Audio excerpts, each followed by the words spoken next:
Good afternoon from the Big House in Ann Arbor, Michigan. Today, two of college football's great programs. Nebraska, Michigan get set to play a college football game here in the Big Ten Conference. Let's go back to last week. 30 minutes of really good football. I guess now you got to extend that to 60, don't you? Yes, we talked about that the first 30 minutes were good. But now we got to figure out how to play 60 minutes. And we talked about it last night. Just say, okay, all three phases. All three phases got to play at a high level, and if everybody do their job and win their one-on-ones, we can play 60 minutes.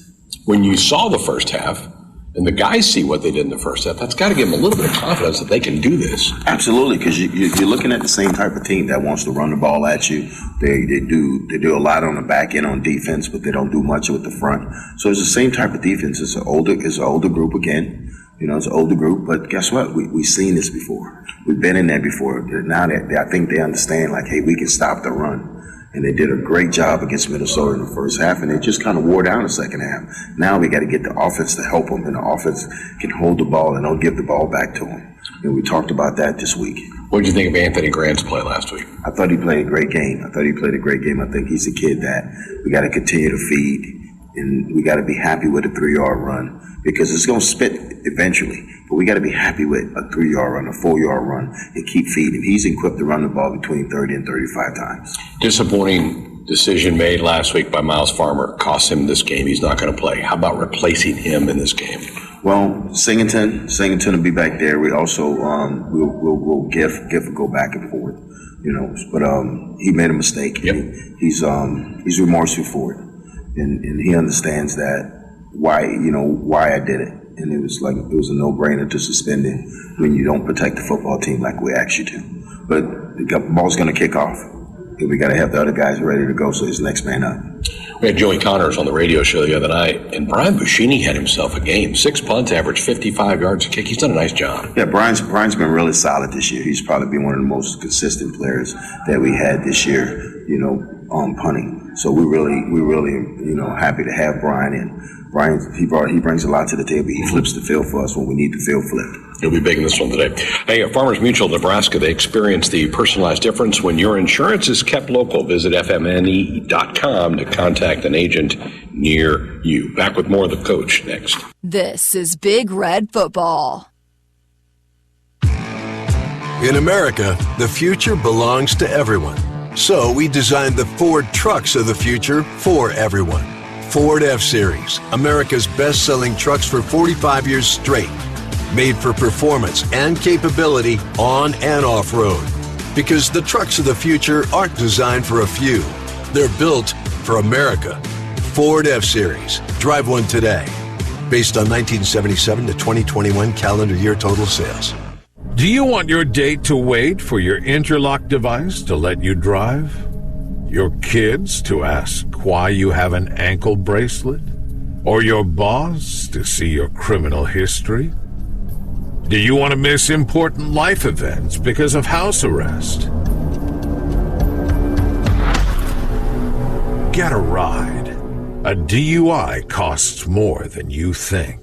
Brought to you by the NDOT Highway Safety Office. I'm the warmest. I'm the warmest too. I'm so glad we called SOS before the coldest got here. I'm always the coldest. SOS to the rescue. Hey, this is Dakota Crawford.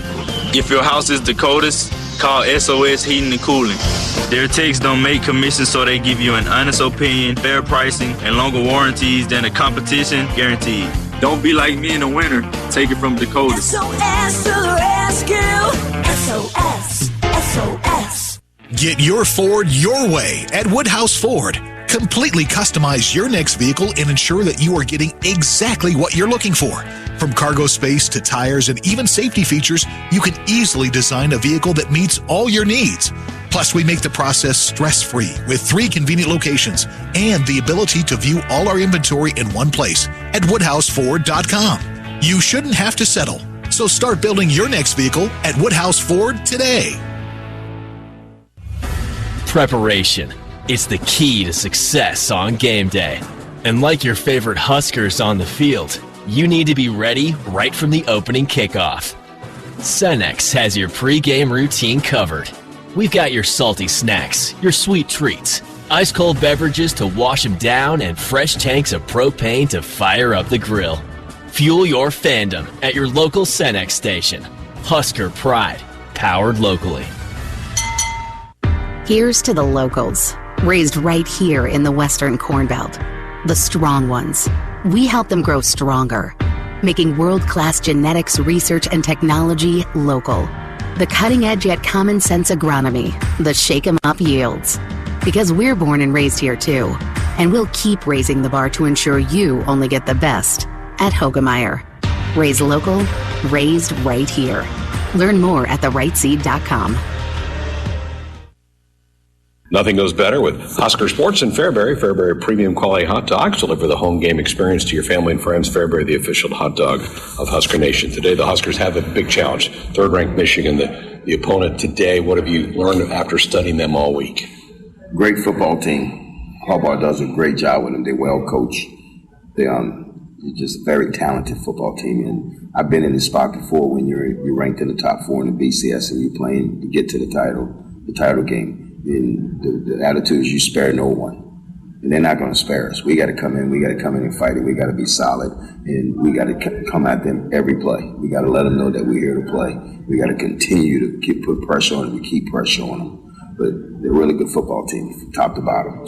They don't look like they have any nonsense. They pretty much line up and come after you. Oh, yeah, they're just going to run. Like I said, they're going to go 12 personnel, 13 personnel, 14 sometimes, and they're just going to come right at you. And then on defense, they're going to have gap integrity. They're going to be in their gap, and they're going to do some things in the back end, but they're going to be in a gap in the box. And their secondary, we've had some luck getting at people in the secondary. Is there a chance today, or is that a pretty good group back there as well? It's a pretty good group, but we like to match up with our guys and their guys. We like to match up, and there's going to be some wins, there's going to be some losses. But we got to make sure that we're playing hard and we're fighting through contact, and then we catch the ball on third down. Trey has been limited the last couple of weeks. Is he getting frustrated, or how's he handle that? No, he's handling it well. I mean, he gets frustrated. I mean, any receiver, any kid that figured out they open and they're not getting the ball to him, but he understands, that he can't throw it to himself. Yeah. So he's better. His attitude's better. Hadn't been pouting. He came to work this week, and we're going to go back at it and take another shot at it this week. No KC today, so it's up to Chubb and Logan, right? Yes, we'll go with Chubb and Logan throughout the game and see which one gets hot, but a possibility we're probably going to have to use both of them. How was their week? They had a good week, but I told them, I told both of them, I said, that's okay. That's great that you had a good week. Now you got to have a good Saturday, because you get judged on Saturday. You don't get judged on practice. We just prepare you for the game. But when the game goes, then that's when you get judged.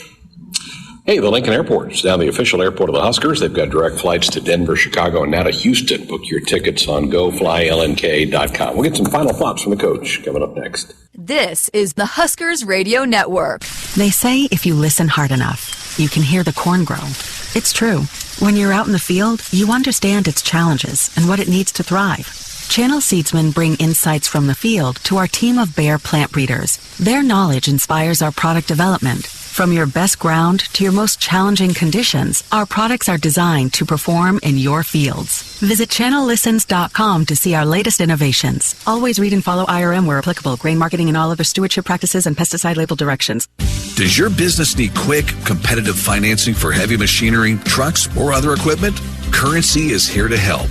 Whether you're financing construction equipment, farm equipment, trucks, trailers, or any other big-ticket item, Currency will automatically find the best rates. Currency facilitates loans for up to $500,000 with repayment terms up to 72 months. It's fast, easy, and free to use. Visit gocurrency.com and apply today. I'm University of Nebraska-Lincoln student Hannah Vaughn with Campus News. Students in Nebraska's Rake School of Computer Science and Management created software that is saving a Nebraska e-commerce company 34,000 hours of work per year. Created by a group of 5 Rake School students for their Design Studio Capstone project, this software is one of 300 real-world software solutions created by Rake School students. This is Big Red Football. It pays to parlay football in November with Elite Sportsbook. On Thursdays through Sundays in November, bet 4 wagers of 4+ legs of $50 or more on football and receive $20 free bet. It's literally that simple. And don't forget, new signups can take advantage of their first bet being risk-free up to $500. Check out our updated app with integrated funding and increased functionality and play your game with Elite Sportsbook. Valid only in Iowa. Must be 21. Gambling a problem? Call 1-800-BETS-OFF. Honoring history and challenging tradition. Castle & Key produces premium spirits that are made from scratch. Located within Old Taylor's restored limestone castle, rising from Kentucky's classic rolling hills, Castle & Key has released its small batch straight bourbon and small batch wheated bourbons. These bourbons join their family of Restoration Rye, Roots of Ruin Gin, and Sacred Spring Vodka. For their story and cocktail ideas, go to castleandkey.com. Always enjoy responsibly. Husker Radio, AM 590. Does your business need help financing big-ticket items like equipment, trucks, and trailers? Currency is here to help. Visit GoCurrency.com for details. The challenge today, a big one. Michigan's a really good football team in their house. It's one of the bigger places to play in college football. But this is why you come to play Nebraska, right? Playing games like this and venues like this. Well, it's a great venue. This is a great opportunity. It's my first time even coming here, and being in Michigan, But it's a great venue, playing against a great team, great atmosphere. It's an opportunity. It's a great opportunity, and you got to take advantage of that. And you got to, you're blessed to be in this situation. You're blessed to be in it, and the kids have been playing hard the entire year. And let's continue to play hard today. Let's get after them. The basketball season started this week, Coach, and they play like 37 games. In this sport, you play 12. That's not a lot of opportunities to go out and put it on the line. And I hope the guys understand that every opportunity is a precious one. This is an opportunity, and we always say this. Saturdays, they count. It counts on Saturday. You can practice during the week. You can be a great practice player, but Saturday is when you get your grade. And we got to get a good grade tomorrow. Physical game, your guys up front, both sides have to be good today, don't they? Yes, both sides. There's going to be some knockback on both sides, and we got to be physical in the run game on both sides. All right, good luck today. Thank you. Comments from Mickey Joseph. We'll have more pregame coming up next. This is the Huskers Radio Network. At Nebraska, our people will always be our greatest asset. Day by day, donors give our teams the best opportunity to compete and win through their generous donations. Our vision for the future is ambitious and requires help from those who want to see Husker athletics excel at the highest level. Go big and join thousands of other Huskers Athletic Fund members with your gift today at huskers.com/donate. Welcome back to the Acres Broadcast Center at Memorial Stadium in Lincoln. I'm Matt Coatney. Let's take another quick look at acurrency.com. Big Ten scoreboard. Indiana at number 2, Ohio State. C.J. Stroud has 4 touchdown passes, 2 of those to Cade Stover. Indiana has just scored again, but not enough. They're early in the fourth quarter. Second-ranked Ohio State leading the Hoosiers 49-14 in the Horseshoe. Purdue at number 21, Illinois. Chase Brown has 2 touchdown runs for Illinois. Aiden O'Connell has 2 scoring passes for Purdue.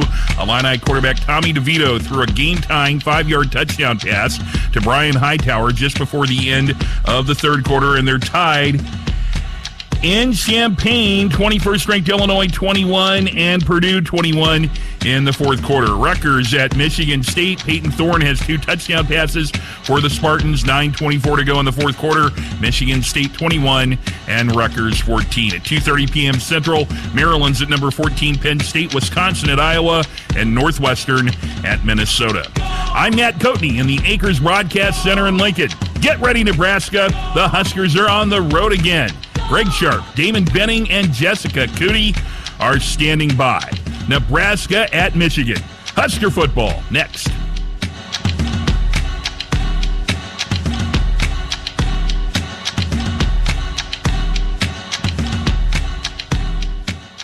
This is Nebraska football, fueled by Hy-Vee. The final moments before kickoff are presented by the Nebraska Lottery, helping build a better Nebraska. And your Midwest Ford dealers. Visit buyfordnow.com. The Lincoln Airport is now the official airport of the Huskers, with direct flights to Denver, Chicago, and now Houston. Book your tickets on GoFlyLNK.com.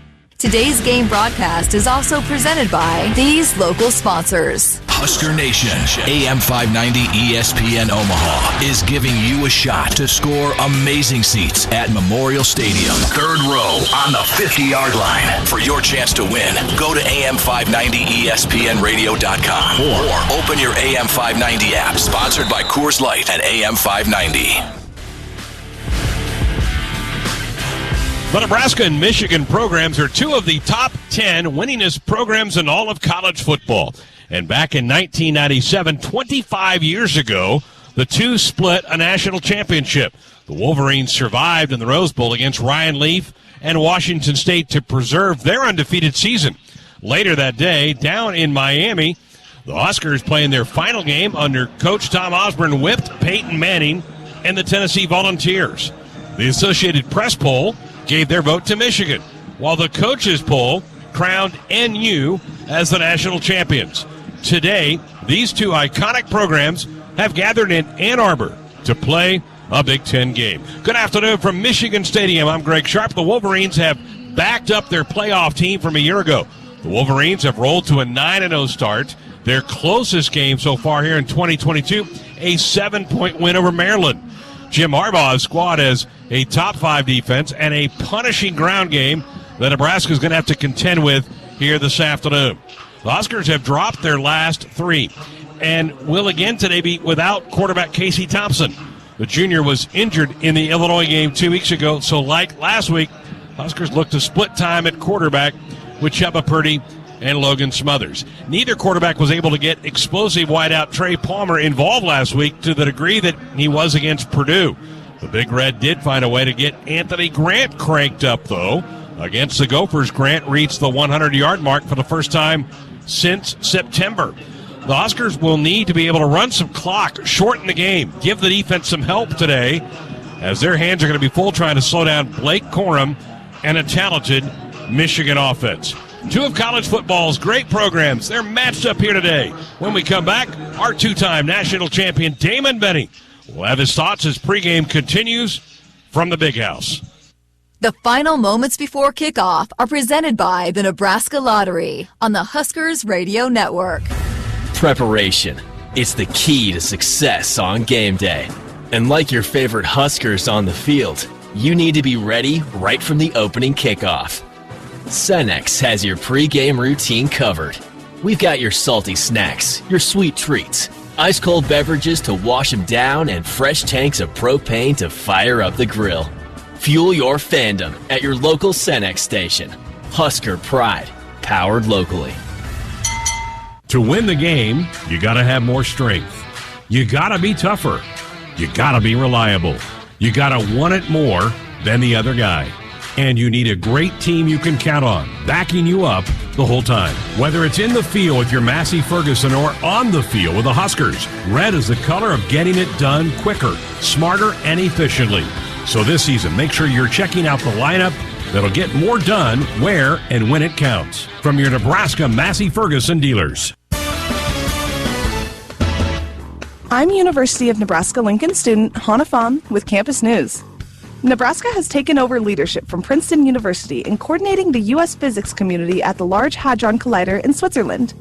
For its role, Nebraska has been awarded over $50 million in National Science Foundation grants. This cutting-edge work at the world's largest particle accelerator helps physicists uncover the origins and makeup of the universe. You already got the hat, the jersey, maybe even the occasional red and white face paint. So kick things off right this season and add the FNBO Husker Visa debit card to the list. Pay loud and proud for every Husker decal, t-shirt, or hot dog at the game. Wear your heart on your sleeve and in your wallet with the Husker Visa debit card, free with any checking account from FNBO, the bank of Husker Nation. Get yours today at fnbo.com/Huskers. Member FDIC. You're listening to Big Red Football. In America, the future belongs to everyone. So we designed the Ford trucks of the future for everyone. Ford F-Series, America's best-selling trucks for 45 years straight. Made for performance and capability on and off-road. Because the trucks of the future aren't designed for a few. They're built for America. Ford F-Series. Drive one today. based on 1977 to 2021 calendar year total sales. Let Shelter Insurance get you in the game this football season. The Nebraska Huskers are gearing up for another big year, and this is your chance to win tickets from Shelter Insurance and the Husker Radio Network. Contact a Nebraska Shelter agent, and they'll register you for a chance to win tickets to one of 4 home football games this season. Only Shelter agents can register you, so call, email, or drop by for your chance to win. Find an agent near you at shelterinsurance.com/Huskers and ask them to register you to win. Hey, Husker fans, it's time to gear up for the season. So let's do it right. Jerseys, hats, hoodies, and more. Shields has everything you need to show your Nebraska pride. Visit our fan shop online or in-store for the biggest and best brands in the game. You'll find the right gear to level up your team spirit with all the essentials for your pregame parking lot party. Shields, proud partner of Husker Athletics and football fans everywhere.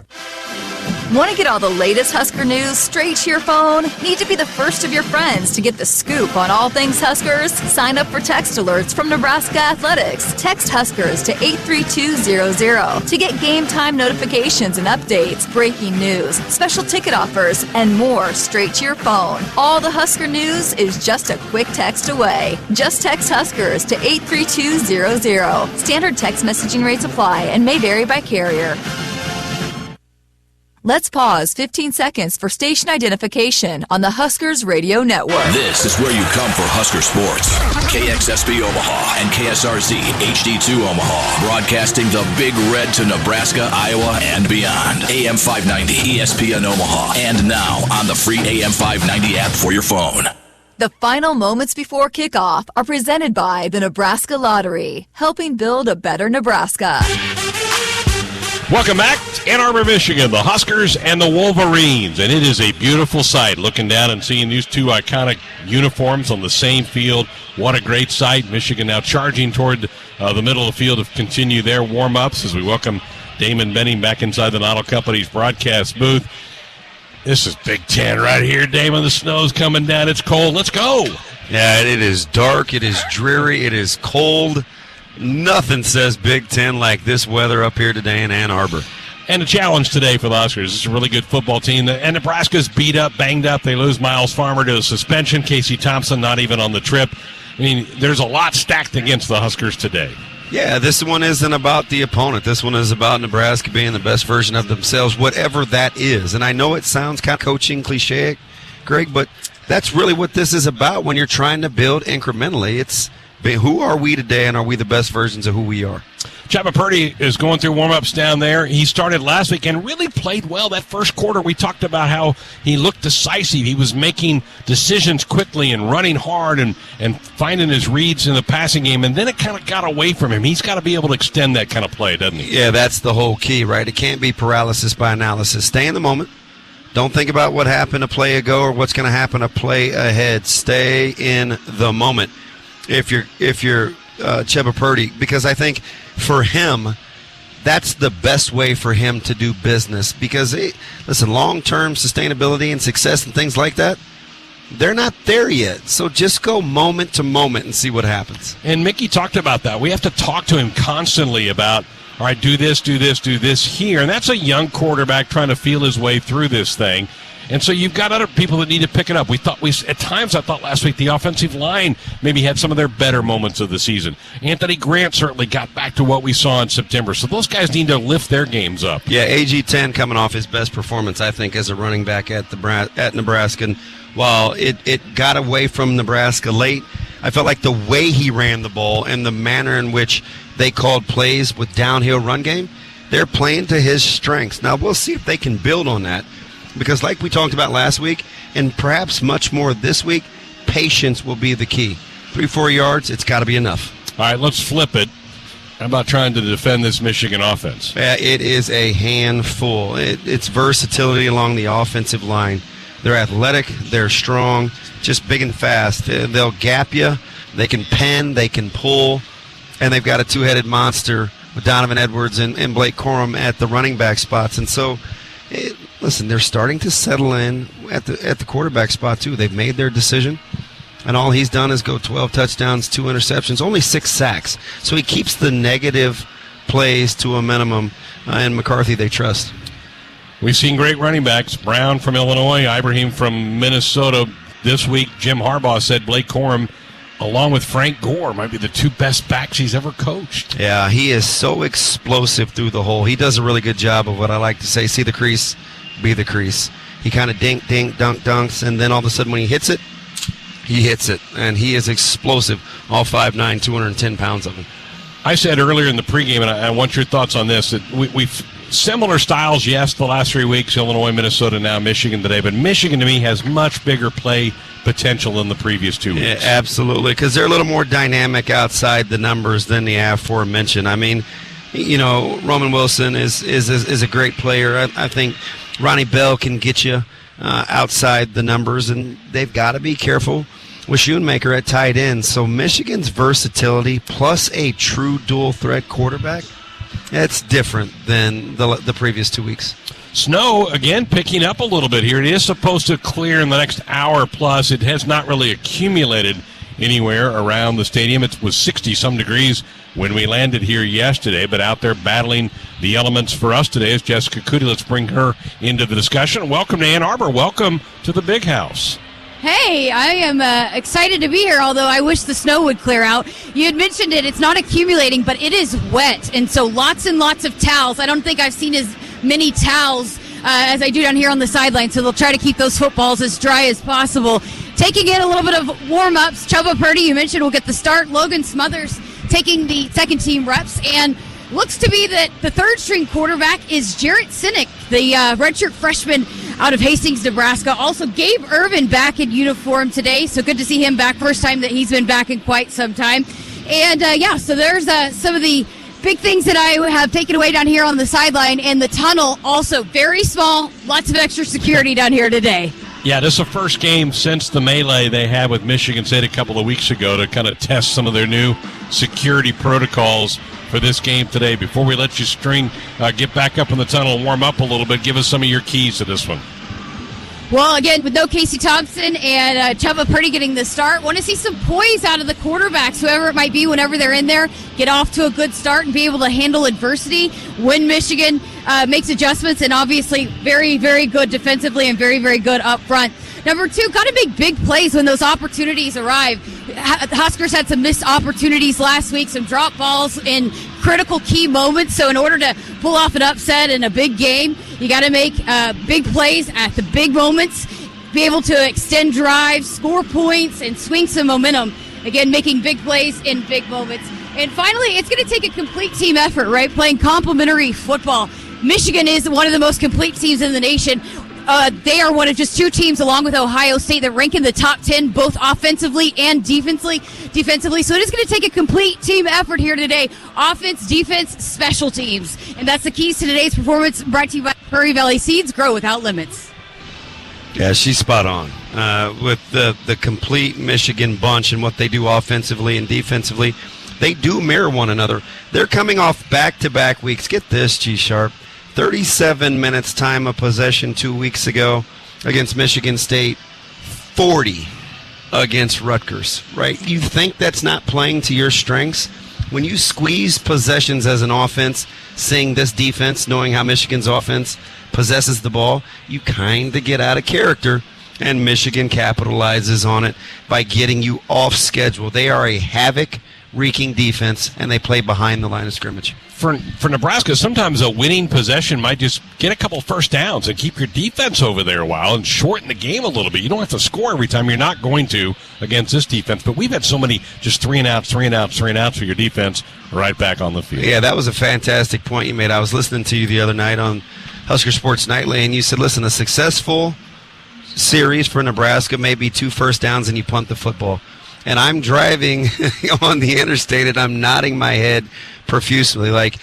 And you even tied it to a number. You said 4, maybe 3.5, 3 minutes time of possession. That's just my weird memory knowing exactly what you said. But that's how you have to play this game, because you do that a couple of 2 or 3 times in a quarter and a half, and all of a sudden you find yourself at 9, 10, 11 minutes time of possession, and that's opportunities that your opponent can't score. You have to be patient today if you're this Nebraska football team. Snowflakes falling out of the skies here at Michigan Stadium. The fans starting to file in. The big bowl is getting filled up with folks wearing the maize and blue here of the Michigan Wolverines. We got more pregame thoughts coming up next. The final moments before kickoff are presented by the Nebraska Lottery on the Huskers Radio Network. Get ready again for some Nebraska farm facts. When there's work to be done, Nebraska soybeans are on the job in many of your everyday products. In fact, Nebraska soybeans are hard at work in Goodyear tires, Ford cars and trucks, Skechers shoes, asphalt, fuels, lubricants, name brand paints and stains, and more.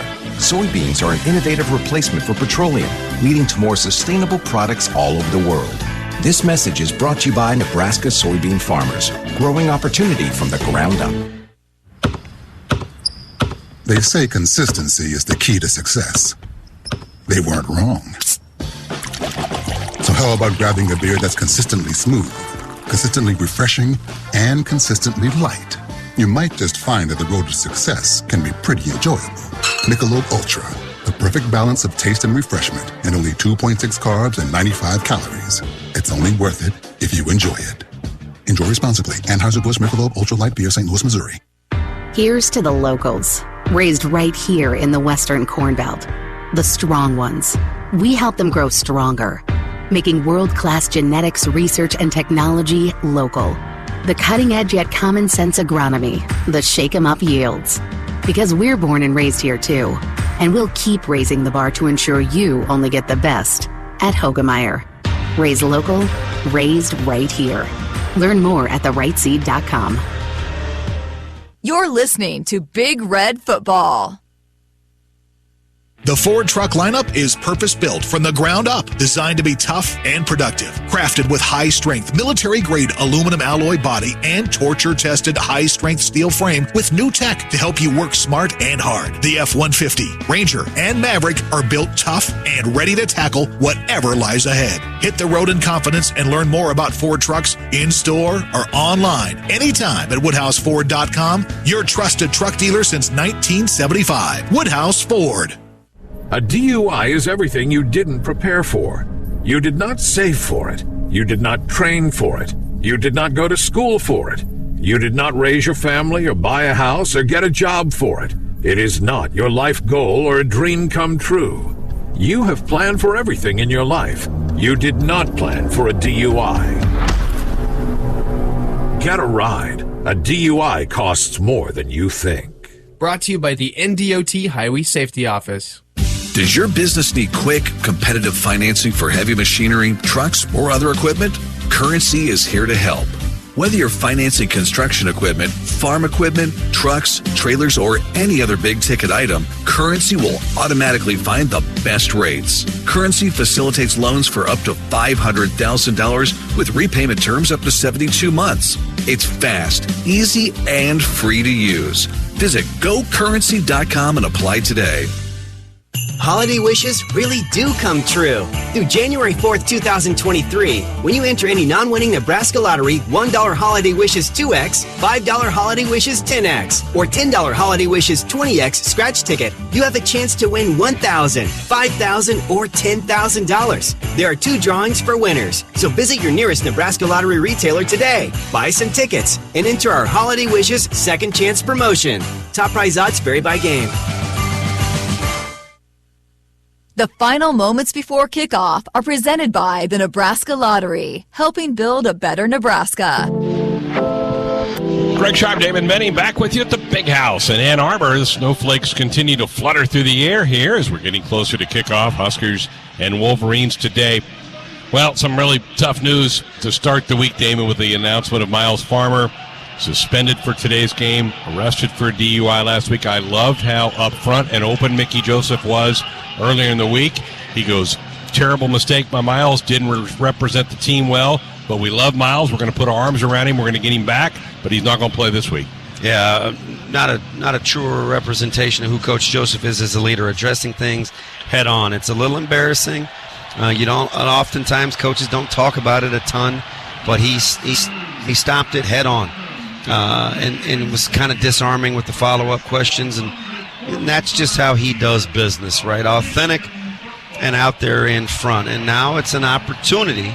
We'll look at it as an opportunity for folks that have to step up in that secondary, and in particular, Mr. Sanford. Yeah, Phelan Sanford, a walk-on from Winkelman out in the Panhandle, near the Panhandle of Nebraska. Deshaun Singleton, a junior college transfer, probably going to get some snaps back there. And it might open up some doors for Javen Wright to get on the field a little bit more if they shuffle some guys around in this. So that's next man up mentality, right? You have to do that. Yeah, and unfortunately, they have a chance to put their money where their mouth is with the whole next man up and be there for one another, because it seems like every week it's something different where somebody has to step up, and it wasn't expected previously. So here we go. Let's put that method to the test.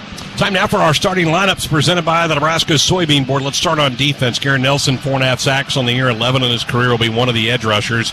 Caleb Tanner, a sack and a half on the season, 9 in his Husker career. We'll also see a lot of O'Shawn Mathis, who has 2.5 sacks on the season. Inside, Ty Robinson, 2 sacks, including knocking Tanner Morgan out of the game last week in the last play of the first half. Colton Feast, we've called his name a bunch the last couple of weeks, playing some really good football for Nebraska up front.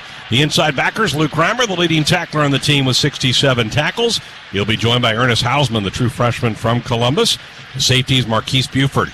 He's going to have a much bigger role today, communicating, being a bit of a veteran back there, even though he's only a sophomore. He will be joined back there by Phelan Sanford, as we mentioned earlier, the walk-on player for the Huskers. Corners, Quentin Newsom with a sack. No interceptions yet in Quentin's career. He's really due to get a pick for the Big Red, and Malcolm Hartzog does have a couple of picks. Will be the other corner for the Huskers today. On offense, the offensive line making his 22nd start. Left tackle Turner Corcoran. Ethan Piper will be the left guard, making his 24th Husker start. Trent Hickson will be at center. Brock Bando played pretty well last week against Minnesota, back at that right guard position. Bryce Benhart, his 27th Husker start at right tackle today. Travis Vokalak, 18 catches, 2 touchdowns, will be one of the tight ends. We'll see a lot of Chancellor Brewington as well at the tight end spot. Quarterback will be Chubba Purdy, a 6'2", 210-pound redshirt freshman. The running back will be Anthony Grant. Anthony up to 858 yards rushing on the season, 6 touchdowns. He has 5 100-yard rushing games. Wideout Trey Palmer with 53 catches, 5 of those for scores. Marcus Washington, 24 grabs, and Alante Brown with 13 receptions will be the other wideout for the Big Red here today. A Nebraska Farm Fact: soy-based biodiesel is good for our air, environment, and Nebraska economy. Look for it where you fill up next. Did you get to play much in snow in your Husker career? So there were 2 at Colorado. We got hit with a few snowballs earlier, me in particular, as the special teams came out to warm up in Boulder. And then Oklahoma, which I believe was 93. There were some early flurries in that one in an absolutely frigid game, the coldest in which I think I played in. This isn't overly cold. It's like 38. Yeah, that's what's kind of strange, which is why it won't stick, no pun intended in terms of stick around, but it won't stick to the field as well. You mentioned 68 just yesterday. The ground's still too warm. It's more annoying than anything. I don't think it's not going to accumulate at all. Well, the Michigan Marching Band out there playing their world-famous fight song, getting the crowd ready for this game here today. Huskers and Wolverines. Again, they haven't played a lot. This is only the 12th meeting between the two schools. Michigan leads the all-time series 6-4-1. You had just graduated, so you lived that 97 season as a graduate of Husker football at that time. But, boy, there was a lot of fighting going back between these two schools of who had the best team that year. Yeah, absolutely. And I remember my first year at training camp in Carolina. Mike Minner was my roommate. He was a second-round draft pick. Our quarterback happened to be Kerry Collins. There you go. And I remember a couple of times at training camp, a few knockdown dragouts during dinner and lunch, and what would be kind of the pseudo-cafeteria over who would have won those particular games. And believe me, Penn State absolutely believes that they were the rightful national championship. And, sometimes we just look back and laugh. How would you have gotten any stops? Great debates to have, and Both Nebraska and Michigan have celebrated the 25th anniversary of those 97 teams this season, and obviously it was a great Michigan team. They slipped by that Rose Bowl game, and then the Huskers went out and put it on Peyton Manning in Tennessee, largely with the emotion of knowing that it was Coach Osborne's last game. You probably had a feeling Nebraska, no way were they going to lose that football game. Absolutely not. Just going to find a way just to get enough stops. And I think, fortunately for Nebraska, what people remember was who had it last. Tennessee, Nebraska, Michigan, Washington State left you the impression that Nebraska was the better football team as they dominated a talented Tennessee bunch, as Michigan kind of schlepped their way through a just okay bunch from Pullman. There were some good black shirts on that 97 team. Oh, absolutely. No question about it. That defense was dominant. Jason Peter, Grant Wistrom. You had the Brown brothers back there. Mike and Ralph was a true freshman on that team. So the gruesome twosome, as we used to like to call them. Beautiful stuff. All right, so we need to take one more break. We'll come back. We'll get the coin toss, get this thing underway. The Huskers and the Wolverines from Ann Arbor. That's coming up next. The final moments before kickoff are presented by the Nebraska Lottery on the Huskers Radio Network. Touchdown, Nebraska! If you're doing business in Nebraska, the best way to connect your organization with the excitement surrounding the Huskers is through a partnership with Nebraska Athletics. You can take your business to the next level by reaching loyal Husker fans through in-venue signage, digital and social media, radio advertising, and more. Got it! Join the Husker team today and email partners@huskers.com to learn more about opportunities to connect with Husker Nation. That's partners@huskers.com. Punch in the air by Nicklin Hames to her left, and then Maddie Kubik dives to save it, runs into the pillar. She's okay, and then fired back by Northwestern. Now Maddie back up, roll shotting, deep corner, it's in. Wow. Hey, Huskers fans, tomorrow, join us for Sunday Matinee Volleyball as the Huskers take on the Buckeyes in Columbus. John Baylor and Lauren Cook West are live at 3 p.m. Tune into your local affiliate or at Huskers.com or by using the Huskers mobile app. Go Big Red.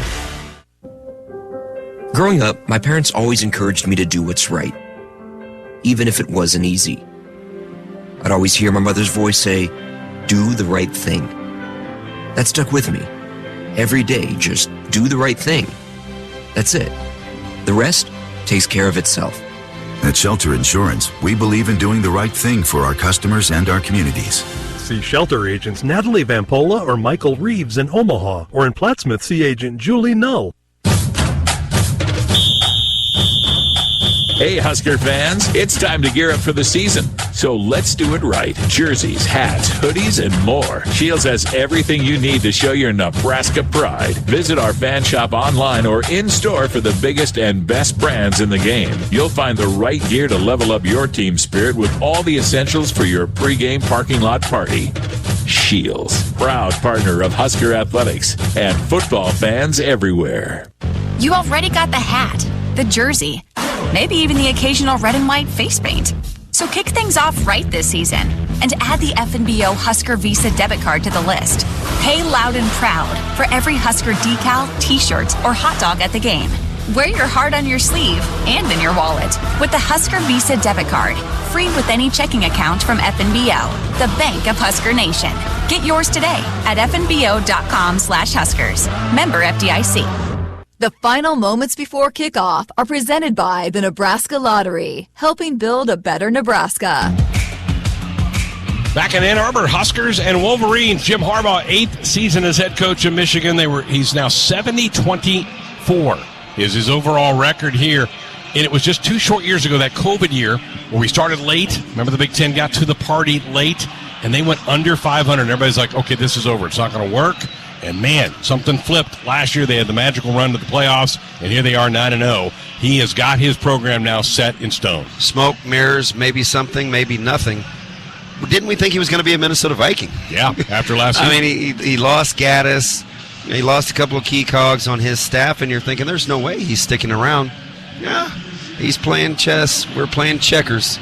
He's got them ready to go again to contend for another Big Ten championship. Aiden Hutchinson is so good up front. They lost some real star power on defense, but their numbers are so good again this year defensively, as they are number 1 in the country in rush defense, number 2 in total defense, number 3 in scoring defense. I think there's a note in like all the statistical categories. They have 10 top 10 categories where they're in the top 10 in the country in different various categories for team numbers. They've really been well. Now, they had a Charmin soft non-conference schedule, which could come back to hurt them a little bit, because if there's a debate, if they drop a game, Damon, I don't think there's any way they get in the playoff. You can't get away with playing Colorado State, Hawaii, and UConn. I'm in complete agreement there, and they know that they've got to stay focused on the task at hand. It can't just be, hey, we got the Buckeyes at the end of the season, because any stumbling before then puts you in trouble with potentially some one-loss Pac-12 teams on the horizon as well. And what do you do with like a Tennessee down in the South? I mean, they've got the one loss. They're not going to have to play in the SEC title game. There's going to be options for the committee to go if Michigan stubs. I can't wait to see the game of the Buckeyes. I think it's going to be a tremendous game in a couple of weeks. Yeah, it should be scintillating. Michigan just has to make sure that they put themselves in a position where that game has meaning. No doubt. They're charging out, tapping that banner in the middle of the field. This is a great tradition of theirs, their entry onto the field. This is the first game since the tunnel turmoil they had here a couple of weeks ago with Michigan State. They've added security cameras up that tunnel to try to alleviate any problems. It's a very narrow tunnel that funnels both teams out on the field. In fact, the band comes in and out on that tunnel as well. It's an odd setup here. There's just a one-way into the stadium down on the field, and it's through this tunnel as we look across the way and right behind the Husker bench over there. It's a pretty interesting setup. Yeah, it's unique to say the least. The proverbial one-way in, one-way out, and just hearing this fight song is driving me crazy. Harkens back to me watching practice a couple of times this week when I felt like that's all I heard as the noise was blurring as they tried to focus under duress at practice. Huskers have not come out yet. Nebraska, we noticed, had a really short time to come out of the field and warm up. They were only out there about 10 or 12 minutes. That seems to be a philosophy of Coach Joseph. I've not asked him about that. I guess I needed to address that, but it doesn't seem like Nebraska spends a lot of time getting loose. Yeah, something or nothing. Came out with about 38 minutes on the clock. You had to be in or off the field with 22 minutes to go. You and I both looked. They're off the field with a little over 23 minutes, and that doesn't include just the 11 minutes that the O-line and D-line were out there. And the Huskers about ready to come out. They've now emerged from the tunnel. We'll be sending it down to Jessica for the toss of the coin here momentarily. Referees getting the captains ready on both sides of the field. It is a snowy day. Precip coming down. It's not sticking anywhere. It will make the football a little slippery, I would think, as you get it going. We're supposed to cut off the precip later this afternoon, but we're going to start this game with a little bit of precipitation coming down here in Ann Arbor as the Huskers make their entrance onto the field. I don't see a ton of red here today. I don't think there's a huge contingent. Some up right below the scoreboard, maybe some red up there, but not a lot of Husker fans have made the trip up here to Ann Arbor to root on the Big Red here today. Would the proper term be smattering? Sure. Do we like that? Sure. Not that I was in my thesaurus this morning. I just talked to Ben McLaughlin before we started the show, so I got a little insight on what words I should use. Smattering. That's a good one. Was one of them. Very well done. All right. Captains being assembled. They should be headed to the middle of the field here in just a moment. Jessica Cootie bundled up, ready to brave the elements today. Temperature right in the upper 30s for this one. A wind out of the west for this contest here today. And the current temperature in Ann Arbor, actually it's dropped down to 34. So we've lost a couple of degrees from when we started our pregame coverage a few hours ago. But the precip is supposed to die out in the next 20 minutes. So that's the good news there. Captains headed to the middle of the field. That's where we're going as well. Down to Jessica Cootie. Captains for Michigan, number 58, Mozzie Smith. Eric All, the tight end, and Tanner Still, cornerback. And for the Huskers, Travis Vokalek, Caleb Tanner, and Garrett Nelson. Again, no Nick Henrich here today, so Garrett Nelson will be making the calls for the Huskers. Special over to the referee, Jerry McGinn. For everything that they do for us every single day. On the one side, we have the United States flag. On the other, the Marine Corps emblem. 44, what's your call? Corps emblem. The Marine Corps emblem is the call. It's the United States flag. Michigan has won the toss. I'd like to defer to the second half. We want to. Okay, so you're going to receive. Oh, receive. You're going to receive. Okay. Down this way. All right. All right, so Michigan wins the toss. They defer, so Huskers going to get the ball here, Greg. All right, so the Huskers return this kickoff for a touchdown. Brian Beckwith of Fairbury is going to win him a $54,000 credit on a new vehicle from any Woodhouse Auto Family dealership. If you'd like to get registered for one of the last 2 games, go to Huskers.com/Woodhouse for official rules and how to enter. Time now for our view from the field, brought to you by FieldNet. Other than a smattering of red, what else grabs your eyes you look out over this picture? That bold block yellow M in the middle of this football field. It's a very generic stadium, but you can tell there's a lot of Michigan pride. You see a block M, a Michigan in the north end zone, a Michigan in the south end zone, and that is it in terms of branding. They do not put much commercialization inside this stadium at all. The best view of your field begins with FieldNet Advisor, an intuitive and fully integrated platform that recommends when, where, and how much to irrigate, improve your view, and simplify your irrigation plan. Talk to your Zimmatic dealer or visit fieldnetadvisor.com. Glad you're with us here on the Huskers Radio Network, listening to us on Huskers.com or on the Huskers app, ready for some Big Ten football. And it's Big Ten weather in Ann Arbor today. Overcast, light snow floating out of the sky, 34 degrees here at kickoff. It will be Tommy Hill deep for the Huskers, kicking away. Jake Moody, 67 kickoffs on the year for Moody. 46 of them for touchbacks. Again, the breeze is almost a cross breeze out of the west. So blowing across the field, really not benefiting one team or the other. Moody with the approach and the boot. Kicking from left to right as we view it. A high short kick coming up to make a fair catch signal for the Huskers at the 14-yard line. And Nebraska will bring it out to, as Nate Borkacher, I believe, made the fair catch grab. So the ball will come out to the 25-yard line for the Huskers. So Chubba Purdy will give the starting quarterback for Nebraska, wearing their road white tops, red pants, beautiful white helmet with a red end on the side. Wolverines with their all dark blues with that distinctive Wolverine helmet. Purdy will have Anthony Grant with him. Trips go right from the 25-yard line.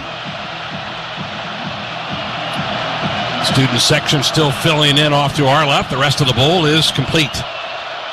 Purdy looks over the defense. In the shotgun formation, a wing set to the far side. Snap back. Fake the hand it off to Grant. He cuts back, gets about 3, almost 4 yards. Let's put him at the 28, gain of 3. Junior Colson, their leading tackler, brings him down. It'll be 2nd and 7. Yeah, Colson will be a handful for Nebraska to get to, but I think they got to keep it simple. Occupy the front line first before you start thinking about getting to the second level. Little quick flip in the flat. Trey Palmer makes a catch, trying to navigate forward, and he gets a yard of the 29. Sandra-Still, the other linebacker, makes a tackle, so now you've got 3rd down and 6 for the Huskers. Yeah, I talked to B-Mac in the pregame where I think Nebraska's perimeter run game will look a lot like that, with quick passes, using perimeter passing to get horizontal as opposed to running it. Michigan only allowing their opponents to convert on 29% of their 3rd downs. It's 3rd and 6 here for the Huskers. At their own 29, 2 wide outs to the near side, 1 on the far side. Chubba raises the leg. Gets the low shotgun snap, back to throw, holds, has plenty of time, sets, throws downfield, looking for Marcus Washington, makes it over the shoulder catch, bumped out of bounds at the Michigan 40-yard line. Terrific throw by Chubba Purdy to Marcus Washington's 25th catch of the year, and the Huskers do get a huge 3rd down conversion. Yeah, that's the proverbial on the money. How about when he gets rid of the ball on time? He looks like a much different quarterback than when he scrambles to buy time. 31-yard pickup. Trips come to the near side. 1 wide out, split left. Grant the back. Purdy in the gun. Awaits a shotgun snap. Turn. Fakes a handoff. Throws it in the flat. Palmer makes a catch. Trying to make a man miss. Does. Gets about 3 yards to the 38. Sandra still also there on the tackles, so he has 2 early tackles for the Wolverines. 2nd and 7 coming up. Yeah, maybe we know a little bit what we're talking about in the pregame. The quick perimeter passing game being kind of the equalizer for perimeter run game. One of the great secrets we do. All right, 2nd and 7 coming up. 2 to the near side, 1 to the far side for Chubba Purdy and the Husker offense at the Wolverine 38. Chubba turns, gives it off to Grant, right side. Gets a push all the way to the 35. That's 3 more yards. Sets up 3rd down and 4. Mozzie Smith there to make the tackle for Michigan. Yeah, the interior for Michigan is going to be a handful, but Nebraska's got to stay patient. Like the fact that Anthony Grant put his foot in the dirt, gets back vertical, and this is 3rd and manageable. And I'm telling you right now, it's 2 downs to make 4. Purdy checking off of the line of scrimmage. It's a tight formation. Everybody right up next to the tackles. Shotgun look. It's a power set for Nebraska here on 3rd and 4. Play clock at 9. Purdy in the gun. Looks over the defense. Play clock at 4. Raises the leg. And Huskers move on the outside. Travis Vokalek leaned his head inside. That'll cost Nebraska 5. That is a costly penalty. Yes, it is. Offense, number 83. I don't know so much if you're thinking to make 9 now, but this now becomes a throwing down for Nebraska. Man, that is so disappointing to have a senior do that. I mean, those pre-snap penalties drive all coaches absolutely batty. It was disjointed from the jump, right? It just, the play clock under 3, just didn't really know what they wanted to do. So now you go back to 3rd and 9 at the Michigan 40. We've played 3 minutes, no score, opening drive of the game. Purdy raises the legs, got an H-back off to his left. Low snap, rolls the pocket right, trying to avoid the rush. Now trying to get to the edge, and he's going to get tackled and brought down for a loss of a yard at the 41-yard line. Junior Colson chased him down and brings him down. Now Nebraska probably will punt the ball and try to pin Michigan deep. Yeah, like we talked about, Colson's going to be a headache. He's their leading tackler for a reason. He's active, and he's a great tackler in space. And we see what we talked about last week. Purdy's much better scrambling to run than scrambling to throw. If it's not on time, use your legs and run the football. A.J. Henning deep for Michigan. Brian Buschini to kick it away, standing at the Nebraska 45. So a promising drive. The false start penalty was the killer on that drive. Hanging the kick up. This one sailing towards the end zone is going to bounce at the 1 and kick on into the end zone for a touchback. 41-yard punt, but only a 21-yard net as the ball will come back out to the 20-yard line. That'll get Michigan to work. J.J. McCarthy, the sophomore quarterback. A little bigger than you might think. 6'3", 196, 71% completion percentage for McCarthy. 12 touchdowns, 2 picks. And Blake Corum will be the back in the backfield with him. Corum already with 1,187 yards rushing with 3 games to go. Yeah, I think the thing that the fans will notice is when he sees the crease, his acceleration is top shelf. And McCarthy does a good job of not having negative plays either. Only 6 sacks on the season. Trips to the near side. Now they motion Ronnie Bell. So 2 each way. Shotgun look for McCarthy. Corum the back. Straight back to throw is McCarthy. Has some time. Throws over the middle. Pass caught, short gain. Tackle made at the 24-yard line. A 4-yard pickup. Corum makes the catch. Tackle by Ernest Hausman. So a short little throw over the middle for 4. 2nd down and 6. Yeah, a little bracket coverage. They want to isolate Corum. Anytime you get the deuce loose in space, it's going to be a problem for Nebraska. So I think you want a couple of sets of eyes on number 2. Ball at the 24-yard line. 10:45 to go. Opening quarter. No score. Nebraska and Michigan. A pistol set. Corum right behind McCarthy. Wide receivers tight to the formation. Wings on each side. McCarthy claps his hands, turns, gives it off to Corum. Not much room, but the push of the pile gets him up near the 1st down. It's still being pushed forward, and he does have the 1st down.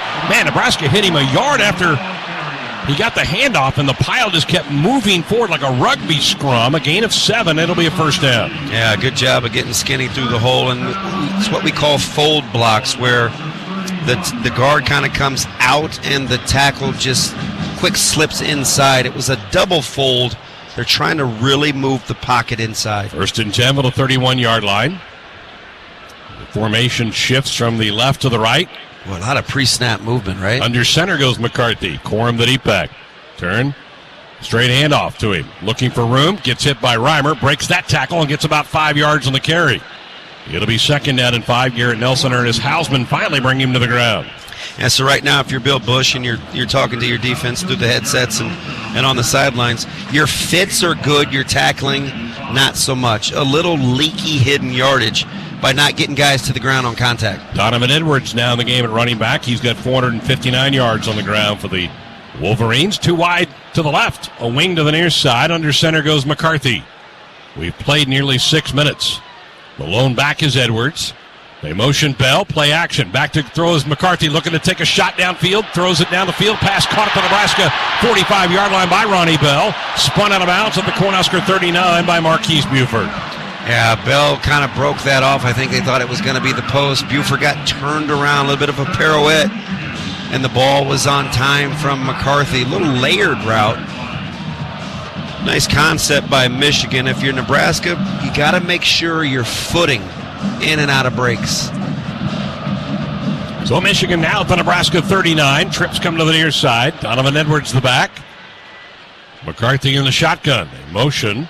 A.J. Henning circles around the quarterback. They give it off to Edwards. Left side. Breaks through and then gets rocked and knocked back after a 4-yard gain. What a hit by Ernest Hausman. Yeah, we were talking about tackling in space. How about this one? He goes backwards. Really good job running the feet on contact from 15. 2nd and 6 at the Cornhusker 35. We're nearing the 8-minute mark of the opening quarter. No score. 2 wideouts go left, one to the near side. Shotgun look. They motion Wilson. McCarthy claps his hands. Movement up front. No flags. Back sets. Throws deep down the field. Pass incomplete. And good coverage down there by Quentin Newsom. And now you've got 3rd down coming up. It was intended for Anthony on the far boundary, but I think Michigan thought they had Nebraska off sides, but there's no flag. Yeah, really good job on that man-to-man coverage right there. Little man beater. I thought that was a false start by Michigan, perhaps, with no whistle, game on, play on. All right, big 3rd down. 3rd down and 6 coming up at the Cornhusker 35. 7:59 to go in the opening quarter. No score. In comes big Nash Hutmacher, going to try to push the pocket, not allowing McCarthy to step forward. 2 to the near side, 1 to the far side. Huskers moving around up front. They turn, give it off to Blake Corum. He pushes his way down to the 31-yard line. Again to 3. It'll set up 4th down and 2. Nash Hutmacher makes the tackle for the Cornhuskers, and here comes the decision time for Jim Harbaugh. Yeah, this is the business that Coach Harbaugh would like to tend to. 4th and shorts with that big, explosive offensive line. They're going for this one. Offense staying on the field at the Nebraska 31. 4th and 2. Ronnie Bell comes to the near side. 2 wide out, split left. Shotgun look. Blake Corum the back. From the Cornhusker 31-yard line. McCarthy motions a man. Turn. Give it off to Corum. He gets hit and dropped and has the 1st down. He gets all the way to the 28. Looked like Nebraska might get him at the 30, but he squirts through to pick up the 1st down. Tackle finally made by Luke Reimer. Yeah, I think Slippery When Wet was the name of an album, but Blake Corum, the guy's just kind of sliding off his legs a little bit. Nebraska, at least early on, good at the point of attack. Got to bring your feet, though, on contact. Now Edwards the back. Corum comes out. Trips come to the near side. 1st and 10 for the Nebraska 27. So a 4-yard gain on that 4th and 2. Man, this quarter is getting away from us. 6:40 to go in the opening period. McCarthy checks out. Moves Edwards from his right to his left.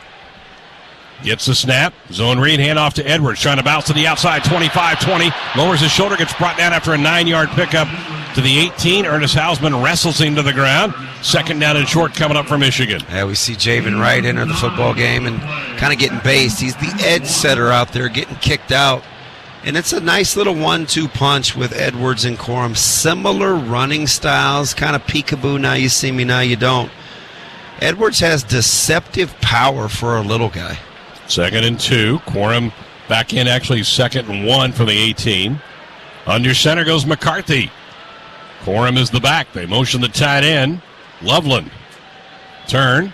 Hand off Corum. Picking his way for a 1st down inside the 15 down to the 13-yard line. Maybe the 12. It'll be a new set of downs. Garrett Nelson brings Corum down to the ground. 5:50 to go in the opening quarter. No score, but Michigan on the march. Yeah, for a guy that's explosive as Corum, patience isn't the word you think you'd use, but he understands what the scheme is trying to accomplish on every given handoff. He picks his poison.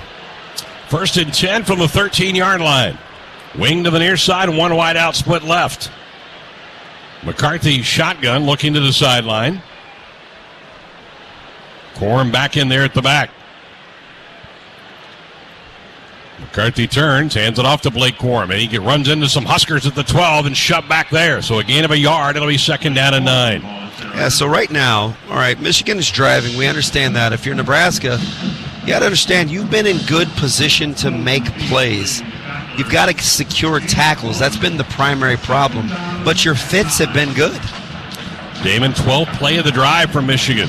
Very methodical. It's what they do. I mean, coming off a 40-minute time of possession a week ago. That's extraordinary. 2nd and 9 from the Cornhusker 12. 4:45 left to go in the quarter.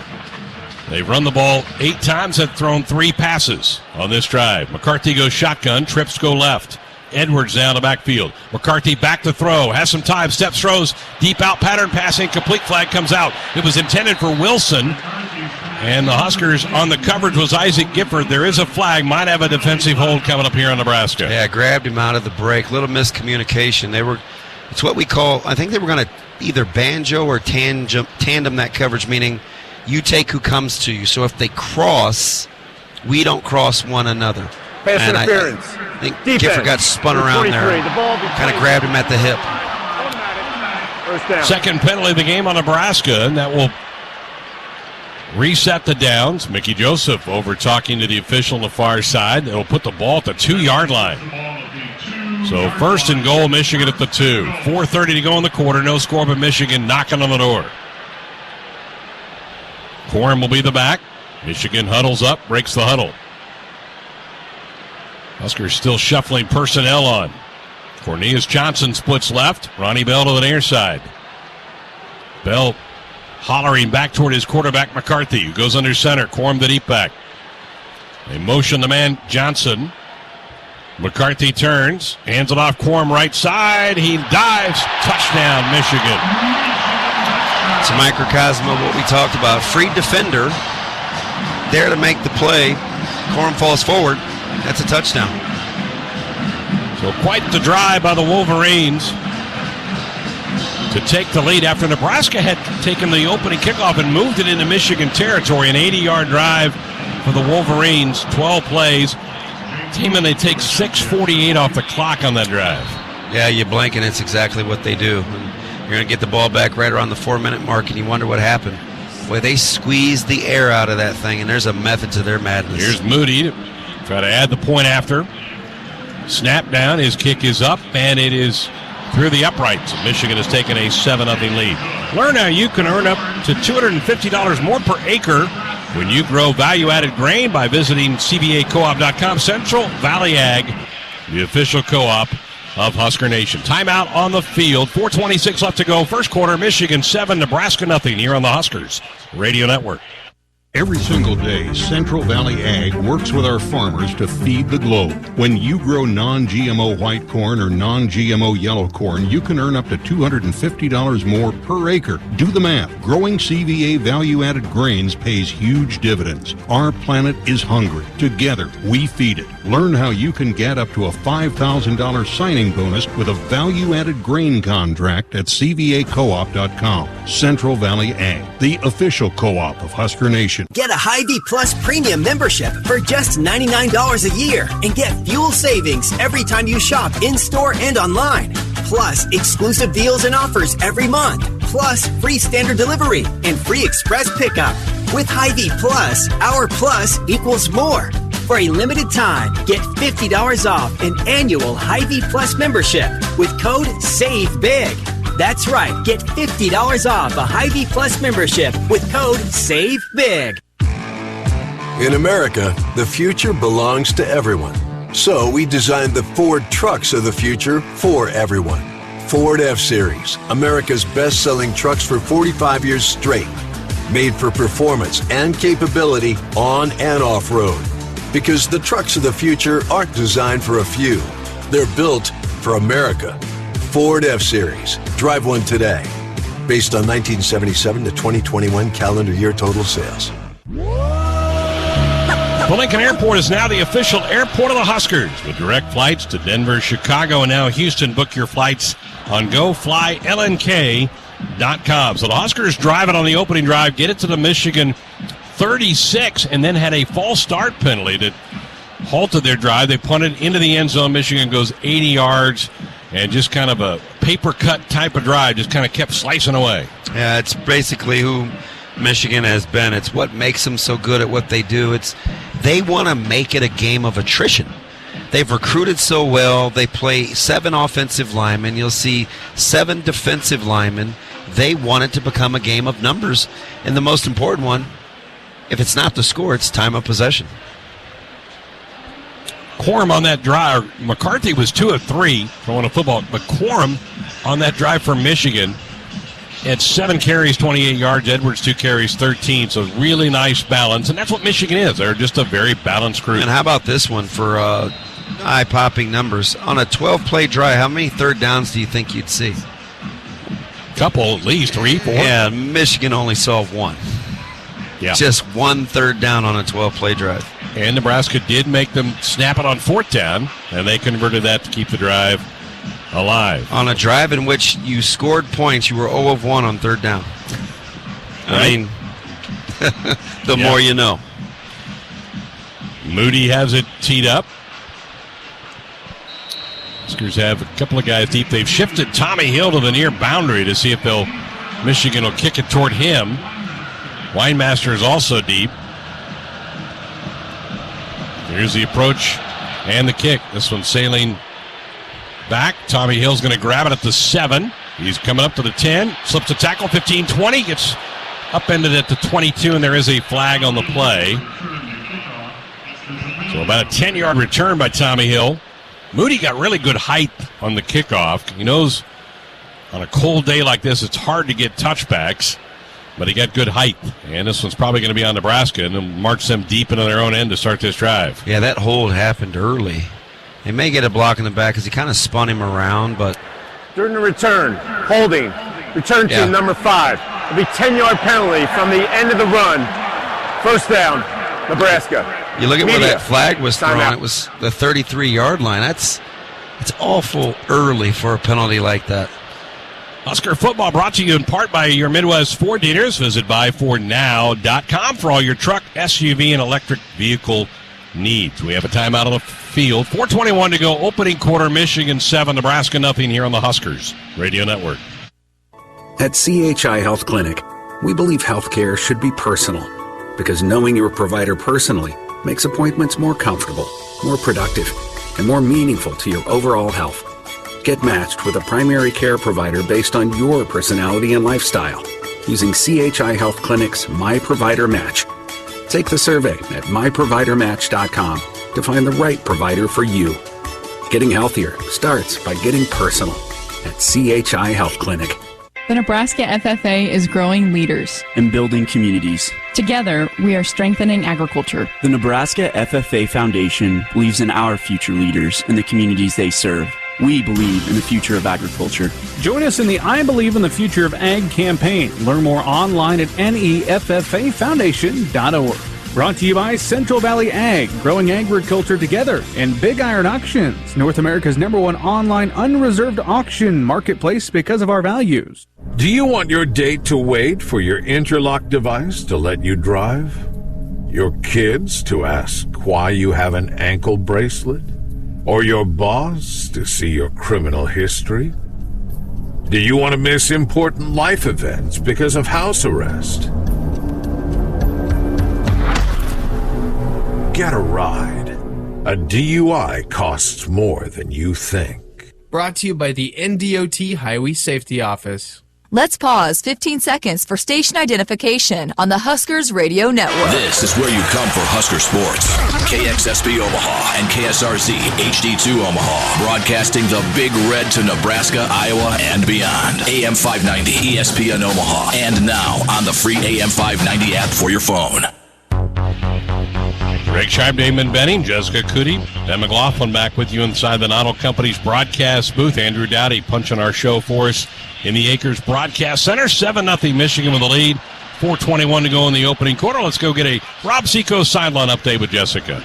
Hey, well, following that first offensive drive, which seems like forever ago, some communication between Chubba Purdy and Trent Hickson about, again, how to communicate at the line of scrimmage. But Chubba Purdy, very confident, said, hey, we got this, guys. We just got to keep moving the football. And then just listening to Barrett Rue talking to his linebackers, he said, big thing with that defense series right there, that they were getting 2 extra yards with every single play. He's like, so the big thing we got to do is once we get there, we got to drive them back and get them down. Exactly what we were talking about. Just kind of slipping and sliding off tackles. That hidden yardage adds up in a hurry. There's a huge difference between 2nd and 8 and 2nd and 6, which is what Nebraska was seeing quite a bit with just not getting guys to the ground on the initial contact. Huskers start deep in their own end after the penalty on the kickoff at the 12-yard line. Anthony Grant's the back right behind Chubba Purdy. 2 wideouts go right, a wing to the far side as well. Purdy with a beautiful throw in the first drive to Marcus Washington. Hands off to Grant, right side, gets spun around. Gains a couple of yards to the 14. It'll be 2nd down and 8. Chris Jenkins, one of the D tackles for Michigan, makes the play. Yeah, and if you're Nebraska and you're looking at this from where you are in terms of down and distance on the field, it's actually not a bad play, right? You're one defender away from coming out of the back end and looking at a 2nd and 6, and that's how you have to look at it. You cannot panic. 2nd and 8 from the 14. Again, the pistol set. They motion to the near side. Slow snap. Chubba gives it off to Grant, trying to bounce to the outside. Gets across the 15 to the 17, a gain of 3. It'll set up 3rd down and 5. Tackle made by Rayshawn Benny. Yeah, good to see Omar Manning out early, coming off a tremendous week of practice in which he practiced every day, taking small steps. He is a physical presence. We're going to try to let him have some impact early if opportunity presents itself. Manning splits to the near side. 1 wide out goes right. It's 3rd down and 6. They'll put the ball actually at the Nebraska 16-yard line. Huskers 1 for 2 on 3rd downs on that opening drive. Just over 3 minutes left of the opening quarter. Purdy raises the leg. Gets the shotgun snap. Back to throw. Being rushed. Flush. Throws. Pass behind. Vokalek can't make the grab. He was open. Yeah. The throw a little bit behind him, Damon. It's incomplete. It's a 3 and out. That's a play you got to make. And then the kind of the theme is starting to reoccur. When he scrambles to scramble, he's better than scrambling to make a throw. He's got him open here. This is a play I think he'd love to have back. He just throws it behind him. Just got to set your feet here just for a quick second. That's a flick of the wrist. Need a good punt now from Buschini. His first one traveled 41 yards. Henning back at the Michigan 40. So a 3 and out again after the penalty on the kickoff. Had Nebraska starting deep in their own end. Buschini, a driving kick into the snow showers that are coming in. Henning backs up, fumbles the football. The 30 picks it up and then gets tackled at the 34-yard line. So Henning tackled by Phelan Sanford. Henning on the tackle, a 53-yard punt and only a 4-yard return. Nice job by Buschini. Yeah, I was worried, not to go all Ben McLaughlin, out kicking his coverage, but that's what I thought happened to Buschini. But as Ben's happy as he is, I know that his coverage is just fine. Hey, our game today sponsored by Currency, an online lending solution that specializes in heavy machinery, farm equipment, trucks, and trailers. Whether you're replacing old machines or expanding your fleet, Currency makes financing simple. Visit GoCurrency.com for details. 2:53 left to go, opening quarter. Timeout on the field. 7-0 Wolverines with a lead. This is Big Red Football.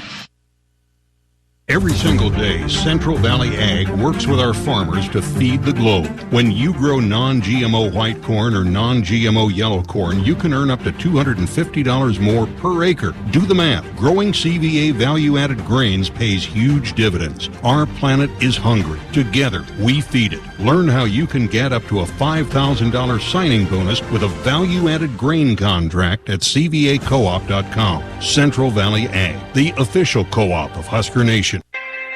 The Nebraska FFA is growing leaders and building communities. Together, we are strengthening agriculture. The Nebraska FFA Foundation believes in our future leaders and the communities they serve.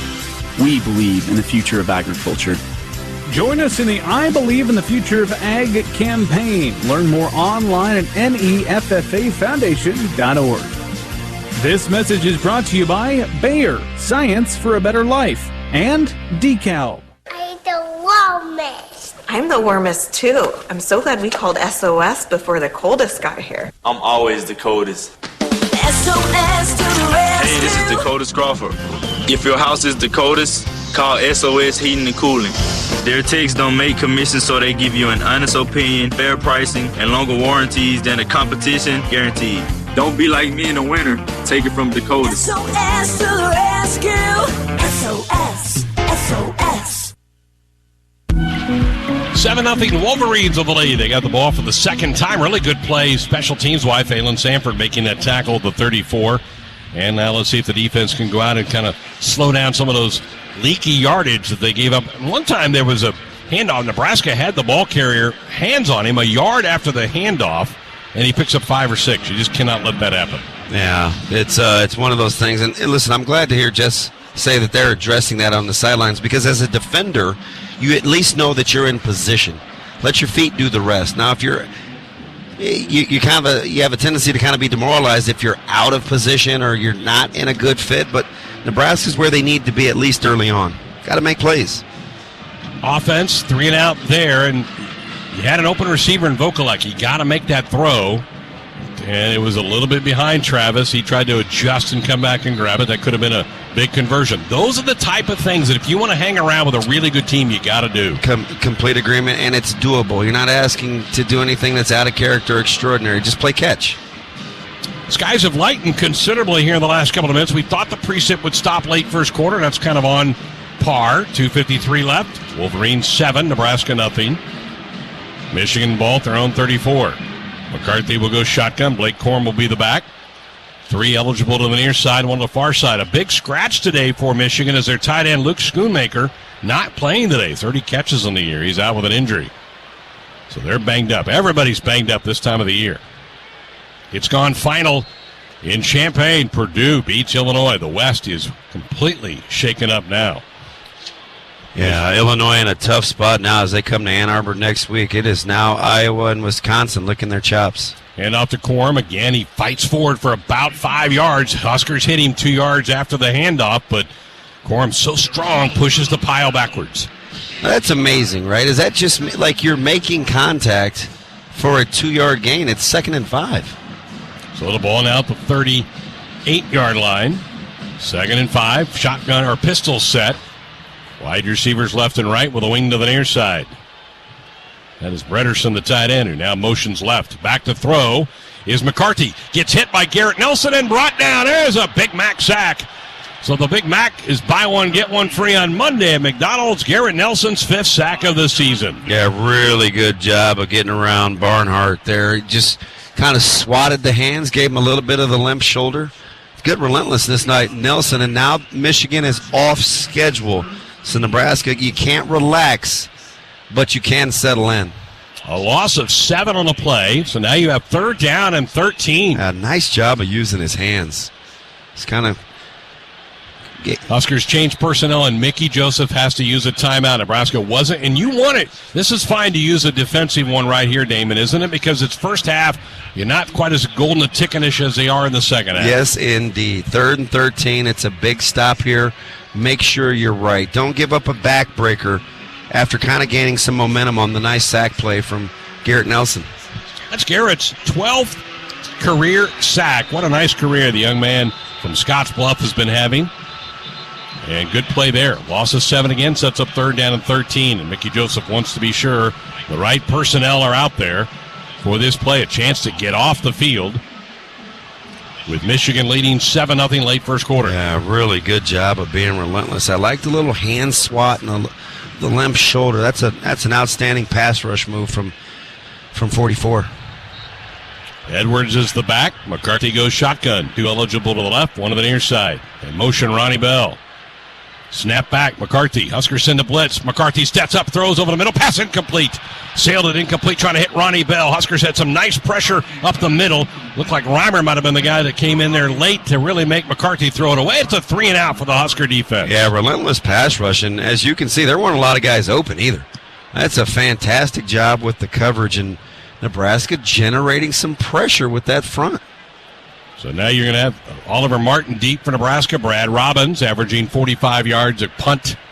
Will kick it away for Michigan. So the sack on 2nd down, and then good coverage with a little heat as Bill Bush dials up a blitz on that 3rd down. Huskers about to get the ball back with 1:39 to go in the quarter, down 7-0. Snap back to Robbins. Huskers, did they get part of that? Maybe. The punter goes down. I think they did. No, now that comes the flag out. The ball rolls inside the Nebraska 30 down to the 25. This might be a personal foul, and this could be keeping the ball with Michigan on this play. I think that was running into the kicker. I don't know if I'd give that a personal foul. What do you guys think? Omar Brown was the one that, man, I don't know how he missed it. He was all over the foot. It looked like he got pushed in the back, but I would go with running into the kicker. They are looking at Jim Harbaugh. I think it is going to be running in the kicker. Has there been a signal? Because I think they said running. Okay, that's just me.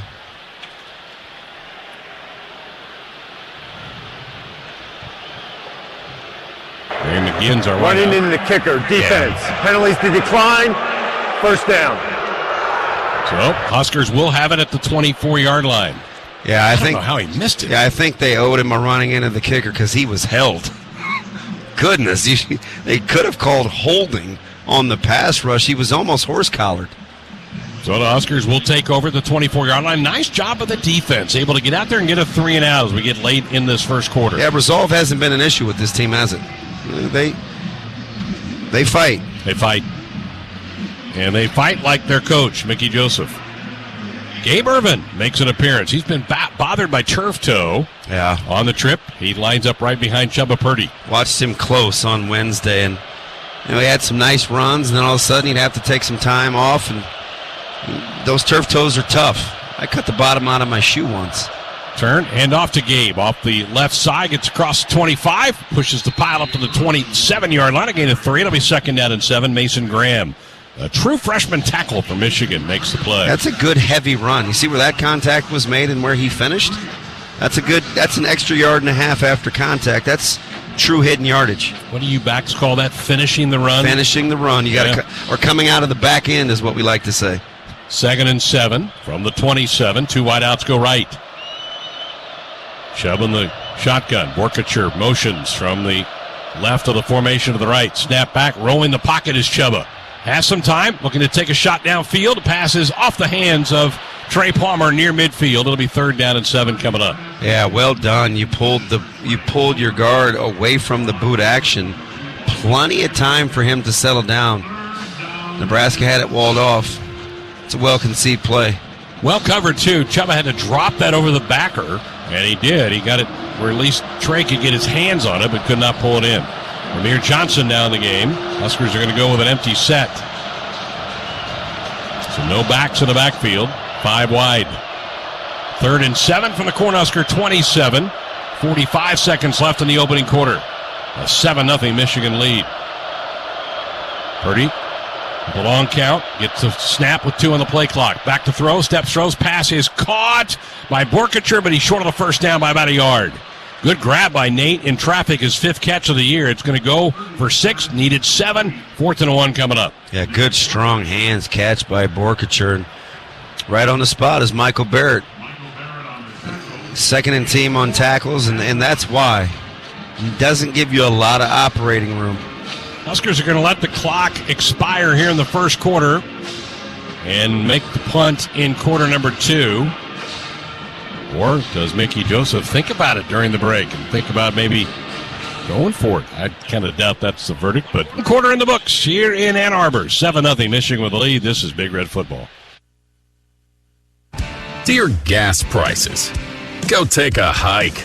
Toyota is the #1 retail brand for electrified vehicles for 22 years. The Toyota hybrid lineup brings efficiency with power, savings with style, and top-notch tech to keep you connected. Not to mention plush premium interiors and the most advanced Toyota safety features. So, now you know who you're talking to. Toyota, the #1 retail brand for electrified vehicles for 22 years. Toyota, the brand with a hybrid or electric vehicle for every driver. Toyota, the brand that helps save you money at the pump. Now, let me ask you a question, dear gas prices. You really think you can stand in the way of the #1 retail brand for electrified vehicles for 22 years? Think again. Toyota Hybrids. Find yours at Toyota.com. Toyota, let's go places. Based on manufacturer estimates, CY 2000 through 2021 sales. Welcome back to the Acres Broadcast Center at Memorial Stadium in Lincoln. I'm Matt Coatney. Time now for a Nebraska Lottery scoreboard update. From the Acres Broadcast Center, the Nebraska Lottery has raised over $893 million, which has helped to provide more than 117,000 college scholarships, save wildlife habitats across the state, and fund new facilities at the Nebraska State Fair. The Nebraska Lottery helping to build a better Nebraska. Games going on in the Big Ten right now. Sean Clifford is connected with Brenton Strange. A 7-0 lead for 14th-ranked Penn State at home against Maryland. They're late in the first quarter. Wisconsin is on the board at Iowa. They're very late in the first quarter. It was a 32-yard field goal by Nate Van Zelst to give Wisconsin a 3-0 lead. Moments ago, Minnesota scored to lead Northwestern in Minneapolis 7-0. The Golden Gophers with 1 minute and 4 seconds left in the first quarter. Earlier today, number 2 Ohio State blew out Indiana 56-14 behind 5 touchdown passes from C.J. Stroud. Purdue upsets number 21 Illinois 31-24 in Champaign. The Big Ten West is wide open now. Michigan State at home defeats Rutgers 27-21. Peyton Thorne had 2 touchdown passes. Games going on right now. No score between number 9 Alabama and number 11 Ole Miss. Number 10 Clemson has an early 7-0 lead over Louisville. That game being played in Death Valley. 3 minutes to go in the first quarter. Number 16 North Carolina State with a 14-0 lead over Boston College midway through the first quarter. 2 ranked teams playing at Tulane for the first time since 1949. 22nd ranked Central Florida leads the number 17 Tulane Green Wave 10-7 midway through the first quarter. Early on, Washington State with a 7-0 lead against Arizona State. That's in the first quarter of play. Miami at Georgia Tech, and the Hurricanes have a 7-0 lead late in the first quarter. Marshall with an early lead, 7-0 over Appalachian State. No score between South Carolina and Florida. They're just underway. We're 1/4 of the way through a snowy afternoon in Ann Arbor, Michigan. 7-0. Third-ranked Michigan leads Nebraska. Let's send it back to the big house and rejoin Greg Sharp and Damon Benning. All right, thank you, Coach. The precip looks like it stopped, kind of as predicted today. During that long time out, both head coaches had conferences with the officials. Let's go get a Rob Seco sideline update with Jessica. Nebraska's coaches, I think, are still upset about the call on the punt, weren't they? Yeah, Joey Connors was livid and saying that you can't hook him, and then he went and talked to Mickey Joseph to tell Mickey Joseph to talk to the refs, and so, yeah, I think that's what the conversation was on this sideline was Mickey telling the refs to watch for that on the punt right here. Huskers with 4th and 1. They're going to punt with Brian Buschini, his 3rd punt of the day. A.J. Henning back deep. Huskers came up a yard shy in that 3rd down pass play to Borkature. Good play by the linebacker Michael Barrett to keep Borkature from getting enough for the first down. So 4th and 1 at the Cornhusker 33. Snap back, Buschini. High kick, short kick coming up as Henning. It bounces, he gets away from it, now picks it up and tries to run with it after he'd called for the fair catch, I think, but he's tackled at the 27-yard line. That's where Michigan will have the football. Yeah, not a great idea right there. It's kind of a half-hearted signal. I couldn't tell if that was, he just gave it the one-arm swing. I don't know what they call that. Well, it wasn't a signal. No, it was half-hearted effort. But, Jim Harbaugh arguing he wanted a roughing the punter call, and you had Mickey Joseph arguing that our guy that almost blocked it was getting held. He was clearly held. The left arm was all around the neck area. That one was plain as day. McCarthy goes shotgun. Quorum off to his right. 2 wide outs to the near side, 1 to the far side. They turn, give it off to Blake Corum. He's got a hole. 30. Bounce into the outside. Cuts back, gets knocked down after a 12-yard pickup. Reimer brings him down, but a 12-yard gain by Quorum. On the play, moves the ball out to the 39-yard line. Yeah, that's counter. You see that big old puller come around the corner looking for business. You got to get in his hip and follow him to the hole. Michigan might try to pick tempo up a little bit. We're a quarter into this thing. It's a 7-0 Wolverine lead. They have 2 wide outs go right, 1 to the near side. Shotgun look with Quorum off to the left of J.J. McCarthy. They motion Anthony. Turn back to throw is McCarthy. Now rolling right with it, looking to take a shot deep down the field, looking for Anthony. Fires the ball down and around the 10-yard line. The pass incomplete. Good coverage by Marquise Buford. A lot of bumping going on, but no call. So now you have 2nd down and 10 coming up. Yeah, great coverage by Buford, stride for stride. He played the eyes, too, which a lot of DBs aren't comfortable. He looks, you look. he felt like he had good leverage. Well, that's about how you draw it up. Pretty good arm strength by McCarthy, Damon. That was a launch. Yeah, we had about 6 days to get rid of it, so I think he had some time to get everything into it. 2nd and 10 from the 39. Edwards now in the backfield. McCarthy shotgun. They motion the tight end from the left. Now he comes back to the left. Snap back. McCarthy looking to throw. Steps, throws down the field.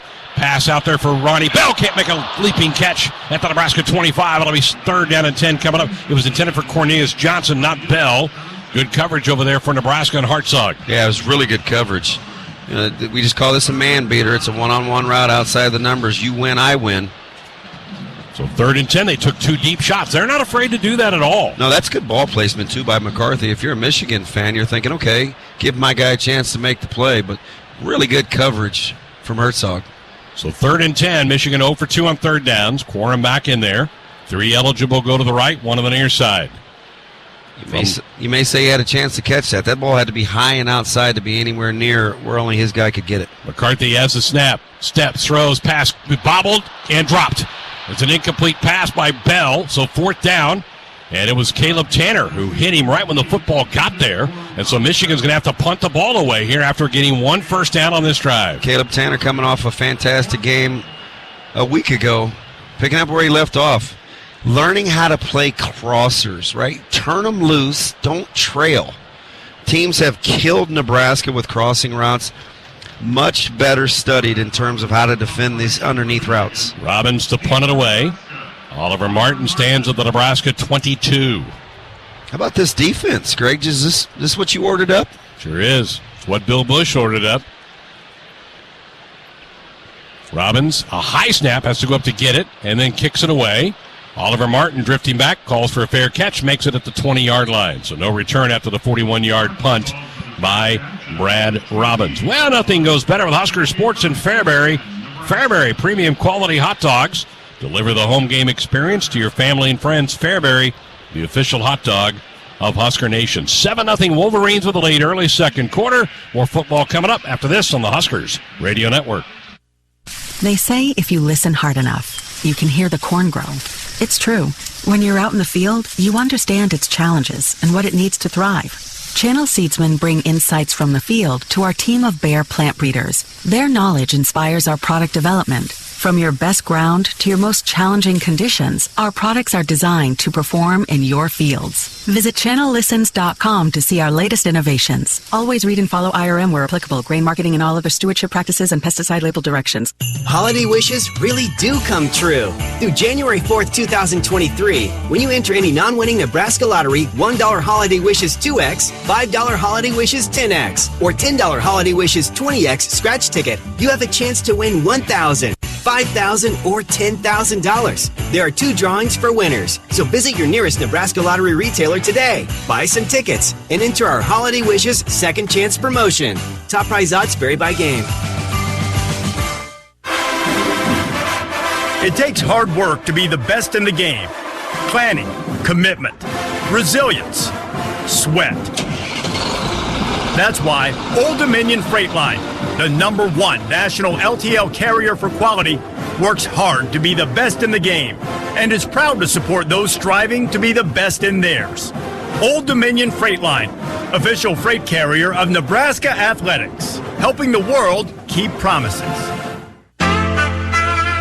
7-0 Wolverines, 13:54 left first half here at the Big House in Ann Arbor, Michigan. Let's get a Rob Seco sideline update with Jessica. The defense has to be fired up after back-to-back stops. Oh, they're fired up, and they've been fired up the whole first quarter, too. And even at that first quarter break, Brian Applewhite saying, hey, good quarter, great quarter. And, yeah, they are a lot of confidence, and that's carried over from the last 3 games. Every time they're coming over here, boy, they're really fired up.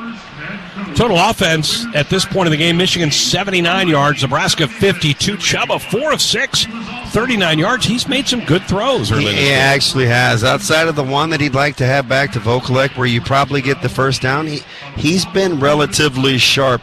The thing for Nebraska is defensively, they're playing what we call a lot of robber. And as long as Michigan stays content to run the ball the way that they are, Nebraska should be good as long as they can hold up at the point of attack, because they're getting an extra guy in the box. Huskers will start at their own 20. Nebraska took the opening kickoff, drove it to the 35-yard line of Michigan, but then a false start penalty pushed them back, and then Jumbo Purdy tried to scramble and couldn't, and they ended up having to punt on that drive. So here comes the offense charging back out again. Purdy has gone the distance at quarterback. I don't know how Logan is feeling. I think Jess knows everything else. Maybe we can get her to see what's going on with Logan Smothers. When the quarterbacks initially came out to warm up, he did not come out with them. He came out for the full team warm up and threw some balls, but I don't think he's feeling great, so we may get a lot of Chubba today. Let's blame Ben McLaughlin. He sat next to him on the plane. That's it. 2 to the left, 1 to the near side. Grant back in there at running back. Snap back, Purdy has it. Backpedaling, looking, sets, throws, pass downfield, incomplete. And it'll be 2nd down and 10. Trying to hit Palmer, who was coming back to the football to try to grab it. Well, I get a little anxiety every time that back foot hits and he continues to drift. True freshman Will Johnson on the coverage for Michigan, 2nd and 10. And Oak Nebraska does not just abandon the run game. You got to keep trying to pound some runs at these guys. So 2nd and 10, 2 to the near side. Grant again the back. Anthony, 4 carries, 11 yards early in this game. Motion the tight end. Brewington, and there's movement up front. Might have been Corcoran on the left side. Came up early. Another pre-snap penalty. Yeah, those are the ones you can't have. You referenced it Ball earlier. Start. Offense. And if you're this team, you're already behind the sticks on a 2nd and 10. Now you're looking at 2nd and 15. Take care of the football here. Damon, they called that on Hicks in the center. So and that's his 2nd one of the season, I believe, which is, I mean, he's got to be moving the ball. Has to be. So Trent Hickson, who I think's really had a good year for Nebraska. Yeah, relatively speaking, for a much maligned offensive line. Yeah. So now you're in a hole. 2nd and 15 from the 15. Got to take care of the football here. 2 eligible to the left. Now Palmer from the left motions to the near side. A turn, give it off to Anthony Grant. Hit and stopped. No gain. It'll be 3rd and 15. Tackled by a terrific middle linebacker, Junior Colson. Boy, Stonewall Jackson here at the point of attack. Benhart just bent backwards into the hole and just no running room right there. 7-0 Wolverines. A minute and a half into the 2nd quarter on a wintry-like day in Ann Arbor. 2 eligible each way for Nebraska with the wing to the near side. Empty set, Purdy in the gun. Play clock at 8. Now they bring Grant back into the backfield. Purdy gets the snap, back to throw. Steps through the pressure, now he's going to run. 15, 20, 25, launches his body forward to the 27-yard line, so he scrambles for 12. Not enough for a first down, but you do pick up 12 critical yards and field position. Yeah, I just like the fact he stepped up into the pocket. That's going to be there for him. The tackle's having a tough time early, so you're getting a lot of edge pressure. Got to step up into the pocket. So the Huskers have 4th and 3 at their own 27, and boy, how costly was that 5-yard procedure penalty on this drive. Buschini to punt again. That's the 3rd straight 3-and-out for the offense. Good snap back to Buschini. Hammers away a kick. Good high booming kick. Henning drifting back, makes a catch at the 25. Makes one Husker miss. Racing to the near side. Now gets tackled at the 34-yard line. So a 9-yard return after a 48-yard punt, and Michigan will have it at their own 34. Well, the Lincoln Airport now the official airport of the Huskers with direct flights to Denver, Chicago, and now Houston. Book your tickets on GoFlyLNK.com. 12:10 left first half. Michigan 7, Nebraska 0. This is Big Red Football. From the racetrack to the bat crack, it's as easy to play your game with Elite Sportsbook. Elite Sportsbook makes betting as easy as a swipe with an easy-to-navigate, safe and secure app platform. It's easier and faster to play your game. Get all the perks of live in-game betting, early cash out, and unique parlays at your fingertips. Sign up today and get your first bet risk-free up to $500 with Iowa's only locally owned sportsbook app. Play your game with Elite Sportsbook. Valid only in Iowa. Must be 21. Gambling a problem? Call 1-800-BETS-OFF. It's game day, and there's no room for weakness. You have a tailgate to execute. You can't afford to be tired, run down, or hungover. You need VAP to be an MVP. Vascular Access Plus Infusion Center has IV hydration that keeps you in the game, like the Energy Infusion or the Hangover Infusion. Vascular Access Plus helps you optimize your athletic performance too, as Vascular Access Plus adds Pure Life Medical. Be the MVP with VAP. Vascular Access Plus. Visit VAPIVhydration.com. It takes remarkable people to give you hope during the darkest time of your life. The staff at QLI did this for us. After Sheila's injury, we struggled to find resources in Las Vegas specializing in brain injury rehabilitation. We traveled to many rehab facilities and last year found ourselves at QLI in Omaha. With Sheila's hard work and their amazing support, she's made great strides towards her recovery. Nebraska is very lucky to have QLI. Thank you, QLI, for helping me get my life back.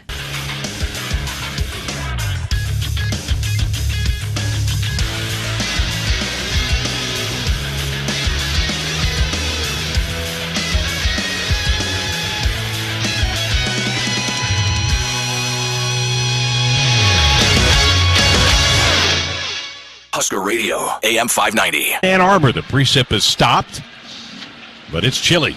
It is a cold day here in Ann Arbor. We landed here yesterday. It was like 61 when we landed, but the front that pushed through Nebraska earlier in the week made its way here to Michigan and cooled it way off today. But here we are in Ann Arbor. Beautiful scene, great site, great venue for college football, and so far the Huskers fighting hard. Yeah, and apparently like the fan base is accustomed to eating pizza out of a box even when it's wet. Like I saw more fans eating that boxed pizza, and it must be the thing here. But outside of that, I'm enjoying Nebraska's start defensively because I thought that they've been gap sound. They just needed to tackle better. We'll see what adjustments Michigan can make. Harbaugh's not happy down there. He's been talking the whole time. I'm going to predict to you, I'll bet you a nickel. That's all I can afford. It's back to a heavy ground game on this drive by Michigan. Maybe two tight ends or kind of those condensed sets where they just get downhill out of pistol. You're probably right. They took their shots. Although we see a 3-by-1 to start the game or to start this drive. The last drive they took those two deep shots, and I think now I would guess they'll go back heavy, but we'll see. Well, I think he's counting guys in the box. Look at Nebraska right now with 8. Right. Trips go right for McCarthy. He is 2 of 7 throwing the football early in this game. Corum is the back. He's up to 45 yards on the ground. One of the nation's top backs, getting a little bit of Heisman chatter, is Blake Corum. They will line up in a true shotgun. 1st and 10 from the Wolverine 34-yard line. Snap back. They give it off to Corum. He's got about 5 on first down. It'll be 2nd down and 5. Quentin Newsome, Luke Reimer there in the tackle. Well, that seems like stealing right now, right? You see the good double at the point of attack, and Nebraska trying to figure out how to slow this run game down. It's direct run game I think they've struggled with so far today. Tight formation this time, 2 to the right, 1 to the near side. Corum stays in there. They motion one of the tight ends. McCarthy turns, hands it off Corum, and he's got a first down. Up across the 45, finally slammed down at the 46, but that's a pickup of 7 yards. Reimer finally won the wrestling duel, but that's 2 carries for Corum and a first down. Yeah, just too high. Good patience by Corum. He cuts it back. Reimer catches him up around the numbers. And for a guy that's only 5'9", that's already built low to the ground, that's too high. 1st and 10 Michigan, now at their own 46, 11-10 to go in the opening half. 7-0 Wolverines. Wide receivers left and right. Loveland, the tight end, motions from the left to the right. Turn, straight hand off to Corum off the right side. And he gets tackled after about a 4-yard pickup by Malcolm Hartzog. Football right at the Nebraska 49. Well, that is a great tackle by a corner at the University of Nebraska. When they play that cloud, or what I would say kind of that squatty coverage, your corners have to be able to tackle. That's a fantastic job by Hartzog. Young freshman from Mississippi, growing up quick here in Big Ten football. 2nd and 5 for Michigan. Dunlap in there, running back for the Wolverines. He's the one back. McCarthy under center. The tight end motions back toward the line of scrimmage. They turn, play action. Going to take a shot. McCarthy steps, throws downfield. Loveland, the tight end, makes a catch at the 30. Finally brought down at the Nebraska 20-yard line. And he's still on his feet. He says his knee or elbow was not down. I think the officials agree with him. They're going to put it down at the 13-yard line. Yeah, well-designed play. Caleb Tanner had his eyes in the wrong spot. Kind of snuck up a little out and up. It was subtle. It's a really good concept and good patience from McCarthy. Delivered a strike. It's kind of improvising. Now they're looking over the spot again. This may go back. I thought that he was down at the 21. He got up and kept going, which that's fine. Don't referee, do your own thing, but they are going to push it back to the 21. 28-yard pickup on the play. Yeah, initially I thought he came down on Caleb Tanner, so I'll be curious to see what the replay says. No argument from the Michigan bench. So 1st and 10, Wolverines at the 21-yard line. They could still buzz this. Harbaugh's wanting to see if they want to buzz it. They'll let the play clock go down, but so far no buzz from up top. 1st and 10 Wolverines. Under center goes McCarthy. Corum the back. From the Nebraska 21. Turn. Handoff. Corum bounces to the outside. Trying to get Hartzog to miss. Races to the corner. 15. Bumped out of bounds around the 9-yard line. You're going to see that now where they're going to test Hartzog. It's mano-y-mano. By the way, that was a great call by the official. Loveland's one butt equals one knee, right? So it's a good spot there, but now Hartzog gave up his leverage. Corum gets to the outside. I think you'll see Michigan stay with that a little bit and see if the young fella can tackle out there. 1st and goal at the 9. Big heavy dose of Blake Corum on this drive. Outside the one pass play to the tight end, Colston Loveland. 1st and goal from the 9. Corum off to the left of McCarthy's in the gun. A wing to the near side. One wide out, split right. They turn. Fake the handoff. Back to throw. Firing it to the wide open Ronnie Green. Touchdown. Nebraska lost Ronnie Green. And Michigan goes up 2 scores. Green's 2nd touchdown of the year. Boy, how does Nebraska lose their president? Yeah, Ronnie Bell, their top pass catcher, popped wide open that time. And it's a 13-0 Wolverine lead. Heavy run action, right? Eyes in the backfield, again, in the wrong place. And that's all it takes for this offense. They're so efficient. A lot of what they do looks alike. Boy, they force you to be on your game. Moody to try to add the point after. Snap down, his kick is up, and it is through the upright. So a 6-play, 66-yard drive, 3:24 off the clock. And Michigan now extends the game to a 14-0 advantage here in Ann Arbor. Back with their kickoff coming up. This is Big Red Football. Here we go again. The celebrating, the accolades. Ever since we added Marco to our team, our technology can't lose. Day after day, success after success, Marco's made our business IT a force to be reckoned with. The only drawback of being technology all-stars is keeping champagne away from the electronics. Find out what your technology could be saying at marconet.com.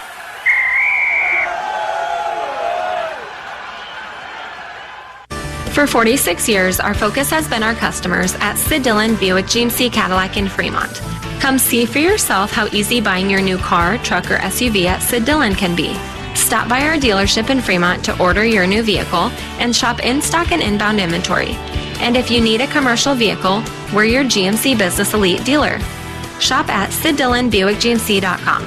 You are what drives us, Sid Dillon. GMC, we are professional grade. At Noddle Companies, their roots run deep through Husker Nation, continuing to develop great places throughout our community. Noddle Companies are looking forward to another year of excellence and cheering on Husker football. So Michigan gets it back to Blake Corum. He's now up to 74 yards rushing in the game. And then they pop the tight end loose on a pretty creative little play, and then Ronnie Bell springs open as McCarthy tosses the touchdown pass. And Michigan now leads 14-0. It goes back to Nebraska's inability to get some first downs and get a little rhythm going offensively. Yeah, the trend continues, right? Once is coincidence, or once is a fluke, two or more is a coincidence, 3 or more is a trend. And what's happening is Nebraska's going through these lows where they cannot get first downs. This is the 3rd game in a row. Now you're on 3 consecutive 3-and-outs.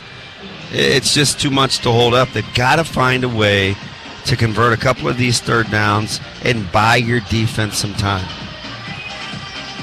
Blake Corum's good. That was a heavy dose again of him on that drive. And then that's once you try to keep slipping more guys up near the line of scrimmage, then you're more susceptible to play action and some shots down the field. So let's see what Mark Whipple and this offense can do now. 14-0 Michigan with a lead. A gray fall day. here in Ann Arbor. Huskers will be back home for Senior Day next week. Final home game, Wisconsin will be in Nebraska. We do not know the kick time. We should learn that late tonight. In fact, that might even pop open tonight during Big Red Reaction. So Matt Codeney may have that information for you tonight. All right, let's see what maybe Nebraska can get something in the return game. Tommy Hill, Zach Weinmaster deep. Moody will tee it up for Michigan, kicking from right to left toward the north end zone here at Michigan Stadium.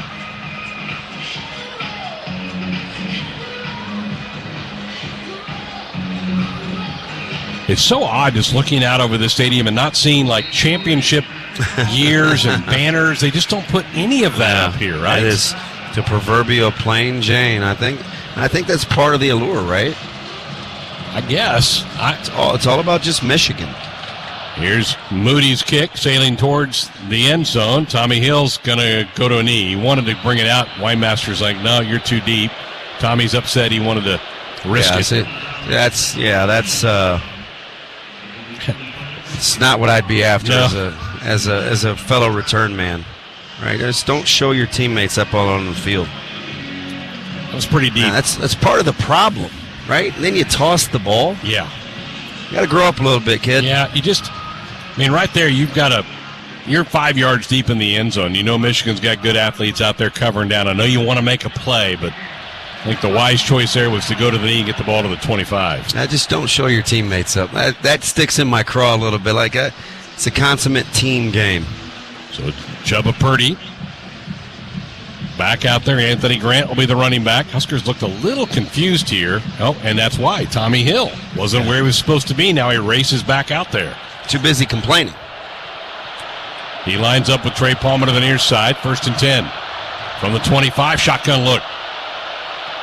Hickson snaps it back, takes the handoff, rolling the pocket, back to throw as Chubba has some time now. He's going to step and run. 25-30, and he has a first down and gets out to the 38-yard line. A 13-yard scramble by Purdy. Junior Colson there to make the tackle. There you go. Use your legs. Go pick up a first down. Yeah, Travis Vokalek did a good job of not showing any negative emotion. He was open.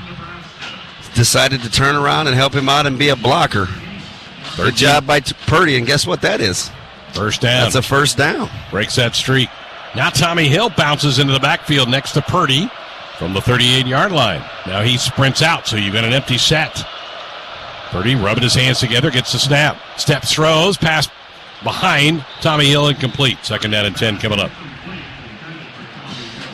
Ramir Johnson is on the field. Split out to the right with that empty set.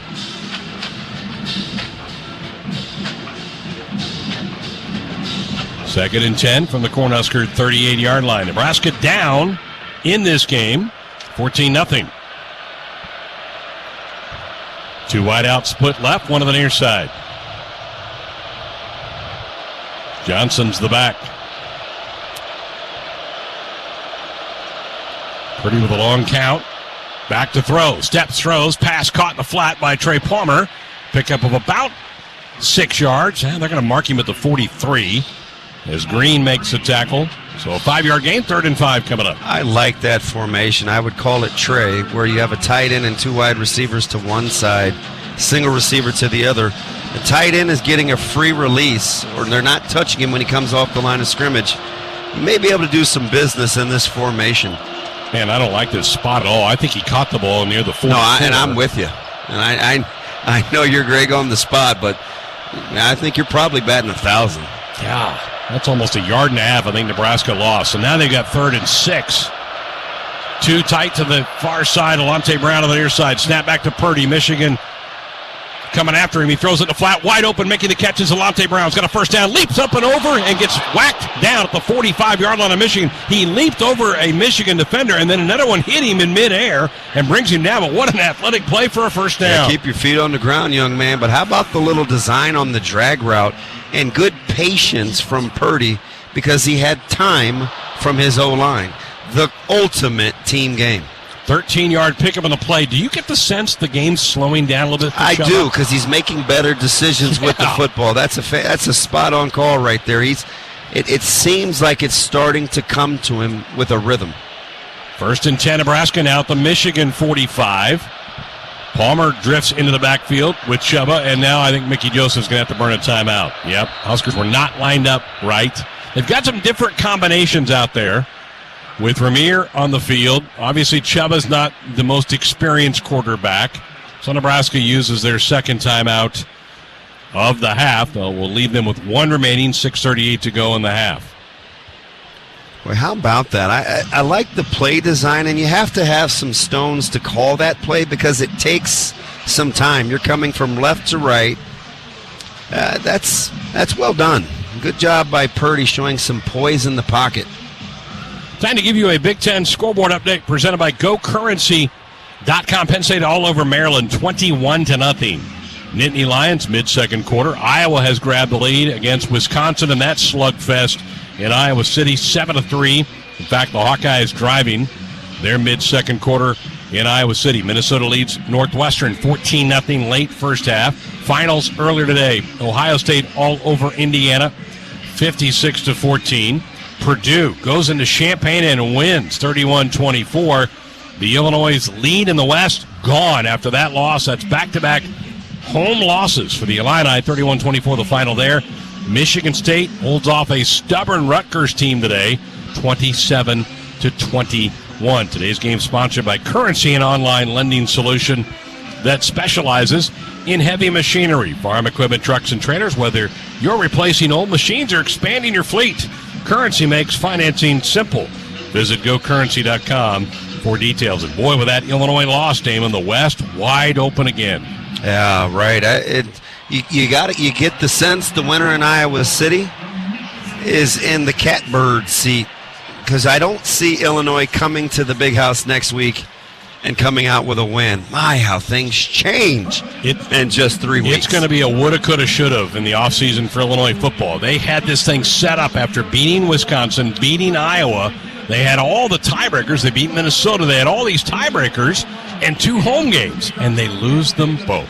And how would you like to be Iowa right now for the I'm sorry, I'm not sorry, the press conferences, we've done this with a 2-game or 3-game losing streak, and all of a sudden you can control your own destiny. Crazy. Isn't this crazy? This West is. Well, we got a little sprint foot race going on here. Yeah, it's a lot going on, and when you have the attention span of a guppy like I do, it's too busy. That was a 100-yard dash foot race by 3 fans that came out. This rivals your and Ben's TikTok that you guys did down in that big Block M pregame. Now listen, Gentle Ben is usually good-natured, but him losing his mind over that TikTok was unbelievable. There were 2 students out here about 3 hours before kickoff that were down on the field doing a pretty well-rehearsed choreographed dance that enraged the folks that were hosting Husker Game Day. Man, so I was in a good mood before that. I'm not in a good mood now. Yeah, that was a little extra, though, wasn't it? Let's get a Rob Seco sideline update with Jessica. You're into that TikTok world, aren't you? Oh, maybe we lost her. She might be doing a TikTok right now. Oh, I'm back. Ah, you're into that TikTok world. I mean, I watch it for the recipes. Damon can attest to that. There's good food recipes. I don't post. Oh, shoot. Huskers go trips to the near side on 1st and 10 from the Michigan 45. Now they'll shift Washington from the right to the left. I'm telling you guys, I like this formation. See the tight end to the 2-receiver side? He's getting a free release. Pistol set, Ramir the deep back. Turn play action. Back to throw is Purdy. Looking, throwing, pass to Vokalek off his hands, incomplete. And there's a late flag. I think you're going to have roughing the passer on Michigan. Purdy got shoved to the ground well after he let go of the football. It was Taylor Upshaw, a senior edge rusher, that shoved Purdy. Personal foul, roughing the passer, defense, 91, 15-yard penalty, automatic, first down. Take that? Oh, absolutely. What I would really like to take, though, is Purdy just kind of stepping up into the pocket, just taking that front hip to his target. That's easy pitch and catch. You're right. Vokalek, they'll take the first down. Yeah. They got to come back to that one, though. It's a good formation against how Michigan is lining up defensively. Now the ball to 30-yard line of Michigan. It's the deepest penetration of the game by the Nebraska offense. Pistol set again. Ramirez the deep back. A wing to the near side. Wide receivers left and right. Purdy looks over the defense. Gets the snap. Back to throw. Stepping up, going to run. 30. Makes a man miss down to the 23-yard line. A scramble for 7. R.J. Moten, the strong safety, brings him down. 2nd and 3. T-Sharp, I think you and I have done this before. We talked about Purdy being more of a presence if he would step up into the pocket, and this is where he's starting to make some hay. It's been drilled into him the last week and a half by the coaches. You've got to step up. Jessica last week even said Donovan Raiola, the offensive line coach, was telling him that last week in the sidelines. You have to step up when you feel that pressure on the edge. Well, I can imagine as an O-line coach where you've been oft criticized that would drive you up the wall. 2nd and 3 from the 23. Grant back in there at the back. Trey Palmer motions from right to left. Snap back to throw. Big blitz. Purdy rolling to the near side. Has a man open. Flips it out in the flat pass. Is dropped by Palmer at the 20. Trey was open. Good throw. He just dropped the football. Now 3rd and 3. Yeah, for a guy of his caliber, we've seen that just a couple of too many times this season. But here's the thing about TP. He knows it. He's his own toughest critic. Just got to dial in. He's trying so hard to make a play. Look at Mickey encouraging him, saying, hey, listen, squeeze it, take a deep breath. Well, he's coming out of the game here on 3rd and 3. Yeah, they're going big here. Might be 4-down territory. This is, look at this humanity. That's a jumbled mess here. Chubb is going to go shotgun. Grant to his right. Play clock at 3. 1. They get it off. Purdy back to throw. Stepping up on the pressure. Has a man open. He's going to run for the first down to the 20 to the 15. Slides to a stop at the 14-yard line. So he scrambles for about 9, and Huskers will move the change. Rod Moore, the free safety, whacked him to the ground. Not a great slide, G-Sharp. Is he hurt? Not a great slide. Or is that a Michigan man down? He was in no man's land, and his ankle was kind of pinned. It's Purdy that's down. Oh, goodness. Well, we'd be looking at Hastings' finest. Yeah, Jarrett Sinek is the 3rd quarterback on the trip today, who played pretty well in the spring game. If you were at the spring game, it looked like it might be a knee for Purdy that they are looking at. Yeah, I'm a terrible doctor. I have a hard enough time doing this. It's that or an ankle.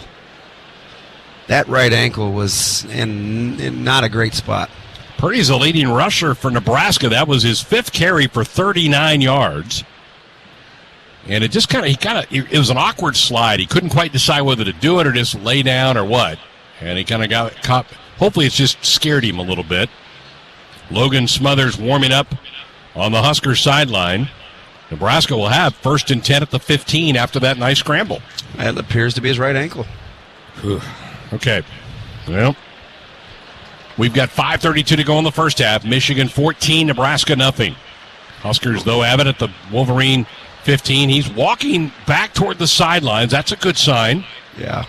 This may be an injury that gets worse later today. Right. Where you go in and you sit down. Whatever you do, don't take your shoe off. But that limp is noticeable. Be curious to see what Nebraska does here with the backup quarterback situation. Do you go back to Smothers, who had just short of a lukewarm warm-up? Logan is in the huddle. Didn't look like he felt great. So 1st and 10 at the 15. What a spot to bring him in. You've got a good drive going at the Michigan 15. So Smothers in there. Logan 6 for 11 throwing the football this year and 27 yards on the ground. Gabe Irvin will be in the backfield with him. You've got trips to the left, one wide out to the near side. So Logan Smothers, we thought we would see him play today. He is in there now. Now it's an empty set as Irvin sprints out. Logan's going to quarterback draw it and weaves his way down to between the 11 and 12. We'll give him a 3-yard pickup. Michael Barrett makes a tackle, 2nd down and 7. Yeah, see, I like how he got back vertical. Right, this is just, it doesn't look like much, but look at the down and distance. Didn't get too cute. 2nd down and 7 from the 12. Your O-line appreciates that too. Keeps the penalties to a minimum. 2 wide outs to the near side, 1 split left. Snap back, Logan has it. Gets hit as he throws, pass incomplete. Man, he got blasted right when he let go of the football. It'll be 3rd down coming up. Mason Graham put the boom on him. Yeah, fortunate to get that one back. Wasn't a lot going on. Marcus Washington having a hard time getting off press coverage. Michigan's picking the ball up and running it to the other end. Are they going to try to decide whether this is a fumble or a throw? It looked pretty simple that it was an incomplete pass. Michigan picked it up and ran it all the way. Here's Jerry McGinn. It's clearly. He said incomplete pass. Clearly an incomplete pass. Not only was his arm coming forward, the ball did as well. The ball went about 10 yards down the field. There'll be nothing to talk about on this one. All right, so 3rd down and 7 here. You want to get 7 here. You're down 14, but you got to get some points to get kind of a little mojo. Yeah, I don't know if you blinked, but we're under the 5-minute mark in the second quarter. And that was with a couple of injuries. Right. 4:54 left in the quarter. 3rd and 7, Nebraska at the Michigan 12. They trail it 14-0. Logan Smothers in at quarterback now for Chubba Purdy, who looked like he hurt an ankle. He's in the CHI Health tent right now. Trips go left. Irvin, the running back, in the backfield. Trent Hickson grabs the football. In motion to the near side is Palmer. Snap back, low snap. Logan bobbles and has to land on it at the 20-yard line. Never got a handle on it. It was a low snap. He had it initially, and then it dropped at his feet. And now Timmy Bleekrode going to come on and try to get the Huskers on the board. That's why you don't make any sweeping judgments about quarterback play, right? What a difference a week makes. But a lot of this is reps and practice time. Yeah. He's just simply a little out of sync here. 3's imperative, though. So Timmy Bleekrode, who is 7 of 9 on the year, has made his last 6. This will be a 37-yard attempt. Ball close to the middle of the field, a little bit toward the near hash, kicking to the south end zone. Snap down. Bleekrode's kick sailing towards the uprights, and the kick is good. He just got it over the uprights. We kick it into a little bit of a breeze. He didn't hit that very well, but that's an All-State field goal. Switch to All-State and save and get protected from this year's mayhem as the Huskers, for the first time in the game, got inside that Mosaic red zone. And Mosaic, their mission is crop nutrition. Learn more at cropnutrition.com. So points got on the board. Yeah, get the goose egg off the board. And listen, you guys are the good golfers. I'm just telling you what I hear on TV. Did it look like he caught that one a little fat? Yeah, absolutely. Is that what you professionals say? And the good thing is he got it through. Yeah. He didn't hit it well and still got it through. Mickelson's finest over there, our crack statistician, is nodding in agreement. Yep, caught it thick. That was a 12-play, 56-yard drive, 4:36 off the clock, and a Timmy Bleekrode 37-yard field goal. And Nebraska is on the board with 4:10 to go before half at 14-3. And Chubba Purdy, let's get an update on Chubba on a Rob Seco sideline check-in with Jessica. They have taken Chubba Purdy up to the locker room, but the good news is he was walking on his own accord, just limping really badly. It's the right ankle that they were looking at. They had him on the bench. They never went to the tent, and then there was some discussion, and then they went back up to the locker room. So I'll keep you posted. Alante Brown now in the tent. You know what they never let me do on the sidelines? Have as much access as Jess does. Yeah. Frankie hangs one up, coming up and grabbing it, Henning at the 15, cutting to the outside 20, 25, knocked out of bounds at about the 34-yard line. Pretty good return by Michigan. Deshaun Singleton slapped him out of bounds. But the Wolverines, with pretty good field position, they've got all 3 of their timeouts left, 4:05 on the clock before intermission. And they don't have to change a thing. You know that they've got a 4-minute offense, and they'll be just happy to do so. There will be no panic from this bunch. And they'll put the football at the 35. So pretty good return off the kick. Again, it's such a heavy air day. The kickers can't get the ball into the end zone on kickoffs. And Frankie's one was gathered there around the 10. Actually, they'll mark it back at the 33. I thought he went out of bounds around the 33. If there's one thing I'm going to leave to you, it's spotting the football. I mean, that is your deal. I'm a long ways from the field, and I do this better than the guys that are all right down there, it seems like. Well, over the last couple of years, it appears to be extremely difficult. And no tongue-in-cheek, it appears to be difficult to spot the football. It's hard. I understand officiating's hard. Hard. Oh, boy. Let's go down to Jessica on the sideline. What do we got? Well, I didn't see the end of that play, but Coach Whipple is down on the sideline being attended to and looks to be in some pain. Not sure. I don't know if he got ran into, but he is down on the sideline. Well, that's where Henning, the returner, went out of bounds. Yeah, he rolled up on his thigh. I thought he got his legs out of the way. I hope he got his legs out of the way. Yeah, we're just seeing a replay now in our video screens here. Yeah, I think he just came off the Rascal not too long ago. So, yeah, they're working on the Husker offensive coordinator on the sidelines, and so we've halted play, I think, so that he can get attention over there. Here's Jerry McGinn, our official, is going to talk to the crowd, I think. See if he turns his mic on. Now, he's far enough off the sideline where I think we can continue play. But again, this is a coach, and that there's not a lot of room, Damon, on the sidelines here at Michigan. Yeah, just trying to figure out who's going to call plays. He's a tough cuss. He won't leave unless he absolutely has to. They're bringing him over to a bench to sit him down. So he is now on a bench, so we'll be able to resume play. Boy, right. That is tough. Unfortunate. Michigan, 1st and 10 at the 33. 14-3, Wolverines with the lead. It'll be a pistol set with Corum, the deep back, wide receivers left and right.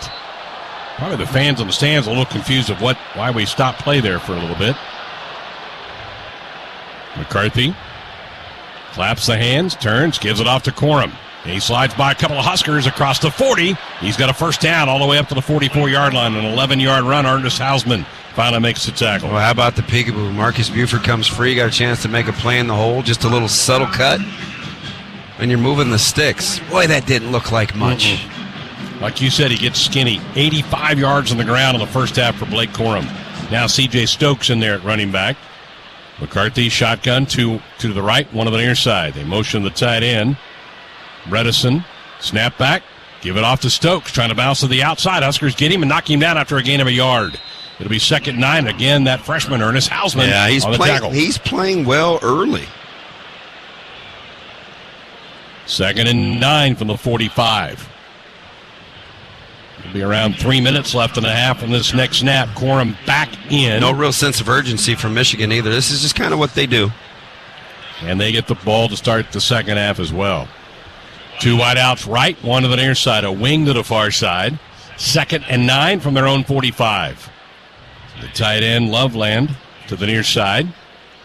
McCarthy gets the shotgun snap, back to throw. Steps, throws downfield. Well covered is Ronnie Bell, and he can't make the grab. Good coverage by Malcolm Hartsaw. Boy, that freshman getting tested today. Now you have 3rd and 9. Yeah, he is mano-a-mano. He's in press coverage. Make a play, young fella. Michigan 0 for 3 on 3rd downs today. It's such a strange first drive, not converting a 3rd down and still scoring, but they haven't seen a ton of 3rd downs either. Ball at the Wolverine 45. A chance for the defense to get the ball back to the offense. Again, Chubba Purdy to the locker room with an injured ankle. Good news was he was able to walk into the locker room up that famed tunnel. Snap back to McCarthy. Huskers come after him. Sets, throws, pass cut over the middle at the 50, and a first down for Michigan. As Blake Corum made or was it Roman Wilson makes the catch and run after the catch to move the sticks at the Nebraska 42. Where was Dennis the Menace? Mr. Wilson, they had him dead to rights after about a 5-yard gain. He slips out of the back gate, and they're going to snap it again just under the 3-minute mark. 13-yard pickup on the play, so they convert 3rd and 9. Now they have it at the Husker 42. Tight formation. McCarthy under center. Corum the deep back. Turn. Straight handoff to Corum off the left side. Garrett Nelson grabs him and holds on. Gain of about 4 to the 38. We've got exactly 2 minutes left to go in the half. Yeah, the lack of sense of urgency is almost comical. Yeah, well, but it's kind of just who Michigan is. They never seem like they're in a hurry. And they know they have the 3 timeouts, so they can start stopping it. 2nd and 6 from the Husker 38. 1:50 left in the half. Wilson motions from left to right. Pistol set. McCarthy gets the snap. Hands it off again to Corum. He sidesteps a Husker. Gets knocked back at the 34. A gain of 4 more. 3rd and 2 coming up. Gifford and Reimer combine on the tackle. Well, even the fan base was a little uneasy, as they still haven't used the timeout. 3rd and 2.5. You can't take them with you. Nope. Nash comes in. And they're huddling. Caleb Taylor comes in. 1:15, clock on a roll. Shotgun look. Wide receivers left and right. Snap back. Handed off again to Corum. Stood up and dropped. He didn't get it. Picked up about 1.5 yards. It'll be 4th down and 1. 1:03, and now I think Harbaugh's going to burn a timeout. No, he still hasn't called it. That's an odd sequence right here. 4th down and 1 yard at the 33 of Nebraska. Offense stays out there. Now, I know I said they didn't have to hurry. The 4-minute offense is who they are. But you're bordering on inefficient right now. 4th and 1. Huskers change some personnel. Will Nebraska have to use a timeout? I think they may have to. Michigan ready to snap it. Mickey Joseph does call a timeout with 37 seconds left. Huskers did not have the right personnel on the field for this 4th and short. Well, that'll drive you crazy as a coach. Late substitutions. But you had it. Yeah. You still had a timeout you could use that for right there. So Mickey uses his final timeout of the first half. A couple of those have been on defense. Michigan looking at 4th and 1 at the Nebraska 33. 37 clicks left. Michigan 14, Nebraska 3. This will be a quick one. Michigan, I think, knows what they want to do. Nebraska's got to figure out how to get lined up in a hurry.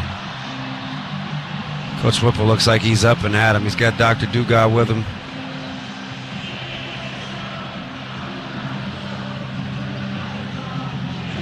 Well, they've got some gators and carts around here that maybe they could put him on. All right, 4th and 1.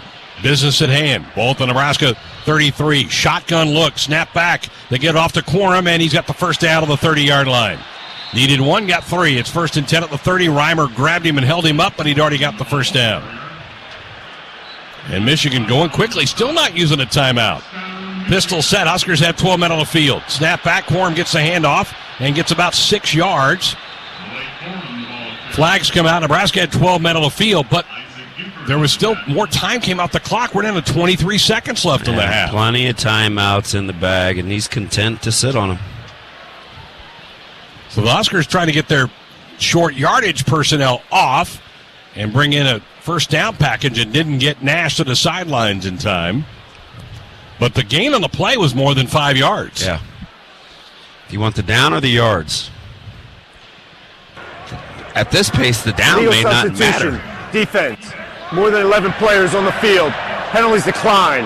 2nd down. Yeah, they're going to take the yardage. That is, wow. So 6-yard pickup. It's 2nd and 4 from the 24. And Jim Harbaugh is like questioning. Now they wind the clock. He doesn't even use a timeout here. We're inside of 20 seconds left. They motion a man. The tight end. McCarthy gets the snap. Gets hit as he throws toward the end zone. The pass sails incomplete. Now you have 3rd down and 4, and you've got 10 seconds left in the half. This is crazy. Listen, he gets paid a ton more than I do, but I guess the downs won't matter. Why wouldn't you take the penalty? And if you don't, call a timeout.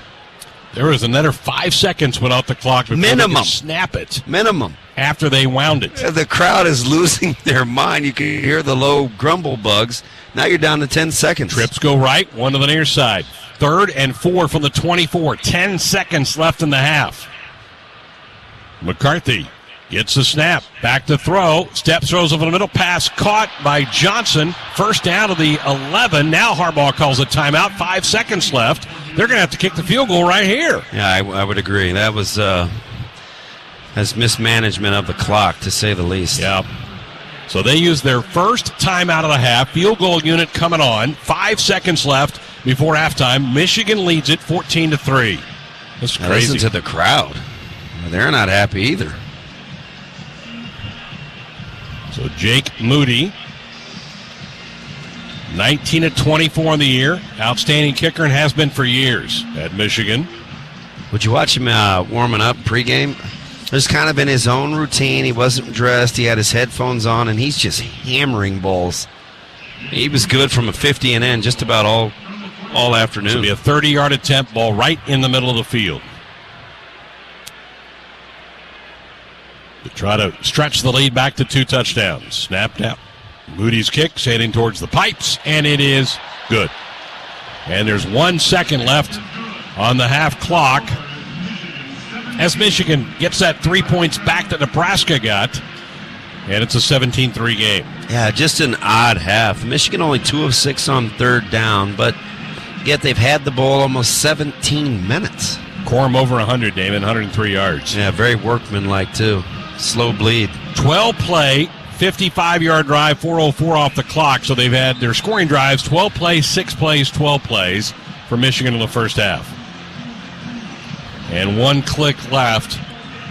And I'm a little surprised there's not Not booing's probably too strong, but there's not more murmuring. Yeah, in the crowd there was that. a little angst, and you could kind of hear the murmurs, but you're thinking 17-3. That was an unusual sequence, especially to still be sitting on all of your timeouts. So or two of them anyway. We'll see a little dribble kick, I'm sure, here to run out the final second of the half. And Nebraska will be trying to get their offensive coordinator back to the locker room.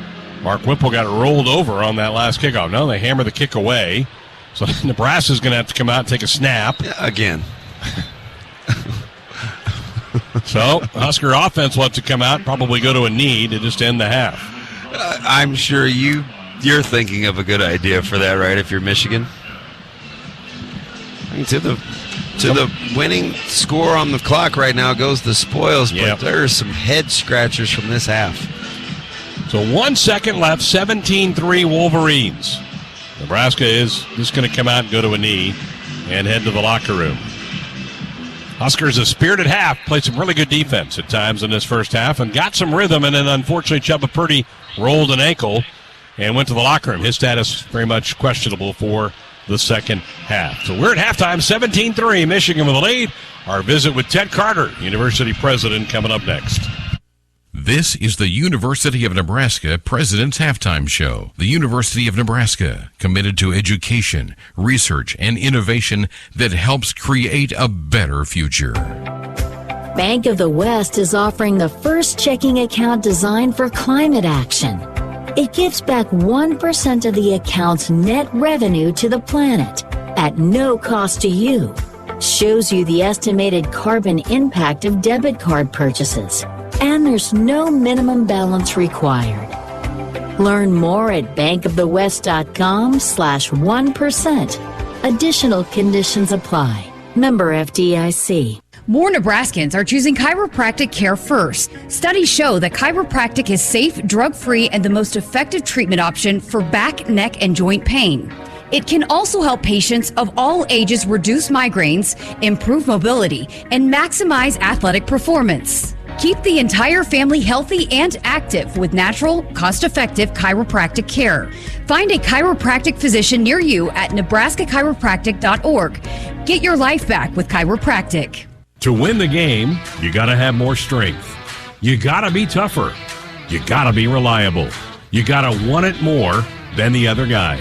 And you need a great team you can count on, backing you up the whole time. Whether it's in the field with your Massey Ferguson or on the field with the Huskers, red is the color of getting it done quicker, smarter, and efficiently. So this season, make sure you're checking out the lineup that'll get more done where and when it counts. From your Nebraska Massey Ferguson dealers. You already got the hat, the jersey, maybe even the occasional red and white face paint. So kick things off right this season and add the FNBO Husker Visa debit card to the list. Pay loud and proud for every Husker decal, t-shirt, or hot dog at the game. Wear your heart on your sleeve and in your wallet with the Husker Visa debit card. Free with any checking account from FNBO, the bank of Husker Nation. Get yours today at fnbo.com/Huskers. Member FDIC. You're listening to Big Red Football. The Nebraska FFA is growing leaders and building communities. Together, we are strengthening agriculture. The Nebraska FFA Foundation believes in our future leaders and the communities they serve. We believe in the future of agriculture. Join us in the I Believe in the Future of Ag campaign. Learn more online at neffafoundation.org. Brought to you by CPI, Cooperative Producers Adding Value, Sharing Success, and Bayer, Science for a Better Life. In America, the future belongs to everyone. So we designed the Ford trucks of the future for everyone. Ford F-Series, America's best-selling trucks for 45 years straight. Made for performance and capability on and off-road. Because the trucks of the future aren't designed for a few. They're built for America. Ford F-Series. Drive one today. Based on 1977 to 2021 calendar year total sales. When you're a fan, you wear your team's jersey on your back and your heart on your sleeve. After a win, your world glistens. Lose, and the hurt permeates your soul. You'll always have a place with us in the Cox Fan Zone, where everyone can play and connect with other fans in a big group hug. See, in the Fan Zone, you're not some crazy fan. You're home. Hey, Husker fans, this is Greg Sharp, voice of the Huskers. Say Fan Zone into your Contour voice remote to play. Not at home? Visit Cox.com/fanzone. Go Huskers. And it's going to be just like the old days, but even better, because now it's old school meets new school. Whoa, did you just dip your pizza in Dorothy Lynch? Yeah, man, it's amazing. Here, I got extra. Try it with your hot dog. Oh, wow. Hey, we need another hot dog over here. So as I was saying, it's a whole new game now. Here we go again. Rooted in our tradition as a team. Shake up tradition with the one-of-a-kind flavor that goes with anything, game day or any day. Dorothy Lynch, endless flavorabilities. It takes hard work to be the best in the game. Planning, commitment, resilience, sweat. That's why Old Dominion Freight Line, the #1 national LTL carrier for quality, works hard to be the best in the game and is proud to support those striving to be the best in theirs. Old Dominion Freight Line, official freight carrier of Nebraska Athletics, helping the world keep promises. At Sid Dillon Chevrolet, we help you find vehicles designed with purpose and function, prioritizing safety, technology, and the dependability you need. Visit our Chevy locations in Blair, Crete, Fremont, or Wahoo to shop in-stock and inbound inventory, or to order your new vehicle. And as your Chevrolet Business Elite dealer, we offer commercial vehicles, including medium-duty trucks and low-cab forwards. Visit SidDillonChevy.com. You are what drives us, Sid Dillon. Chevy, find new roads. Let's pause 15 seconds for station identification on the Huskers Radio Network. This is where you come for Husker sports. KXSB Omaha and KSRZ HD2 Omaha. Broadcasting the Big Red to Nebraska, Iowa, and beyond. AM 590 ESPN Omaha. And now on the free AM 590 app for your phone. This is the University of Nebraska President's Halftime Show. The University of Nebraska, committed to education, research, and innovation that helps create a better future. We're back. It's halftime of the Huskers matchup today against the Michigan Wolverines. And as we do every week, a chance to chat with the president of the University of Nebraska, Ted Carter. Great to have you with us. A road game, Huskers here in Ann Arbor, one of the great cities in the country. Yeah, and one of the most iconic stadiums in the Big House. So, yeah, it should be an exciting game. It's an opportunity. We're playing, Michigan, top 5 ranked team in the country. So, yeah, it's just an opportunity to show ourselves. What's on your mind this week and you'd like to share with the folks? Greg, this past week marks the 10-year anniversary for Nebraska Innovation Campus, or NIC, sometimes referred to as NIC. In the past decade, the campus has grown to include office space, a maker space, a conference center, a coffee shop, a hotel, lab space, greenhouse space, and a whole lot more. 10 years ago, Nebraskans recognized the opportunity for space on the UNL campus for business and faculty to partner and collaborate together. The work that goes on at the NIC is relevant to things Nebraskans really care about: agriculture, food science, water for food. We said we would pursue research to benefit Nebraskans, and we're doing that today. President, I know the University of Nebraska is supporting innovation and entrepreneurship across all the campuses. Can you tell us a bit more about how NU helps deliver research that drives the future? This is the space of which I'm actually one of the things I'm most proud about. Once again, we're in the top 100 in the world in earning U.S. patents. The University of Nebraska system is now number 64 on that list with 43 patents, our highest ranking ever as a university. So this means that we're one of the best in the world at taking the work our faculty and making sure it benefits real Nebraskans. Another example is a patent around medical treatment for HIV. This is a problem that's been around for 50 years. The therapy is a long-lasting one that has potential to be administered in a single dose once a year, instead of current treatment that involves daily doses. So this is going to help people live longer and treat a debilitating disease in an easy-to-manage way, and I'm really proud of our faculty making this level of success possible. And I would assume that these startups that are getting the patents help create jobs and even tax revenue for the Nebraska economy. Absolutely. These companies are growing jobs for Nebraska and keeping young, talented people in our state. They're hiring Nebraskans to work for them, which also contributes to economic growth. So let me give you a great example. Shane Farrader is a faculty member at UNL who recently received my inaugural award to recognize innovation and commercialization. He and his team are building tiny robots that can conduct surgery. Smaller incisions lead to shorter recovery times and save hospitals and patients money. So Shane's company, Virtual Incision, has received more than $100 million in venture capital investment since 2006. And the project recently received $100,000 from NASA to prepare the surgical robot for a 2024 test aboard the International Space Station.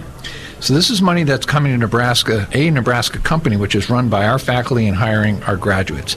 The money also attracts corporate partners who fund additional research, helping create more jobs and tax revenue for our economy. Small businesses they're the heart of the economy across the country and certainly here in Nebraska. Can you tell us more about entrepreneurship at the university? So, Greg, the university is a key supporter of Nebraska's entrepreneurial ecosystem.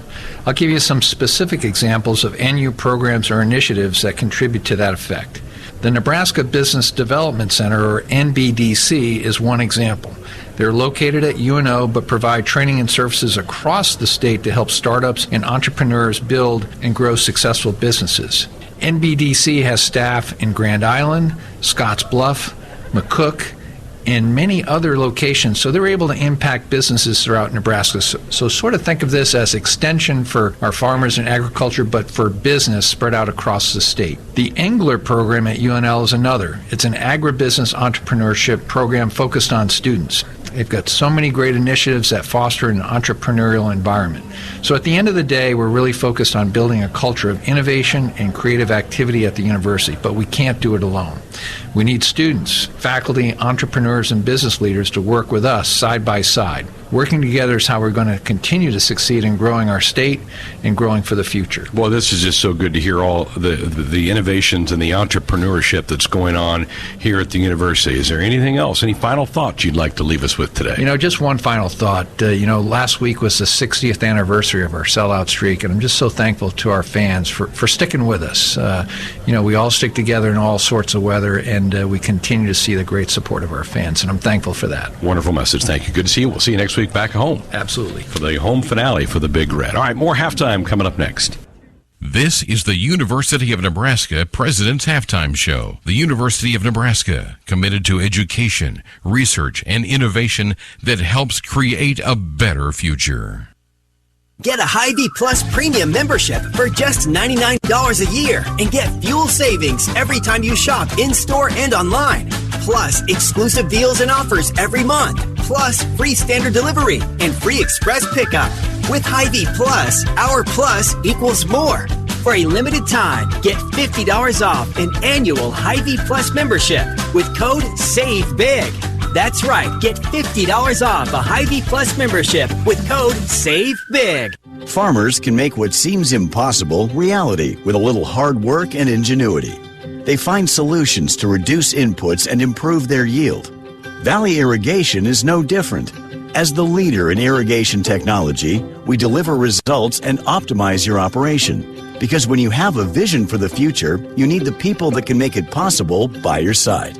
Expect what's next. Expect what's possible from Valley. Visit us at valleyirrigation.com. Woodhouse Nissan makes car buying easy, enjoyable, and stress-free. We will bring the dealership to your driveway with Nissan at Home. You can shop, drive, and buy a new or pre-owned Nissan all from the comfort of your own home. Explore every aspect of the purchasing process at your pace and convenience. Get real pricing on your vehicle of choice, review lease and financing options, and complete a credit application. Get to your next adventure faster with Woodhouse Nissan. Here's to the locals, raised right here in the Western Corn Belt. The strong ones. We help them grow stronger, making world-class genetics research and technology local. The cutting-edge yet common-sense agronomy, the shake-em-up yields. Because we're born and raised here too, and we'll keep raising the bar to ensure you only get the best at Hogemeyer. Raised local, raised right here. Learn more at therightseed.com. Halftime. Nebraska football trailing number 3 Michigan 17-3 in Ann Arbor at the Big House. In the Acres Broadcast Center in Lincoln, I'm Matt Coatney. Chiropractic care keeps people of all ages healthy and active and is a safe, natural, affordable health care choice. Chiropractic is proven to improve mobility, prevent injury, and treat pain. Find a chiropractor near you at nebraskachiropractic.org. Get your life back with chiropractic. And a reminder to shop Woodhouse first. 18 brands, 16 convenient locations, simplified car buying to save you time. Shop, finance, and buy online at woodhouse.com. Matt Coatney with you, 17-3. Michigan in the lead over Nebraska at the half. Time now for a Nebraska Lottery scoreboard updated from the Acres Broadcast Center. These games at the half in the Big Ten, number 14 Penn State blowing out Maryland 24-0. Nate Singleton has 2 touchdown runs of 45 and 27 yards. Sean Clifford connected on a 3-yard touchdown pass to Brenton Strange. Jake Pinniger has a 50-yard field goal. The Nittany Lions lead at 24-0 over the Terrapins. They are at the half in Iowa City, and Iowa leads Wisconsin 14-10 behind a 4-yard touchdown run by Caleb Johnson. They also got a pick 6 by Cooper DeJean of Graham Mertz. He took it back 32 yards. And then right before the end of the half, Wisconsin got on the board. A Keontez Lewis 51-yard touchdown pass from Graham Mertz. It's 14-10 Hawks at the half over Wisconsin. 14-3 is the lead for Minnesota over Northwestern and Minneapolis. Mo Ibrahim has 2 touchdown runs in that game. In other scores around the nation, Houston is leading Temple 28-19 late in the third quarter. In Oxford, Mississippi, number 11 Ole Miss at the half leads number 9 Alabama 17-14. 10th ranked Clemson in Death Valley leads Louisville 17-7, and they are at the half. In the first game between 2 ranked teams since 1949 in Tulane, the Green Wave ranked 17th trails 22nd ranked Central Florida 24-14 at the half. That game being played in New Orleans. Washington State blowing out Arizona State at the half on the coast, 28-0, and Iowa State leads Oklahoma State 14-10. They're early in the third quarter of play. A couple of other scores. Army leading Troy 9-0 at the half. Miami leading in Atlanta over Georgia Tech 14-7 early in the third quarter. Marshall over App State 14-7. They are at the half. And North Texas with a 21-20 lead over UAB early in the third quarter. And in the SEC, Florida leading South Carolina 15 seconds to go in the first half. The Gators 24, the Gamecocks 6. Michigan leads Nebraska 17-3 at the half. When we return, we'll have Jessica Cootie with her sideline talk with Coach Mickey Joseph in just a few moments. Stay right there. And it's going to be just like the old days, but even better, because now it's old school meets new school. Whoa, did you just dip your pizza in Dorothy Lynch? Yeah, man, it's amazing. Here, I got extra. Try it with your hot dog. Oh, wow. Hey, we need another hot dog over here. So as I was saying, it's a whole new game now. Here we go again. Rooted in our tradition as a team. Shake up tradition with the one-of-a-kind flavor that goes with anything, game day or any day. Dorothy Lynch, endless flavorabilities. Let Shelter Insurance get you in the game this football season. The Nebraska Huskers are gearing up for another big year, and this is your chance to win tickets from Shelter Insurance and the Husker Radio Network. Contact a Nebraska Shelter agent, and they'll register you for a chance to win tickets to one of 4 home football games this season. Only Shelter agents can register you, so call, email, or drop by for your chance to win. Find an agent near you at shelterinsurance.com/Huskers and ask them to register you to win. 14-3, or 17-3 rather, our score at the half. Michigan got that field goal with 1 second left in the half to stretch the lead to 2 touchdowns. So it's a 17-3 Wolverine lead. Waiting the arrival of both teams back out onto the field here. Still about 5 minutes on the clock, so we have some time left before the second half gets going. We can look at our Power Performance Halftime Stats, sponsored by Manzer Equipment in Osmond, Nebraska, your full-line Massey Ferguson dealer, proud supporters of Huskers and Nebraska farmers since 1975. Michigan right at 200 yards of offense, 103 for the Huskers in the first half. Jeppa Purdy went 6 of 12, 56 yards. He was also Nebraska's leading rusher, 39 yards on 5 carries. Huskers 47 on the ground, 56 for the air. Michigan 109 on the ground, led by Blake Corum, who has 103 on 19 totes in that first half. McCarthy 6 of 13 throwing the football for 91 yards and a touchdown toss for McCarthy in that first half. So, again, those are your look at your Power and Performance Halftime Stats, sponsored by Manzer Equipment in Osborne, Nebraska. What stands out to you, Damon, as you look at some of these first half numbers? What grabs your attention? So there's a couple of things. I think, number one, somehow Corum over 100 yards with Michigan not being great on third down. Yeah. So they're not seeing a ton, but Nebraska, that 1 of 3 or 2 of 6, as you break down fractions, that should be good enough to keep you in the hunt to have Corum where he is from a statistical lab point. But how about this? Nebraska's 4 penalties, it's just 30 yards. But in a game like this, you get the sense that 5 yards off schedule for this offense is 5 too many. Those pre-snap penalties really hurt Nebraska a couple of times with drives in that first half. Huskers penalized 4 times for those 30 yards. And a couple of drops by Nebraska. Yeah. That's the thing that probably will agitate Mickey Joseph the most, are some of those drops that the Huskers had on some plays. The head coach is making his way through the tunnel. The Huskers are coming back out for warm-ups. We'll get it down to Jessica when Coach Joseph gets out on the field. I think one of the things is, where's Mickey Whipple going to be in the second half? I think there was some discussion about trying to get him up to the press box to call plays up here in the second half, get him off that sideline. Yeah, just to try to get a vantage point where he can see. He has to feel fairly vulnerable. He wasn't moving around very well. At least he was upright, but yeah, that's definitely the first topic of business. Now, thank goodness Nebraska, well, in one way, thank goodness Nebraska's on defense first. Right. If he does have to get up to the box, because as you and I were talking about off air, logistically, this place is difficult to get to from the booth. Sure is. It is a one-way in, one-way out here at Michigan Stadium. The Huskers still trickling out of the locker room, and I believe I see Coach Joseph making his way toward Jessica. Let's send it down to her. Well, Coach, first of all, can you update us on the quarterback situation? Logan's going to go. All right, and we saw Coach Whipple had to be carted off. First and foremost, hope he's okay, but what's the game plan for play calling? He's getting x-rays right now, and then we'll call it as a staff, but I'll make sure the right plays get it. And what's the key to that? How do you put some points on the board? We got to be consistent in our job. We got to execute what's being called. We got to be to try to run the ball, and we try to put 1 or 2 on them. Appreciate it, Coach. Thank you. All right, and this halftime chat with Coach Joseph is brought to you by Channel. Channel sees former across Nebraska. Get expert advice that yields results at channel.com. Greg, back up to you. All right, so there are your answers. Sounds like Chubb is done for the day. Yeah, and a group, group thing for the offensive selections for play calling, which I'll be curious to see how that changes from what we saw in the first half, with which we only saw 14 runs and 13 passes. So that one right there will be a number that I'll keep a good eye on.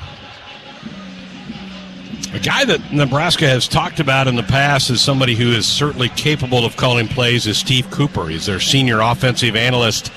He's been at Nebraska for the last 5 years, certainly knows this offense really well, and Coach Joseph has told me in the past, in a pinch, he could be the guy that can make a lot of the calls. And, of course, Mickey certainly knows the offense really well, former quarterback, great offensive mind himself. So you got to think he would have a say in a lot of this stuff going into the second half. Be interesting for Nebraska to see defensively. Where's Michigan emotionally? That was a strange last drive in which they got 3 points. You maybe feel like you left something on the field, at least in terms of you're wanting to try to score a touchdown. That may be left a little to be desired. And then if you're Nebraska, can you continue to have Michigan struggle on the third downs that they have seen thus far and give your offense a chance to get this back to a 1-score game? Damon, the Huskers ground game powered by Sapp Brothers. The Huskers rushed for 47 yards in that first half. So as of right now, fans will get 4 cents off of a gallon of gas tomorrow at Sapp Brothers. Official rushing and fuel saving totals are going to be announced in the 5th quarter after the game. The Husker ground game powered by Sapp Brothers. All right, second half ready to come. Huskers will be kicking off right to left as we view it here. It'll be Henning deep for Michigan. He'll be around the goal line. Brendan Franke, second kickoff of the day. He has 45 kickoffs this year, 31 for touchbacks, but really heavy air here at Michigan Stadium today. Cool day. Ball doesn't travel as far when you do that. It's currently 34 degrees here in Ann Arbor. Very light breeze out of the southwest at 6, so it's really not a very windy day, thank goodness. Makes the weather palatable here in Ann Arbor. Ready for second half action. 17-3, Wolverines with the lead. Franke with a hand in the air. The approach and the boots. High end-over-end kick. Henning a yard deep coming out. He's to the 5, 10, 15, cuts to the outside, 20, and angled out of bounds around the 30-yard line. So good return by Henning. Knocked out of bounds on the near side by Zach Weinmaster, and there's a late flag that came out as well. Weinmaster bumped him out at the 30-yard line. Hey, interesting decision to bring that one out, but you get the sense that Henning trying to make a play just a yard deep in the end zone. You don't see that a ton these days with guys committed to returning the football. So who the infraction is, Jerry McGinn. Oh, they're picking it up. That's just a piece of trash out there. Confused our spotter, our eagle-eye spotter. So ball at the 31-yard line for J.J. McCarthy in the Wolverine attack. And the sun has set here in Ann Arbor. It's dark. Lights are on. Pistol set. Corum the deep back. 2 wide outs to the left, 1 to the near side. Snap back. Hand it off to Corum. And he fights his way across the 35 and gets up to the 39. A gain of 8 on first down. 2nd and 2. How about his patience to press that point of attack? It didn't look like there was a crease. Nebraska pretty stout at the point of attack, and Corum just, boy, that is a narrow hole. Most people won't even hit that. They'll bounce or try to get creative. He trusts it, and it's 2nd and 2. Trips to the left. Corum shifts from the right to the left of McCarthy. Zone read, give it off to number 2. Trying to bounce to the outside. Huskers cover it and bring him down. He'll lose a yard. Back to the 38. So they've got 3rd and 3 coming up. Nice play. Colton Feast filled the gap, and then Isaac finished him off. That is a Cornhusker smash right there. It is. And they could have got a holding call there on the perimeter, but that's a good job of spilling that run play. And now Nebraska's got a chance here. It's 3rd and short, 3rd and 3. Got a chance to get your defense off the field here. And why Michigan would run the ball wide, I don't know. They need to go downhill. Michigan just 2 of 6 on 3rd downs and half number 1. 2 stacked to the near side. Now Corum races back into the backfield. McCarthy in the gun. Snap back. Zone read. Give it off to Corum, and he's got the first down. All the way up to the 45-yard line. Just off the right side. Picks up 7 yards. Just a surge from Michigan up front. Again, he is so powerful. Yeah, the lateral run game, just not necessary if you're a Wolverines fan. So Dunlap enters the game. A lot of times when backs who don't get many carries come into the game, they've got something planned. They did this in the first half as well with a tight end pass. Let's see if they do it again with Dunlap in there. Is he a decoy? McCarthy claps his hands, back to throw. Looking, stepping, throwing, pass off the hands of the intended receiver, incomplete. It'll be 2nd down and 10. Tried to find Anthony. He could not hang on. Outside of a couple little breakdowns, Nebraska's coverage has been pretty good, and McCarthy just 6 of 14 throwing the football. Huskers playing today without Miles Farmer, suspended for today's game. Don't know if he's back next week. That'll be determined by the head coach. 2nd and 10 for the Wolverines at their own 45. We played nearly 2 minutes of the second half. 17-3, Wolverines with the lead. Anthony sprints out left. Tight formation. Turn. Hand it off to Corum. Trying to get to the outside. Now cuts back to the middle to the 50. And nice little shifty run by him for 8 yards to the Nebraska 47. Yeah, you're kicking yourself a little bit there. That's a really good job on front side defense. Got a little leaky on the back end, and Corum finds the hole. Wow, doing your 1 of 11 is so important against a running back like this. Don't try to do anybody else's job, especially on that backside.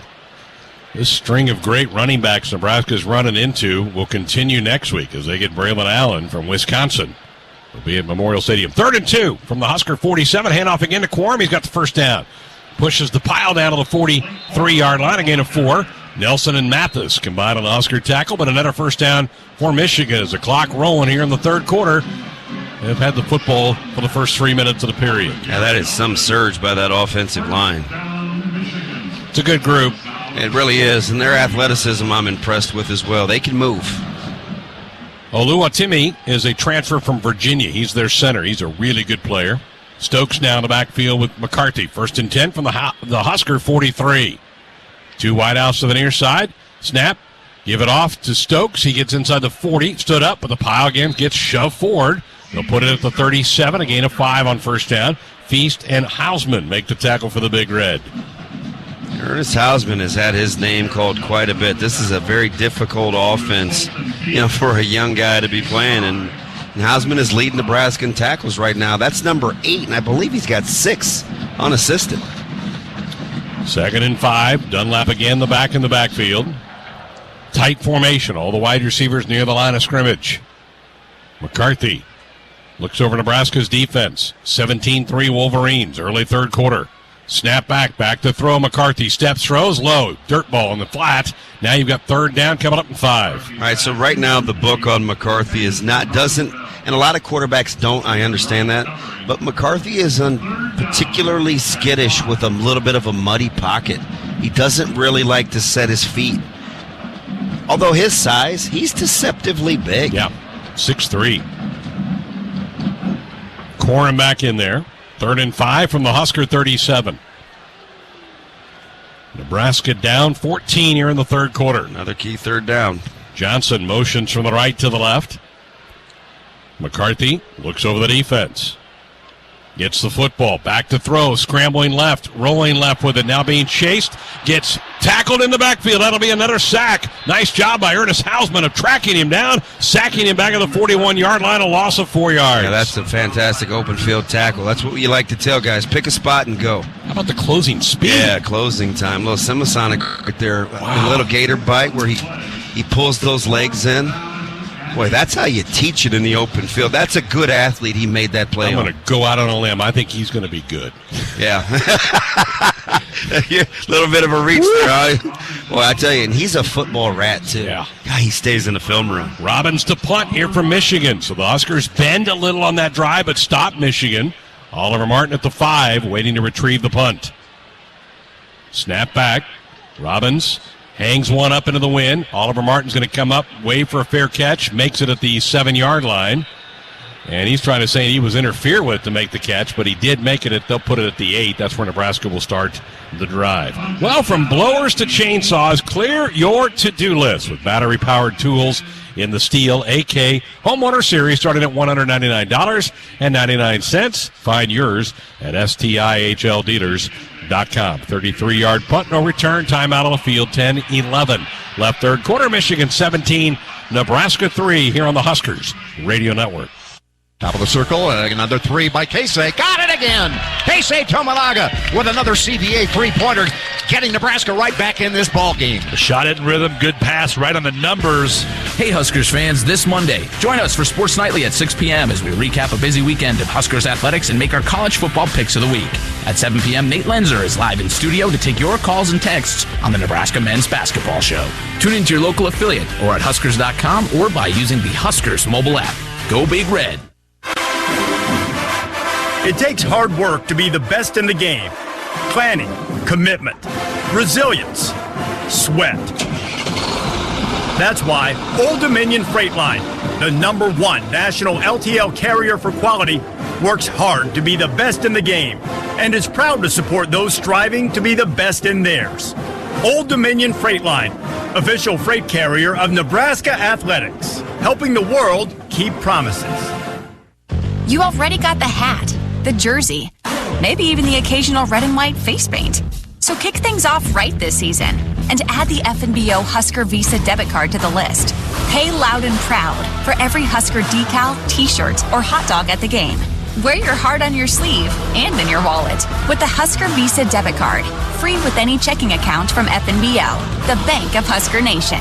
Get yours today at fnbo.com/Huskers. Member FDIC. Michigan drives it from their 30 after a nice kickoff return to the Nebraska 37-yard line, but a sack on 3rd down gets the ball back for the Huskers, and now Logan Smothers in a scramble mode, a little bit damning for the coaching staff with Mark Whipple being x-rayed. He got run into on a play on the sideline in the first half. Yeah, maybe a little bit of a let's go glass half full, right? That's how we usually like to drink. Steve Cooper's got a ton of experience with quarterback run game, spending so much time with Coach Frost on the dry erase board, right? So he's very familiar with quarterback run game, so we'll see what happens. I just don't love the fact that Logan hasn't gotten a ton of reps in the last couple of days. Right. Yeah, he got beat up late in that game with Minnesota last week, but he's out there now. Boy, you talk about quarterback depth. Casey Thompson not on the trip, still being bothered by that nerve problem in his arm. And now Chubba Purdy gets an ankle, and so he's not available now in the second half. So Logan Smothers, and your backup right now is Jarrett Sinek the young man from Hastings. So I watched Sinek throw about 30 balls in practice Wednesday. I had to just stop and watch. He can spin it. Oh, yes, he can. Big boy arm, too. He played well. If Husker fans were at the spring game, he did some nice things in the spring game back in April. So deep in the own territory here for the Big Red. Their own 8-yard line, down 17-3, 10-11 to go, third quarter.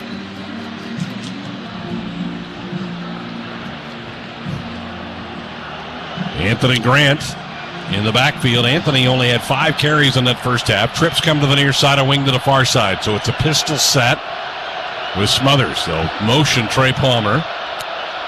Snap back. Hand it off to Grant. He picks his way across the 10, up to the 12, 13-yard line. That'll gain 4 yards. It'll be second down and 6. Mike Morris there to make the tackle for Michigan. Yeah, those snaps are a little low. I appreciate Smothers being able to handle that one in rhythm. Remember, he couldn't that snap. Oh, yeah, good. Yeah, that's right. Good call. And Huskers got the field goal on the next play, but it was a low snap as well. Disjointed. 2nd and 5. They'll put forward progress for Anthony to the 13-yard line. Wide receiver, one bounce to the right. Tight formation near side. Snap back to Logan. Zone read, gives it off again to Grant. Picks his way to the 15, 16-yard line. 3 more. It'll be third down and 2 coming up. Jenkins makes a tackle along with Colson. Now big third down. You want to get it out of your deep in your own end and also give your defense a little bit of a blow. Yeah, I could see Minnesota using some sort of pinch here where they'll bring those tackles and slam them into C-gap. But I'd like to see Smothers keep it here off that same action. It's good for 2. 3rd and 2 at the 16. Trips come to the near side. One wide out, goes right. Smothers gets the shotgun snap, back to throw. Steps, throws it out in the flat. Grant makes a catch. Can he make a man miss? Yes, gets up the field, has a first down. Knocked out of bounds. That could be a late hit. Out of bounds at the 23-yard line. Looked like he got tackled well after he got to the white line. They're going to mark him at the 20. So they'll say he went out, but it is enough for a first down. Yeah, that was a really good job of getting it off to Grant. But boy, how about if you just get vertical, young fella? You made it hard on yourself, but move the sticks. That's a Husker first down. So Nebraska does get a precious first down. Now 1st and 10 of the 20. 2 wide outs to the near side, 1 on the far side. Palmer motions. Logan Smothers turns. Gives the handoff to Grant. Only about a half yard. Gets knocked down at the 21-yard line by Jenkins. 2nd down and 9 coming up. Tell you, I'd like to take a page out of Minnesota's book from a week ago where you go with the front side handoff to Grant and give Smothers the opportunity to give or keep. He could run for a little bit here. No gain, actually, on the play. So 2nd and 10 from the 20. 8 minutes left, third quarter. Michigan 17, Nebraska 3. It's a pistol set. Grant right behind Logan. Tight formation near side. Then a low snap. Give it off to Anthony Grant. Looking for running room. Not much. Gets a yard or 2 to the 22. Now you have 3rd and 8. Michigan saying the ball popped out. They say they have the football. No signal. The Wolverine comes out of there with the ball. Was he down? No signal. The officials are going to huddle and talk this over. Well, that was totally a Beatles moment. That ball was on the ground yesterday. Like, what took so long for the scrum to break out? That play was over. So, no fumble. Gain of 2. Now you have 3rd and 8. Huskers converted a 3rd down earlier. Gabe Urban comes into the game for Anthony Grant. What was all the fuss about? Wide receivers left and right. They're replanted in the score, and they may take a look at this. He blew the whistle, though. I'm waiting for the official to say forward progress was stopped. It's a timeout taken by Jim Harbaugh. He wants them, I think, to go look at it. Well, I'm sure they're going to tell him, hey, we blew the whistle. Forward progress was stopped. So, timeout on the field here. Hey, the Lincoln Airport, now the official airport of the Huskers with direct flights to Denver, Chicago, and now Houston. Book your tickets on GoFlyLNK.com. So Michigan uses a timeout here. So 7:06 left third quarter. Wolverines 17, Nebraska 3 here on the Huskers Radio Network. A DUI is everything you didn't prepare for. You did not save for it. You did not train for it. You did not go to school for it. You did not raise your family or buy a house or get a job for it. It is not your life goal or a dream come true. You have planned for everything in your life. You did not plan for a DUI. Get a ride. A DUI costs more than you think. Brought to you by the NDOT Highway Safety Office. In America, the future belongs to everyone. So we designed the Ford trucks of the future for everyone. Ford F-Series, America's best-selling trucks for 45 years straight. Made for performance and capability on and off-road. Because the trucks of the future aren't designed for a few. They're built for America. Ford F-Series. Drive one today. Based on 1977 to 2021 calendar year total sales. Get a Hy-Vee Plus Premium membership for just $99 a year and get fuel savings every time you shop in-store and online. Plus, exclusive deals and offers every month. Plus, free standard delivery and free express pickup. With Hy-Vee Plus, our plus equals more. For a limited time, get $50 off an annual Hy-Vee Plus membership with code SAVEBIG. That's right, get $50 off a Hy-Vee Plus membership with code SAVEBIG.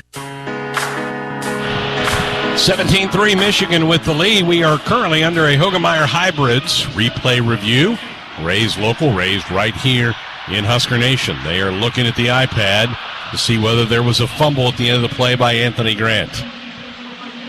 So Harbaugh, I don't know if they're going to charge him with timeout. No, they did. It's still got 2 timeouts on the board, so they did charge him with a timeout. And here's the verdict. After further review, the runner was down before losing possession. Michigan is charged a timeout, and they may not challenge for the remainder of the game.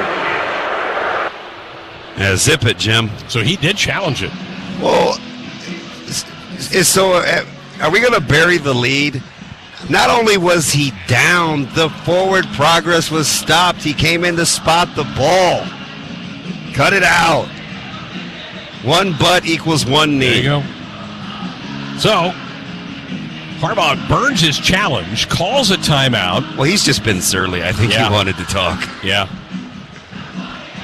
So now Nebraska looking at a big 3rd and 8. They started this drive at the 8, got 1 first down, and converted it on 3rd down. Huskers 4 of 9 on 3rd down conversions. Way better than what Michigan's defense has been allowing during the year. So let's see what the coaching staff has dialed up. Again, Mark Whipple out of action here in the second half. Got to run into on the sidelines late in the first half. Backs out wide. This is outside zone action. Snap back to Logan. Rolling right with it. Steps, throws. Pass is dropped. In and out of the hands of Alante Brown. Got hit right after the football got there. And so Huskers will have to punt it back to Michigan. And even if he makes the catch, it would have been short of the first down. Short there. Kind of the rhythm, the whole... They're just out of sync from the get-go. And on that sprint out, I don't love sprint out for a young quarterback. I know people will argue with me and say it's an easy throw, but because they'll say, oh, wait, he only has 1/3 of the field to look at. And I immediately say, yeah, but so does the defense. Buschini to punt. A.J. Henning deep for Michigan. Buschini standing at his own 7. Good snap.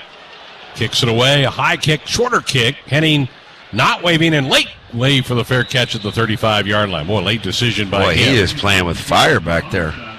43-yard punt, no return. Buschini, another good day. Man, a lot of the students have headed to the Little Brown Jug. They have not come back here in the second half. Hopefully that's the name of an establishment, I'm guessing, right? It's one that Ben... They don't still have those, right? I know Ben tries to sneak those in occasionally. Ben has told me all about it. So 1st and 10 Michigan at the 35-yard line, their own. They lead it 17-3, 6:55 left to go, 3rd quarter. J.J. McCarthy's got Blake Corum, who already has 24 carries in this game from the Wolverine 35. Snap back. They give it off. That's 25 carries. Short gain, 3 yards. 4 yards. We'll put it at the 39. O'Shawn Mathis grabbed him and held on. Yeah, I always wait for you to tell me where the ball's been spotted because it seems like we never know until they actually walk. Particularly with this kid. He moves the pile another yard or two. Unbelievable, right? Time. You think you got him stopped. And I mean, look at this. Is closer to 5 than 4. I mean, this is unbelievable. He's so powerful. That lower body is so powerful for Corum. Tight end in motion from right to left. Shotgun look, snap back. Again, Corum with a handoff. Slides through. First down, 45, 50.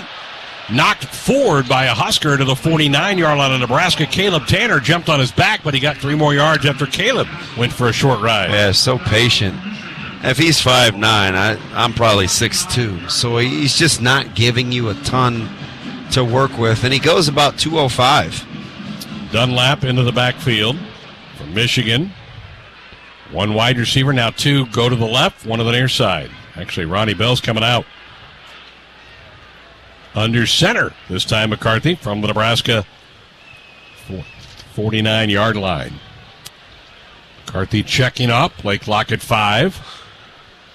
Gets the snap, hands it off to Dunlap. He's off the left side. He rocks his way to the 40-yard line, bent back there, but that's a 9-yard pickup off the left side. That offensive line for Michigan starting to grab control of this game. Yeah, I wouldn't even waste my time if I'm Michigan with any sort of outside zone or zone action. I would line up and run the ball downhill out of pistol right at you. Isaiah Gash now in the backfield on 2nd and 1. Got gap, gut, dart. Those are kind of some run plays downhill where you let the running backs get their shoulders squared immediately. This line is getting a good surge right now. 2nd and 1 from the Husker 40-yard line. Could use a turnover here, could the Husker defense. And Michigan being very patient, running that play clock down. Yeah, under 4 minutes and 45 seconds by the time they snap this one. Hand off to Gash. He's got a first down at the 35-yard line. So the junior, Gash, picks up 5. Nelson with a tackle for Nebraska. Is that our 4th running back we've seen? Yep. And there's a Husker down after that play. And it's 44, Garrett Nelson. That is not good. He must be hurting if he's down.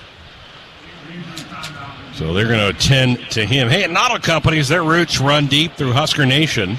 Continuing to develop great places throughout our community, Naughty Companies are looking forward to another year of excellence and cheering on Husker football. While the trainers attend to Garrett, we're going to step aside, take a break. 4:32 left, third quarter. Michigan 17, Nebraska 3 here on the Huskers Radio Network. Hey, Husker fans, it's time to gear up for the season. So let's do it right. Jerseys, hats, hoodies, and more. Shields has everything you need to show your Nebraska pride. Visit our fan shop online or in-store for the biggest and best brands in the game. You'll find the right gear to level up your team spirit with all the essentials for your pregame parking lot party. Shields, proud partner of Husker Athletics and football fans everywhere. More Nebraskans are choosing chiropractic care first. Studies show that chiropractic is safe, drug-free, and the most effective treatment option for back, neck, and joint pain. It can also help patients of all ages reduce migraines, improve mobility, and maximize athletic performance. Keep the entire family healthy and active with natural, cost-effective chiropractic care. Find a chiropractic physician near you at nebraskachiropractic.org. Get your life back with chiropractic. At Nebraska, our people will always be our greatest asset. Day by day, donors give our teams the best opportunity to compete and win through their generous donations. Our vision for the future is ambitious and requires help from those who want to see Husker athletics excel at the highest level. Go big and join thousands of other Huskers Athletic Fund members with your gift today at huskers.com/donate. Let's pause 15 seconds for station identification on the Huskers Radio Network. This is where you come for Husker sports. KXSB Omaha and KSRZ HD2 Omaha. Broadcasting the Big Red to Nebraska, Iowa, and beyond. AM 590, ESPN Omaha. And now on the free AM 590 app for your phone. Greg Sharp, Damon Benny, Jessica Cootie, Ben McLaughlin back with you. It's Michigan Stadium in Ann Arbor. Andrew Dowdy punching our show back in Lincoln. Late third quarter, 4:32 to go in the period. Michigan 17, Nebraska 3. Garrett Nelson helped off. Let's get a Rob Seco sideline update with Jessica. They're working on his left shoulder down here, but he looks like he's going to go back in. He's talking with the training staff. Looks to be good to go. It's getting worked on right now, but I think he'll be back soon. Trevor Purdy also back down here on the sideline. He's got with crutches and a boot on that right ankle. Well, he's a tough kid. I'm sure he'll get himself back in there at all possible. But danger moment here. You're down 14. You really can't afford to fall further behind, but man, you're asking an awful lot of your defense to hold up against this ground attack. Yeah, if nothing else, I'm thinking field goal attempt, perhaps. Yep. He's been lights out, and you still got probably another 4 or 5 yards to go, but got to be thinking field goal attempt. Stokes is in there in the backfield. Again, Corum's up to 26 carries. I got to think quietly. I think you got to start thinking about letting off the gas on him in this game, obviously, unless you need him to. They still play Illinois. It's still just a 2-score game. I know. It seems like more. Right. Nebraska's going to have a hard time scoring. 1st and 10 at the Cornhusker 36. McCarthy in the gun. Wide receivers left and right. Now they shift the tight ends. McCarthy looking over the Husker defense. Turn. Roll the pocket to the near side. Looking to take a shot. Being chased is the quarterback. McCarthy steps, throws. Pass is caught at the 27-yard line. Again, a 9 by Ronnie Bell. Huskers put some pretty good heat. I think that was Ernest again. Some heat and that was really good coverage by Caleb Tanner. Bell just kind of sat down and improvised on a little bit of a scramble drill. But initially, that was pretty good coverage and pressure. 2nd and 1 at the Husker 27. So pretty good defense by Nebraska. Just really good execution by Michigan. Yeah, that's a little playground. McCarthy looks to the sideline. He is now 7 of 16, so under 50% of the day for 100 yards. Turn. They give it off to Stokes. He slides through for a first down. Down to the 24-yard line. Whacked to the ground by Isaac Gifford, who was our Cornhusker conversation earlier today. That'll move the chain. New set of downs. 3:25 left in the period. Michigan 17, Nebraska 3. So for Mike Hart and company, the running backs coach at Michigan, they run a lot like he did. Small through the hole. They don't give you a ton to hit. Like, all these backs look the same coming out of the hole. McCarthy under center. Stokes the back. He gets the handoff. Left side. Slides his way for a couple to the 23-yard line. A pickup of about 4. It'll be 2nd and 6. Luke Reimer, another tackle for the Huskers. Nebraska with a line shift. Brings in a bunch of bigger bodies this time. Well, Nebraska got a chance to get 2 or 3 guys in double-digit in terms of tackles. It's good statistically. It's not good for the overall product. That means your defense has been out a while. Plays Gunnarsson out there at one of the edge spots. Yeah, they got to get some guys a blow. Yeah. Corum's back in there. 2nd and 6 on the 20. McCarthy turns. Hands it off to Corum. Off the left side. Fires forward. Pushes the pile. Probably has a first down. He does to the 13-yard line. Well, this looks like instant replays. Just look at the surge. You get 2 pullers. Left guard, left tackle, leading the way. I mean, it's just a mass of humanity. And when you get a patient runner, all of a sudden you'll find themselves snapping the ball again well under the 2-minute mark. Michigan starting left guard Trevor Keegan not playing today. Giovanni El-Hadi has gotten the start at left guard for the Wolverines. They've got 1st and 10 now at the 13, 1:50 to go third quarter. It's been a scoreless third quarter. Michigan has a 17-3 lead. One wide receiver split left.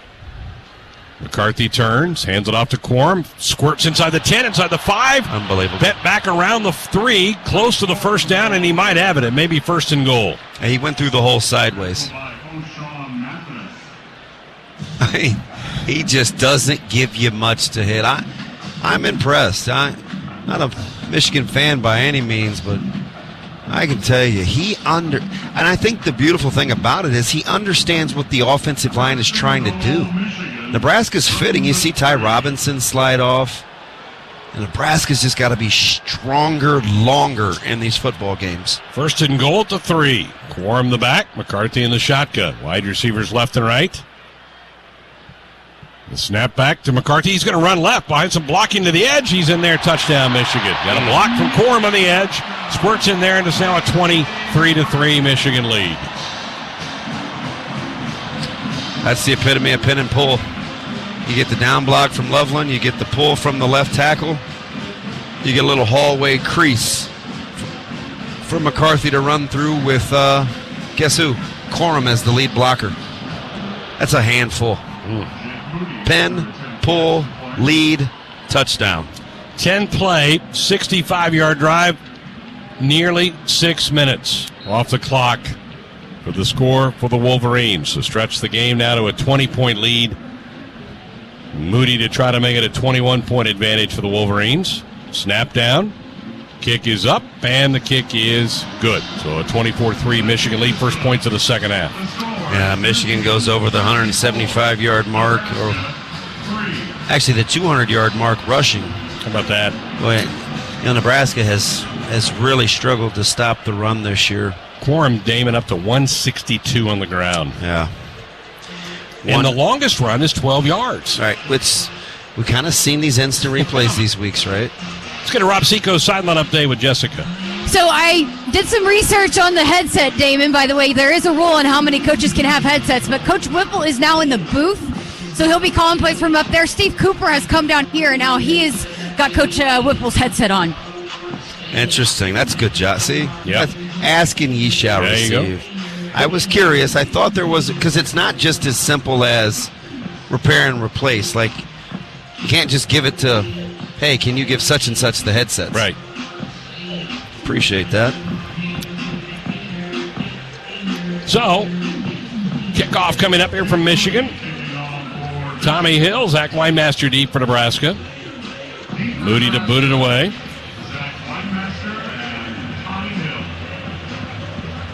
Late third quarter. Chilly day here in Ann Arbor. And the approach and the kick. Sailing towards Tommy Hill. Is going to grab it at the 8. He's at the 15, stumbling to the 20, 25, and knocked down right there at the 25-yard line. That's where the Huskers will have it for another drive here against a very good Michigan defense. Man, we're just like a broken record. Our pregame shows all what we've been doing the last 3 weeks. Illinois, Minnesota, Michigan, so similar. The most talented team of the three we're playing here today. Yeah, and they've actually probably been the most businesslike. Minnesota was close. Yep. But Michigan is kind of just lined up and run the football. You've only seen 3 different run plays. They're just telling you to stop it. Logan Smothers in there now for the injured Chubba Purdy. Oliver Martin sprints out. Rolling the pocket is Logan. Holding, looking. Now throws it downfield, and it's incomplete. Caught by Oliver Martin, but I believe he's out of bounds. It'll be second down and 10. I had him early. Turner Corcoran on a knee, slow to get up. The Corcoran has had his hands full. Sure has.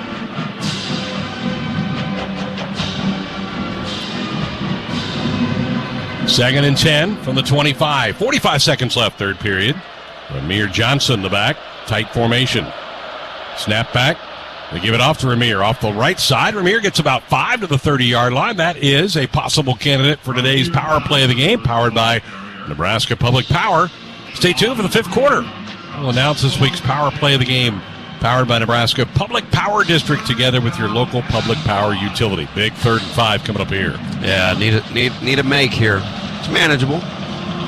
Full offense on display here. They do not have to snap the ball. The quarter clock will come to an end, and Nebraska's going to walk to the sideline and talk about it, try to come up with the right play here on 3rd and 5 from the 30-yard line. So 3 quarters in the books here in Ann Arbor. Michigan with a 24-3 lead on Nebraska. This is Big Red Football. Every single day, Central Valley Ag works with our farmers to feed the globe. When you grow non-GMO white corn or non-GMO yellow corn, you can earn up to $250 more per acre. Do the math. Growing CVA value-added grains pays huge dividends. Our planet is hungry. Together, we feed it. Learn how you can get up to a $5,000 signing bonus with a value-added grain contract at CVACoop.com. Central Valley Ag, the official co-op of Husker Nation. The Nebraska FFA is growing leaders and building communities. Together, we are strengthening agriculture. The Nebraska FFA Foundation believes in our future leaders and the communities they serve. We believe in the future of agriculture.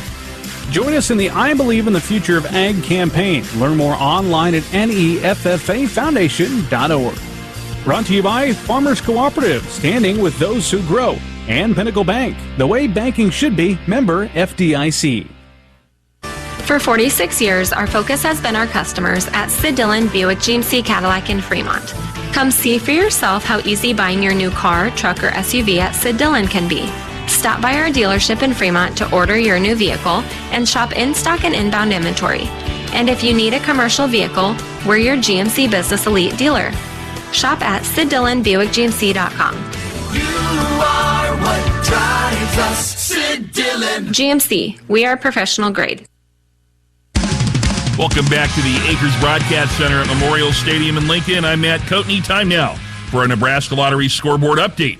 From the Acres Broadcast Center, the Nebraska Lottery has raised over $893 million, which has helped to provide more than 117,000 college scholarships, save wildlife habitats across the state, and fund new facilities at the Nebraska State Fair. The Nebraska Lottery, helping to build a better Nebraska. Big Ten scores. They've got 8 minutes left in the third quarter in Happy Valley. 14th ranked Penn State blowing out Maryland 30-0. In Iowa City, 3 minutes to go in the third quarter. The Hawkeyes lead Wisconsin 14-10. Just starting the fourth quarter in Minneapolis, and Minnesota leads Northwestern 24-3. And other scores around college football, they've got 3 minutes left in the game in Houston, and Houston leads Temple 35-29. Ninth ranked Alabama has tied the score in Oxford against number 11 Ole Miss.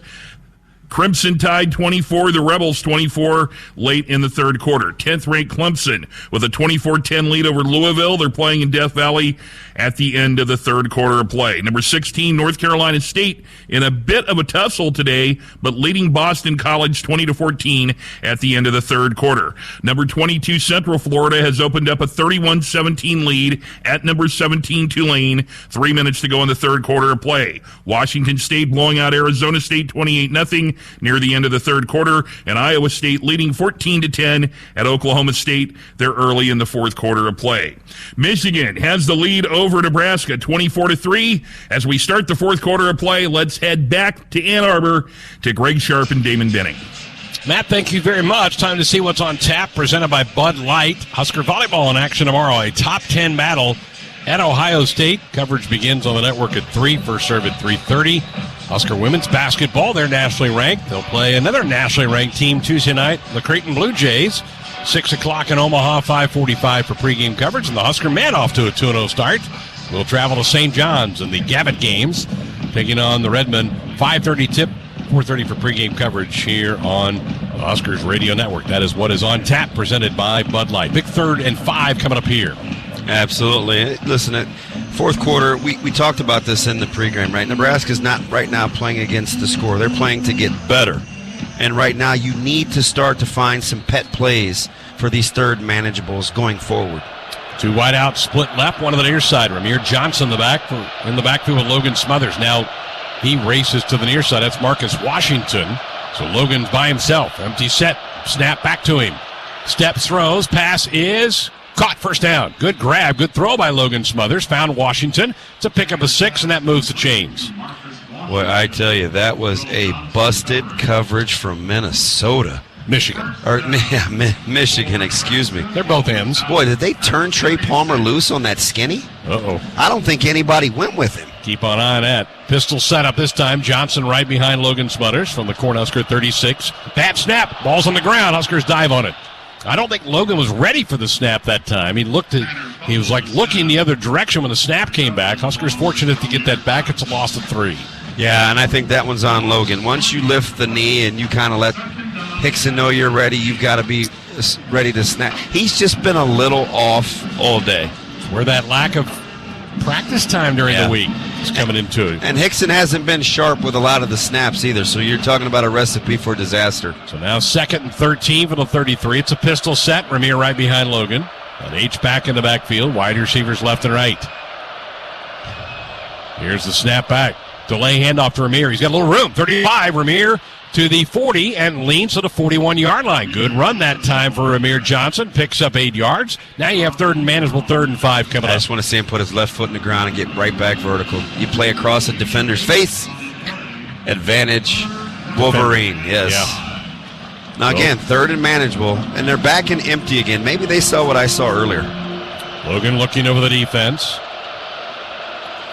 Ball at the 41-yard line. Good snap this time. Here comes a rush, and whistles blow. The play has been blown dead. A timeout taken by Michigan. So they may have seen something that they didn't like. Timeout. Michigan. They're second of the half. Boy, It'll be tell you extended what, for a media. Nebraska was in big trouble, especially at the right tackle spot there with that little TE stunt.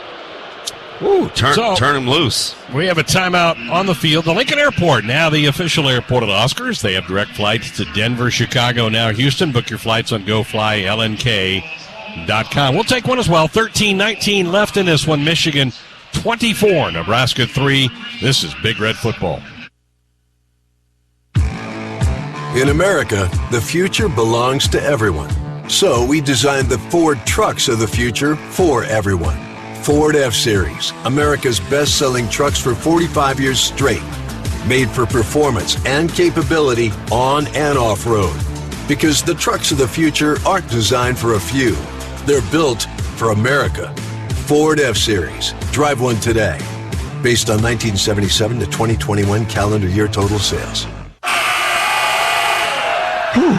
Sometimes being an office printer feels like I'm competing in an Olympic sport. Thankfully, I have Marco's Managed Print Services on my team. Marco's game plan helps me make big plays while saving big bucks. And Marco's lightning fast tech support gets me back in the game fast. I'm up. Find out what your printers could be saying with Marco's Managed Print Services at marconet.com.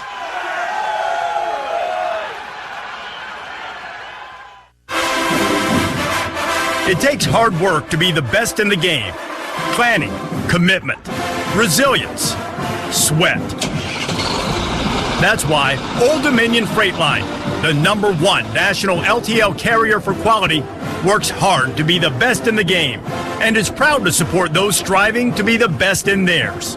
Old Dominion Freight Line, official freight carrier of Nebraska Athletics, helping the world keep promises. Huskers coming up with a 3rd and 5 at their own 41-yard line. Early fourth quarter, Michigan with a 24-3 lead. It was 17-3 at the half.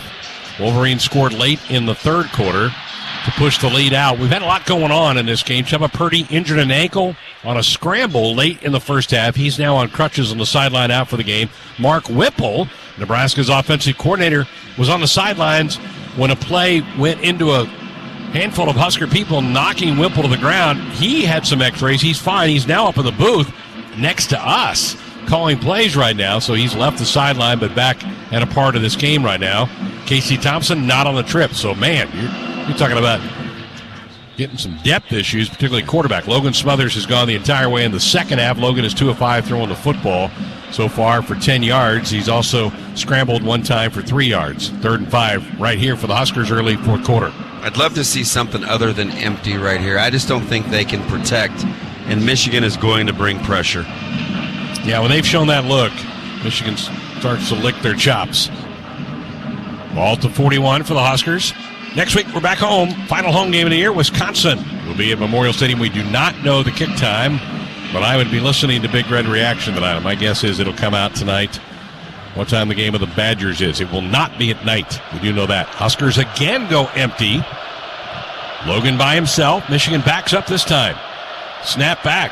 Logan steps, throws, behind, incomplete.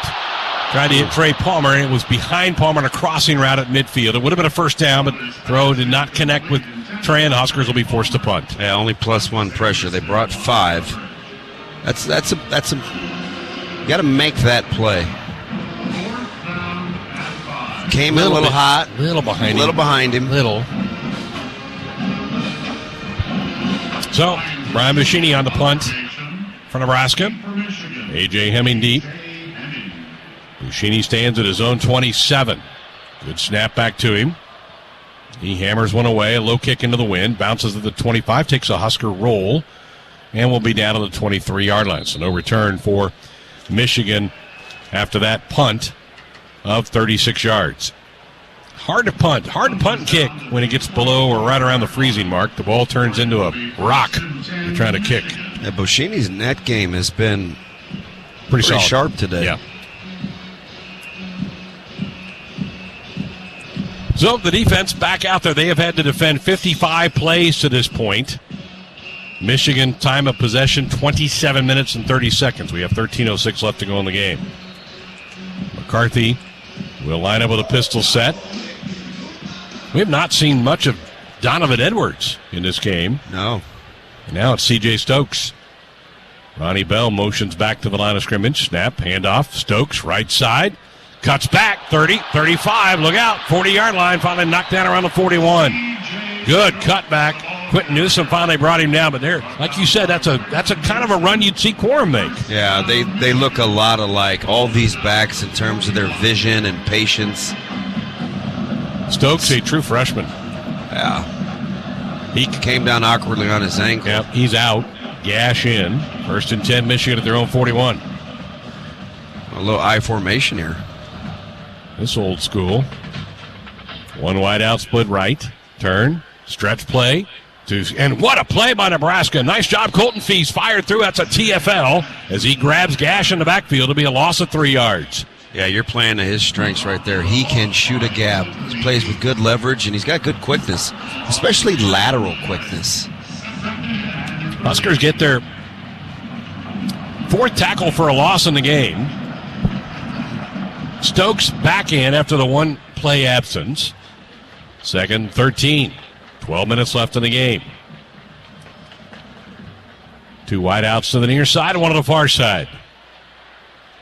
McCarthy claps the hands, gives it off to Stokes. 40, 45, 50. Has a first down on the Nebraska 47-yard line. Man, he's got that little extra burst. He's going to be the next great back, I think, for Michigan. That one to the Nebraska 47. Boy, he almost split that, didn't he? They finish runs around here in Ann Arbor. 15-yard gain. Moves the sticks. So you get the negative play on first down, but Stokes makes up for it. Is it just me, or do they all look the same? They do. They look the same. Same body type. Pistol set. Stokes right behind McCarthy. Snap. Handoff Stokes. To the left side. Finds an avenue. Weaves his way to the 40. First down, 35. Down to the 33-yard line. That's another gain of about 15 yards. Did you see the patience to wait for the kick-out block? He just slips underneath. Nebraska's got to really hang in there now because Michigan will do this till the cows come home, until the clock's hit 0. Really starting to lean on the Huskers. Gash back in for Stokes. Ball at the 33 to Huskers. So a 15-yard run and a 14-yard run. Although it's 6:20, I assume the cows are already at home. They should be. 2 wide outs go right, 1 on the near side. Pistol set. McCarthy claps the hands, gives it off to Gash. And he gets stood up, but Zim fights his way to the 29 where he's flattened there. Gain of 4. Omar Brown finally wrestled him down. Yeah, good to see Omar getting some time here. UNI transfer.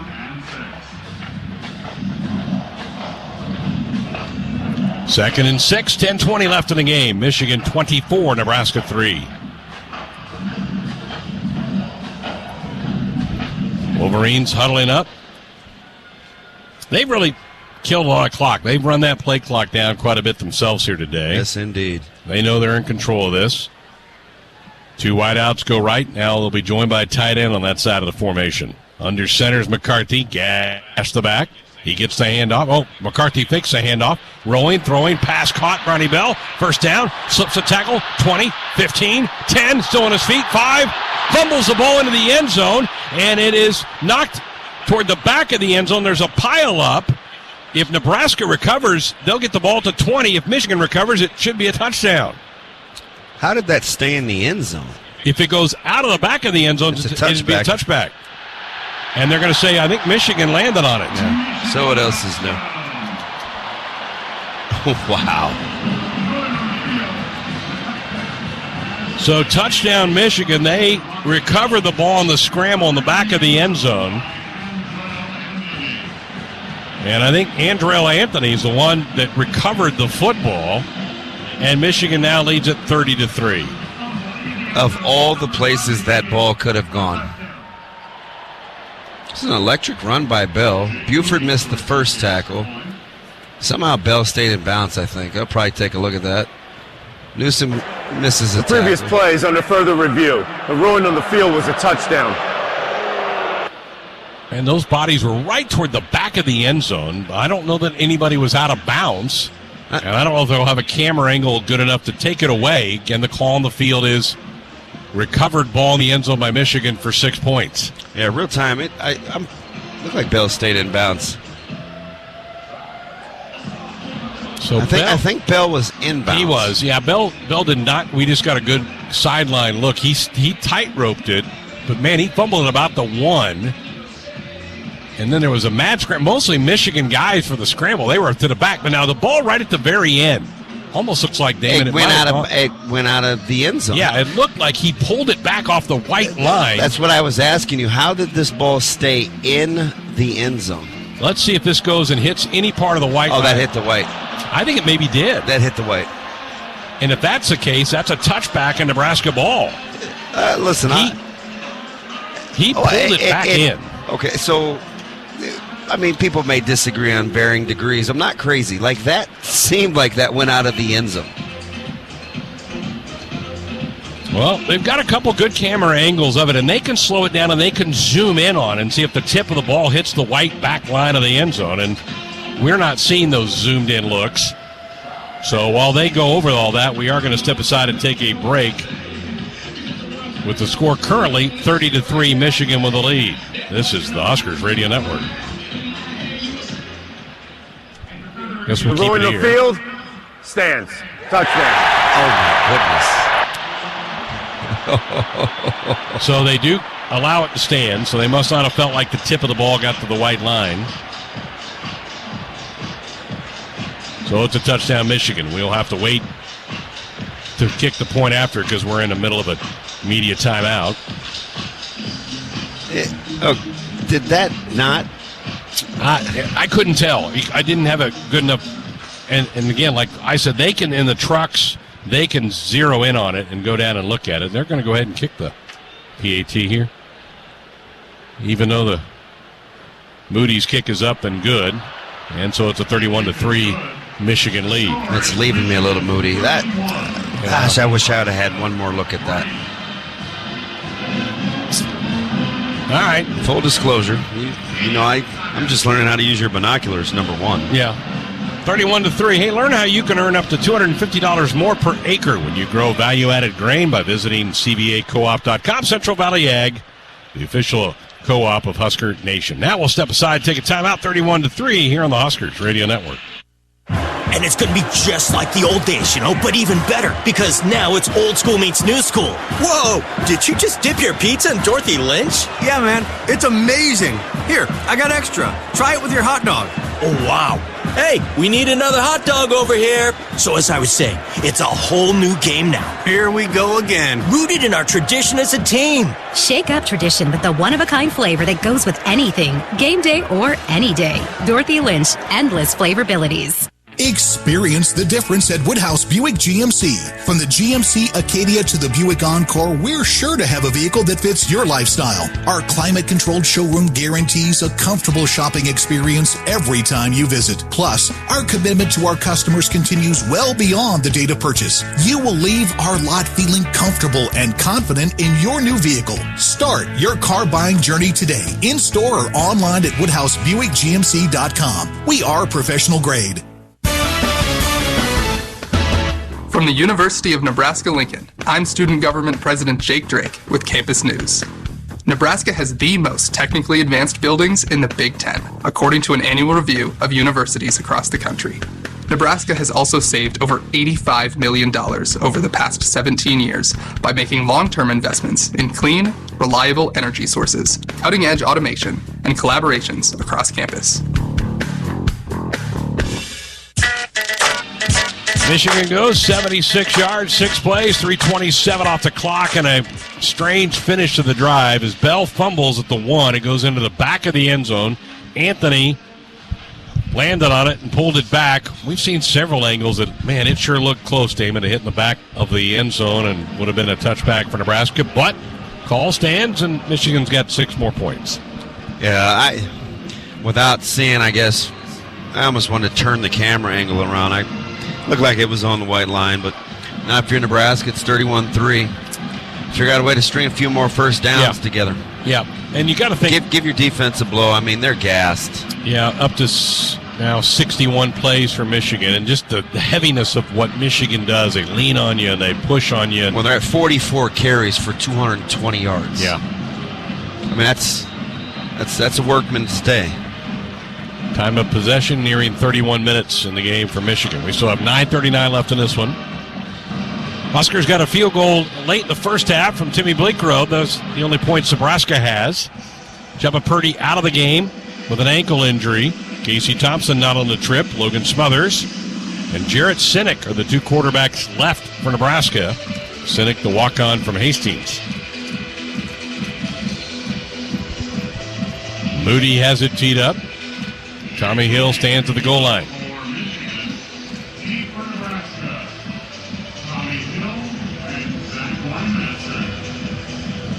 So we'll see what Moody's kick will do here. Again, it's hard to get it through the end zone today. Heavy air. Here's the approach and the kick. Tommy Hill settling underneath it. Makes a catch at the 2 to the 10, 15, 20, and then rocked down at the 21-yard line. Man, that was a hard hit at the 21. So that's where the Huskers will have it. Let's see if they can move the football some here in the fourth quarter. Huskers only 133 yards of offense, only 30 in the second half, and 103 at halftime. Michigan up to now 369 yards of offense. Yeah, that invisible wall that happens to this football team in the second half it's becoming extraordinary. Anthony Grant in there. Anthony, 9 carries, 21 yards is all Anthony has. Huskers with 67 yards on the ground. Tough sledding against a really good defense. Michigan top 5 in most statistical categories. They've shown that might today. Snap back, Smothers step throws, pass caught in the flat by is that Trey Palmer? He makes a catch, bumped out of bounds at about the 29. So a gain of 8. It'll be second down and 2. Trey's 4th catch of the day. Good little throw by Logan. It was on time and a rhythm. Good location. Second and 2. Grant off to the right of the shotgun formation for Logan Smothers. Snap back, hand off to Anthony. He fires forward for a couple of yards. Looks like he's just short of the first down. It'll be 3rd and inches for Nebraska. Yeah, just good to see him get a carry. It seems like it's been a while. That's his 10th of the game. It's our crack statistician. And when was Grant's last carry? I believe he had one in the third quarter, but... All right, 3rd and less than a yard from the 30-yard line. Trips go left. Logan goes shotgun. Grant in the backfield with Logan. Trent Nixon grabs the football, snaps it back. Hand off to Grant, pushing forward, and I don't think he got it. Depends on the right foot spot. I think it's good. Well, the lines judge came in. I think they're saying 4th down. That's awesome. He went diagonal. He did. He came in. Where he came in, we had it. I know. He angled. I watched it. I think Nebraska probably goes for it here. You've got to go. So it was 8 minutes to go in the third quarter when Grant got his last carry. So Anthony picked up maybe the length of the football, but it wasn't enough to get the first down. So 4th down, Huskers keep the offense out there. They're going to go for it now. Logan and Grant in the backfield. Huskers bring in their beef package. Logan's going to go under center. Turns, pushes himself. Grant shoves him, and I think he got the first down. I think he got across the 31, and that should move the chains for the Huskers. That's their first try on a 4th down today. And they're eyeballing it. I think the guys on the side have already picked up the yard. It's about time to wave the guys with the sticks on down, right? Yeah, there we go. Finally, first down for Nebraska. Just their 8th first down of the game. So Nebraska will keep the clock moving. 7:45 left. 31-3, Michigan lead. 1st and 10, Huskers go quickly. Shotgun look, wide receivers left and right. Snap back to Logan, back to throw. Gets hit and goes down. Sacked back at the 28-yard line. He'll lose 3 yards. That's Michigan's 2nd sack of the game, Mason Graham. There to dust him off. They just keep come at you in waves, don't they, along that defensive line. They play 7-8 guys. They're all hungry. They'll actually mark it back at the 27, a loss of 4. 2nd and 14.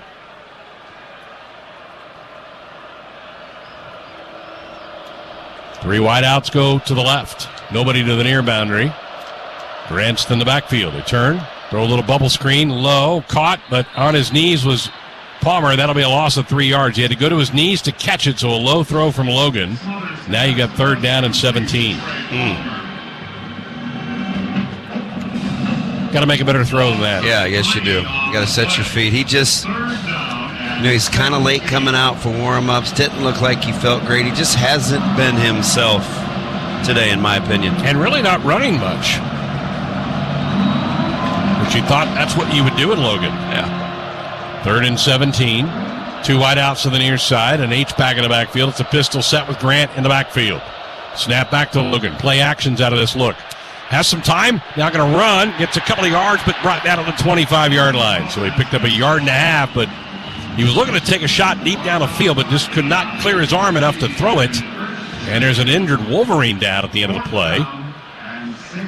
It's Mike Morris, their outstanding defensive end. Man, this would be damaging for Michigan if this is an injury to him. Well, he kind of pops right back up. He doesn't have his helmet. So they're going to attend to him, and we'll take a timeout here. Nothing goes better with Husker Sports than Fairbury. Fairbury premium quality hot dogs. Deliver the home game experience to your family and friends. Fairbury, the official hot dog of Husker Nation. Timeout on the field. 6:03 left to go in the game. It's Michigan 31, Nebraska 3. This is Big Red Football. In America, the future belongs to everyone. So we designed the Ford trucks of the future for everyone. Ford F-Series, America's best-selling trucks for 45 years straight. Made for performance and capability on and off-road. Because the trucks of the future aren't designed for a few. They're built for America. Ford F-Series. Drive one today. Based on 1977 to 2021 calendar year total sales. Do you want your date to wait for your interlock device to let you drive? Your kids to ask why you have an ankle bracelet? Or your boss to see your criminal history? Do you want to miss important life events because of house arrest? Get a ride. A DUI costs more than you think. Brought to you by the NDOT Highway Safety Office. Cole on the right side of the unit. Lobs it way out top. Kendall Coley at the buzzer for 3. Get in there, you! Gotcha! And hung on the rim. It had some suspense, but it was good for a triple. Hey, Huskers fans, this Tuesday, Nebraska women's basketball travels up I-80 to take on the Creighton Blue Jays. Join Matt Coatney and Jeff Griesch for the call at 5:45 p.m. Tune into your local affiliate or at Huskers.com or by using the Huskers mobile app. Go Big Red. Well, time for a Big Ten scoreboard presented by GoCurrency.com. Penn State all over Maryland, 30-0. They got about 13 minutes left to go in that game in Happy Valley. Iowa leads 21-10 over Wisconsin early fourth quarter with the win. You kind of look at the Hawkeyes maybe as the favorite to win the West. How crazy is that with the kind of year that they have had? After Illinois lost, you feel like the winner in Iowa City would kind of be in the driver's seat. And they're up by 11, fourth quarter. Minnesota roughing up Northwestern 31-3. About 4 minutes to go in that game. Finals today, Ohio State 56, Indiana 14. Purdue knocks off Illinois. Back-to-back losses for the Illini, 31-24. The Boilermakers get that done. Michigan State holds off a stubborn Rutgers team today, 27-21. Our game sponsored by Currency, an online lending solution that specializes in heavy machinery, farm equipment, trucks, and trailers. Whether you're replacing old machines or expanding your fleet, Currency makes financing simple. Visit GoCurrency.com for details. Brian Buschini to punt it away. 4th and 16 for Nebraska at their own 25-yard line. A.J. Henning deep for the Wolverines. 6 minutes left to go in the game. Buschini hammers one away. Henning makes a grab at the 33 and immediately gets popped. Oh, what a play. Great timing by Nebraska to hammer at the 32-yard line. That was Javier Morton. Perfect timing by Javier to just blast him at the 32-yard line. Oh, as much as he yaps at practice, he is a ball of energy. He's the perfect special teams kind of guy. He gets after it. Nice play. So, Michigan's offense comes back out as Davis Warren will be in at quarterback for them. So J.J. McCarthy's day looks to be done for Michigan. McCarthy 8 of 17 for 129. C.J. Stokes the back. 1st and 10 from the 32-yard line. So if you're Nebraska, you still can't relax. You'll get creased. Turn, give it off to Stokes. Right side, gets through. And finally Gifford brings him down, but it's a gain of about 9. Wow. That was almost a house call. It's just they're on you so quick with these jump cuts. It's like they play peekaboo and they get the first narrow crease. Now Gash comes in. Davis Warren, a 6'2", 195-pound sophomore quarterback, will go under center. Gash the deep back. Turn. Give it off to him. Right side. First down. Up to the 46. Gain of about 5. Tackled by Nash Huntmaker. Kind of sharing the load in the backfield with Corum and Stokes. And Donovan Edwards got his 2 quick carries, but he was kind of nursing an injury. Now they've come back with Dunlop, and they're just coming at you in waves. 1st and 10 Wolverines at the Michigan 46-yard line. Just 5 minutes left to go in this one. Wolverines have been in control most of the game. Pistol set. Dunlap the deep back. Back to throw is Warren. Step, throws, pass on a flat, caught, and tackle out of bounds at the 47 of Nebraska. It's a gain of about 7. Tyler Morris made the grab for Michigan. It'll be 2nd down. So Davis Warren flips it out in the flat.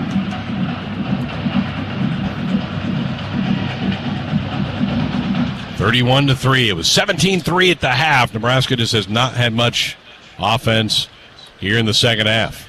Dunlap the back. It's a pistol set. 2 wideouts go right. Turn. Stretch play right to Dunlap. Now it cuts back. Huskers stand him up, but he's got a first down as he'll be down to the 43-yard line. Gain of 4. That'll move the chains with 4 minutes to go. Even on a simple stretch play, like they stress you. Your cutback guy's got to be sound.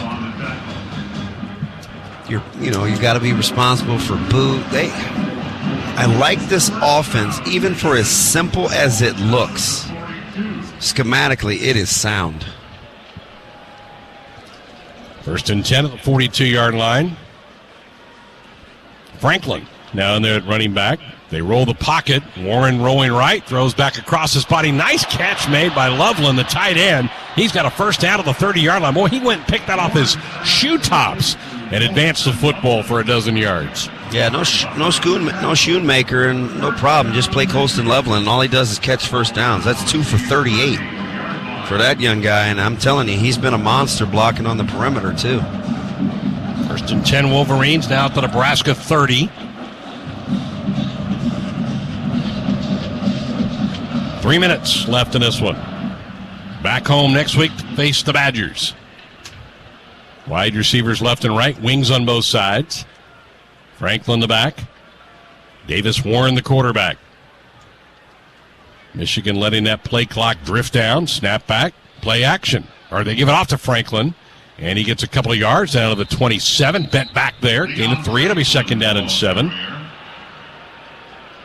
Huskers showed some fight. The final score is going to look like the defense didn't do much, but I thought, Bill Bush had them ready to play. They battled. They physically stood up in a lot of ways to Michigan, but just couldn't get enough offense to keep them off the field at all. Yeah, Michigan, Nebraska 5 of 14 on 3rd down. And that's not really going to get it done. Nope. Michigan didn't see enough 3rd downs, even though they only converted 4. They only had 9 to begin with. 2nd and 7 from the 27. Franklin's the deep back. He gets the handoff, or cuts to the outside. So it's Gash, and he's ankle tackled after a 2-yard gain. Nice play on the edge for Nebraska by Isaac Gifford. He's played well again today for the Huskers. Yeah, played some deep hole safety back there paired with Buford once Sanford got hurt on the punt. So he's kind of playing more of a traditional safety spot than he is his hybrid nickel. 7 tackle today for Gifford. Hausman and Reimer both have 10 apiece for the Huskers. Dunlap the back. We're a minute 40 clock rolling. 3rd and 5 for Michigan at the Cornhusker 25. They lead it 31-3. Davis Warren, the quarterback, in the shotgun. Gets the snap, looking to throw the football. Steps, throws, pass is incomplete. Off the hands of the intended receiver. That was Jones, or Morris, at the 15-yard line. Now 4th down and 5 with 1:21 left. And I don't think Jim Harbaugh is going to send the field goal unit. I think he's going to keep the offense out there. Yep, now that maybe does the field goal unit. Yep, here comes Jake Moody out. 1:21 left. Well, regroup time. Hopefully you get Casey Thompson back next week, Damon, and go after the Badgers, who look like they may come up short today. They're in a battle, down 11, and about halfway to go in the fourth quarter in Iowa City. Boy, how about this field goal attempt? And timeout taken as the play clock was drifting down. This is going to be about a 42-yarder. And so they use a timeout left. I don't know if they're going to get the snap off before the play clock expired. I'm shocked he's kicking it. What's the boo birds for? What am I missing here? People mad that he called the timeout? I think they are. I think they wanted him to use one at the end of the first half. We're ready to go. And they're probably cold. There might be more on the line than we think here, this field goal attempt. Yeah, you're probably right. If you're into those sort of things. So free buffets? I love free buffets. Yep. Well, I know everybody's going to be disappointed. Again, I think Coach Joseph did a pretty nice job with what he had. You're just fighting shorthanded when you don't have your starting quarterback. Then Chubba, who was playing pretty well. At the time, you were down 14-0. He gets hurt, and you're in the red zone. And then you have to play the second half with Logan, who's been banged up and didn't practice a lot this week. So just a lot working against Nebraska right here, and this is going to be a disappointing loss here on the road against a very, very good football team. Do you remember seeing Logan in warm-ups, really?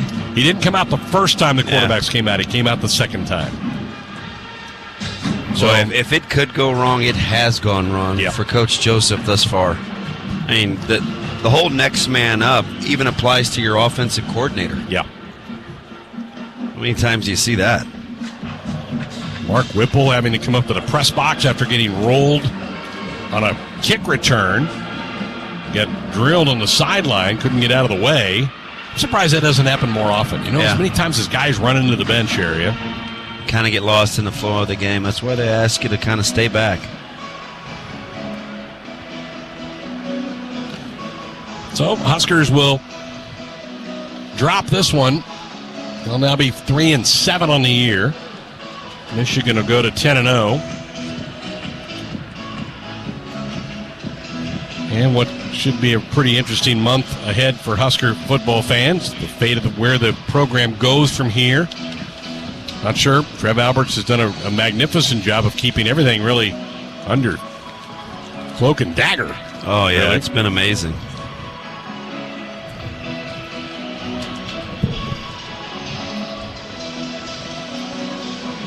Okay. Nothing Zach Smith can't fix. A lot of folks have left. Good crowd here today. The students, a lot of them didn't come back for the second half, even though it was still pretty much a game at 17-3. But it's cold. Snow did stop late first quarter. So Moody's going to try what's going to be about a 42-yard field goal. And it's hard kicking in this weather. This is one of the better kickers in the league, though. Minute 21 left. 31-3 Wolverines.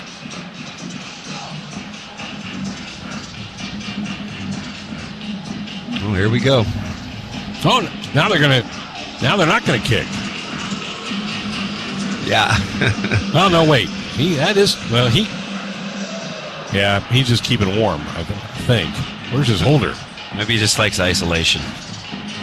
His holder's standing by the white hat. Okay. Yeah, we are gonna try a field goal. It's gonna be about 43 yards. I'll put it down to the 33. So Moody trying to tow 3 more points up there for Michigan. Late fourth quarter. Right-footed kicker, senior. Snap down, kick sailing towards the uprights, and the kick is good. So that stretches the lead. 34-3, Wolverines. So 17 points in the first half for Michigan, and they get 17 points in the second half in this game. Nice and balanced. It's just kind of who they've become. Yep. It's a miserable team to play against. They're at 35.5 minutes of time of possession. Coming off a 37 and 40 minute time of possession in the last 2 games. just grind on you. They lean on you, grind on you. They don't make mistakes. They just hardly turn the football over. Well, that 28-point third quarter they had against Rutgers had to seem like an eternity. And somehow they got the 40 minutes time of possession in that one. At a game that was relatively close at the half.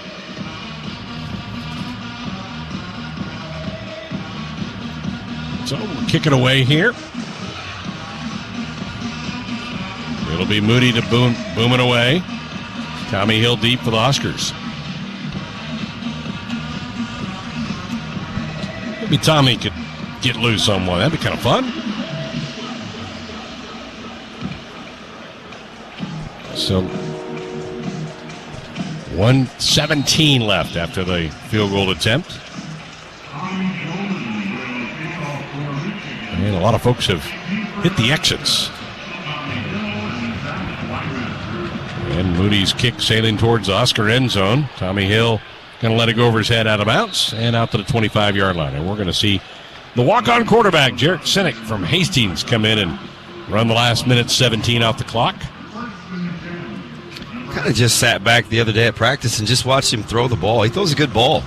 Now, this is obviously not ideal in minute 17, but gosh, it comes out of his hand good. Or well. Is it good or well, Ben? Is it well? Well. Thank you. Yep. Thank you. Gabe Irvin going to be in the backfield with him. Tight formation, one wide out, bounced left. Jarrett Sinek, 6-foot redshirt freshman. Big moment for him. Gives it off to Gabe Irvin off the left side. Gabe fights for about 3 yards to the 28. Be 2nd down and 7. We'll be inside of a minute left in this one before the next snap. 34-3. It's like Cooper Jewett in the game now, running back. So Gabe comes out, Cooper comes in. Huskers huddle up. Fantastic high school career out of Elkhorn South. Does some good things on special teams. Yeah, he's elusive too. He plays hard. 2nd and 7. Pistol set. Jewett right behind Sinek. Snap back. Give it off to Jewett. Bounces to the outside of the 30 and brought down right there. Good tackle on the open field by Michigan. Gain of 2. It sets up 3rd down and 5, and that might have been the last snap of the game. Huskers do not have to snap it if they don't want to, or they may want to try to hurry up and get one more play off. 20 seconds, clock on the roll. They are lining up quickly. 3rd and 5 from the 30. Jewett lines up right behind Sinek. Snap back. Gives it off to Cooper. He's trying to race to the edge. Cuts back up inside and gets stopped a yard short of the 1st down at the 34-yard line. And that's going to end the game. And Michigan gets the victory here on a cold and snowy start to the game. The Wolverines, the 3rd-ranked team in the land, trying to fight for a spot in the playoffs here in a couple of weeks. Leave Michigan Stadium with a 34-3 win today over the Nebraska Cornhuskers. Don't go anywhere. Our postgame show coming up next. Now it's AM 590 ESPN Omaha is giving you a shot to score amazing seats at Memorial Stadium. 3rd row on the 50-yard line. For your chance to win, go to AM590ESPNradio.com or open your AM 590 app, sponsored by Coors Light and AM 590. From the Acres Broadcast Center at Memorial Stadium, this is the 5th quarter show. I'm Bill Dolman. Damon Benning will join me in just a moment. Matt Coatney will have the highlights and the scores, and soon we will hear from Nebraska interim head football coach Mickey Joseph. The Lincoln Airport is now the official airport of the Huskers with direct flights to Denver, Chicago, and now Houston. Book your tickets on GoFlyLNK.com. Nebraska has lost to Michigan 34-3 today. The Huskers are now 3-7. with 2 games left on the 2022 schedule. And Damon, just when you thought this unusual uphill season could not be any more disjointed, along comes today in Ann Arbor. You have to go to a less than 100% backup quarterback to replace an injured backup quarterback, and then go to play calling by committee because your coordinator was hurt. Just a strange day. Nebraska in the first half really never felt out of it, but in the second half never really felt in it and simply endured the day. I like the way you put that. And isn't it interesting, too, that the next man up philosophy that Coach Joseph has tried to implore since he's taken over the head coaching position it's infiltrated every part of his program. His offensive coordinator, his quarterbacks, his running backs, offensive line, his safeties. It has been a lot to handle for a team that has already been through quite a bit in this 2022 season. Yeah, 34-3 is the final score today in Ann Arbor. Nebraska loses to Michigan. We're going to take a quick time out here because we just don't quite know when Mickey will take to the podium, but we want to be ready when he does. So we will come back with much more from the Acres Broadcast Center at Memorial Stadium after this. This is the Fifth Quarter Show. This is the Huskers Radio Network. The Nebraska FFA is growing leaders and building communities. Together, we are strengthening agriculture. The Nebraska FFA Foundation believes in our future leaders and the communities they serve. We believe in the future of agriculture. Join us in the I Believe in the Future of Ag campaign. Learn more online at neffafoundation.org. Brought to you by Frontier Cooperative and Nebraska Farm Bureau, the trusted voice for Nebraska farm and ranch families. Hey, Husker fans, it's time to gear up for the season. So let's do it right. Jerseys, hats, hoodies, and more. Shields has everything you need to show your Nebraska pride. Visit our fan shop online or in-store for the biggest and best brands in the game. You'll find the right gear to level up your team spirit with all the essentials for your pregame parking lot party. Shields, proud partner of Husker Athletics and football fans everywhere. You're listening to Big Red Football.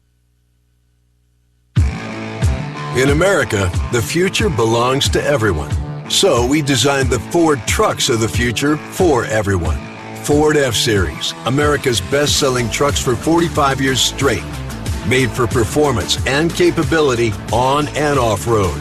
Because the trucks of the future aren't designed for a few. They're built for America. Ford F-Series. Drive one today. Based on 1977 to 2021 calendar year total sales. Celebrating 50 years in the commercial real estate development industry in Omaha and nationwide, Noddle Companies is proud to continue its tradition of supporting Husker athletics. Check out what's new in Omaha, which includes revolving recreation and the food hall at Zone 6 in Exarban Village. Another exciting project coming soon are the Blackstone Urban Row townhomes. Noddle Companies, creating long-term value through community development. For more information, visit noddlecompanies.com. Go Big Red. I'm University of Nebraska-Lincoln student Hannah Pham with Campus News. Students from Nebraska's Johnny Carson Center for Emerging Media Arts helped create visual effects for the Star Wars TV series Obi-Wan Kenobi. This opportunity came from a 3-month internship with Lola VFX, a visual effects firm in Los Angeles. This internship transitioned to employment, with Huskers also creating effects for the superhero movie Thor: Love and Thunder. Finally, it's time to tailgate, to find your spot in a sea of red, to get together with family and fans, and to share what makes Husker football season the best. This season, share Valentino's Tailgater tradition with our Big Red Double Jumbo deal and get 2 one-topping jumbo pizzas for only $18.79 each. Order yours online at valentinos.com. Some restrictions apply. See store for details. Valentino's, the official pizza of the Huskers. Go Big Red! Whether you compete on the court, at the track, on the field, or in the fields, winning isn't just a goal. It's a mindset, shaped, honed, and defined throughout the season. That's why farmers pushing themselves to be the best plant DeKalb brand corn. Wherever you compete, winning has roots. Perform at your best with DeKalb. Always read and follow grain marketing and all other stewardship practices and pesticide label directions. Now, back to the EECS Office Solutions Fifth Quarter Show. With Damon Benning, I'm Bill Dolman. Nebraska's lost to Michigan today in Ann Arbor, 34-3. The Huskers are now 3-7 with Wisconsin at home and Iowa on the road remaining on the schedule. Download the Runza mobile app today, create an account, and start earning rewards. Do something smart with your smartphone. Runza makes it all better. We are expecting Mickey Joseph here shortly to take to the podium in Ann Arbor. Real quick, Damon, what does Nebraska take from this game when the tank to this season is, well, really nearing empty? Yeah, I think they just got to stay the course. I know it sounds like coach speak or kind of just things you and I would talk about, but this is what this team does. You know, Mickey talks about fighting and trying to maximize and winning the day, and I think that's what they've got to do every time they take the field, and they've got a snap that they've got to play with. It's, can we win the day? And I think that's where their focus has to remain.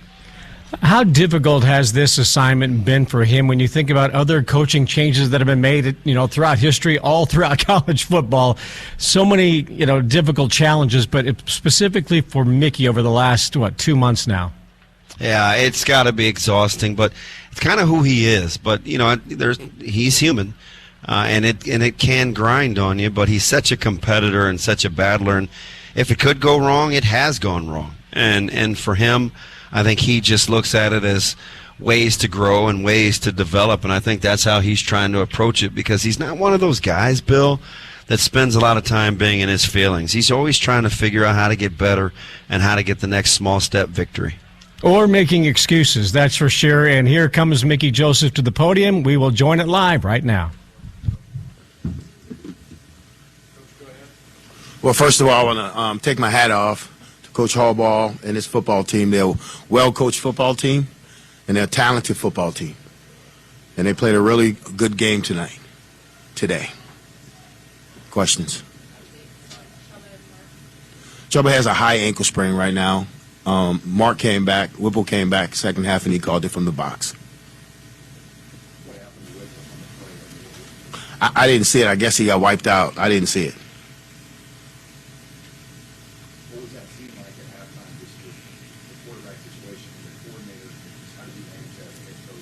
Well, we have some really good offensive coaches, and they do their normal routine, making adjustments, without Whipple. And then once Whipple got, they just let him know the adjustment that they made. But it was different. It wasn't any different than any other time. And then we had to get Logan ready, but Logan was ready because he played a little bit first half. He's been banged up for 2 weeks, but he's a tough kid, and he's gonna play.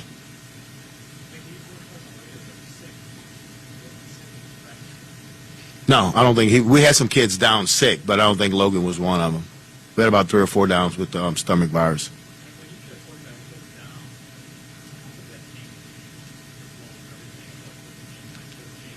Well, yes, we tried to go more to the run game with Logan and try to show some more option, but we was trying to make sure that he didn't take any direct hits. So we tried to put the ball in there a little bit, but he gave his all when he went out there.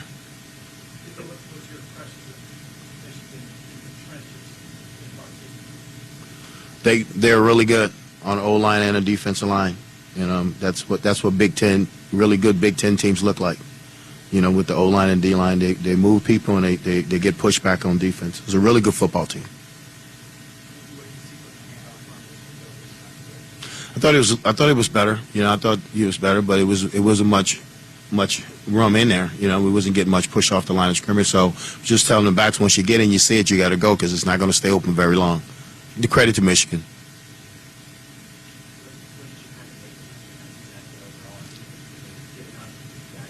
I think overall, the kids are playing hard right now under the circumstances that they're under. I think they coming out, they're giving their all. They're playing 60 minutes, and they're not quitting. But the defense, I thought the defense gave a great effort today.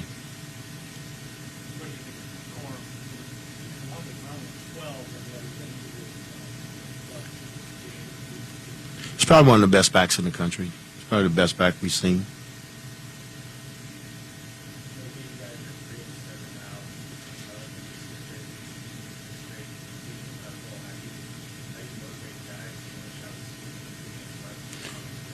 Well, we got to have some pride. We got Wisconsin and Iowa left, so we got to have some pride, and we got to continue just to come to work tomorrow and try to get a game plan to help us to be successful and execute the game plan.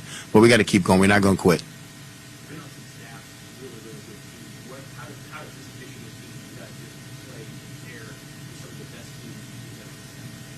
Well, like I said, they're good in everything that they do. So it's a really solid football team. Teams that have been on the really good teams, they would have hung in there. I don't know if they would have won, but they would have hung in there.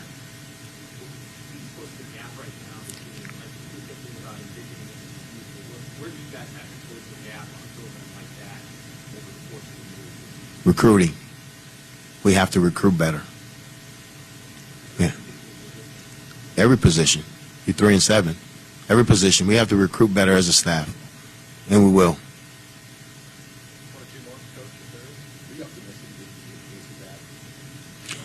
Yes, and it's, like you said, it's up to Casey. He still have some nerve damage in his pinky, so we'll see how Casey feels tomorrow. I'm sure if I look at my phone, he's probably already texted me and called me that he's ready to play next week. So we'll take it day by day with Casey. We won't put Casey out there unless he can play at a high level.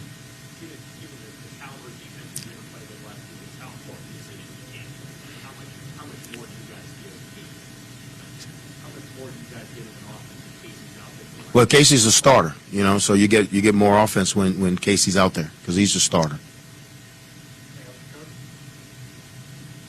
Thank you.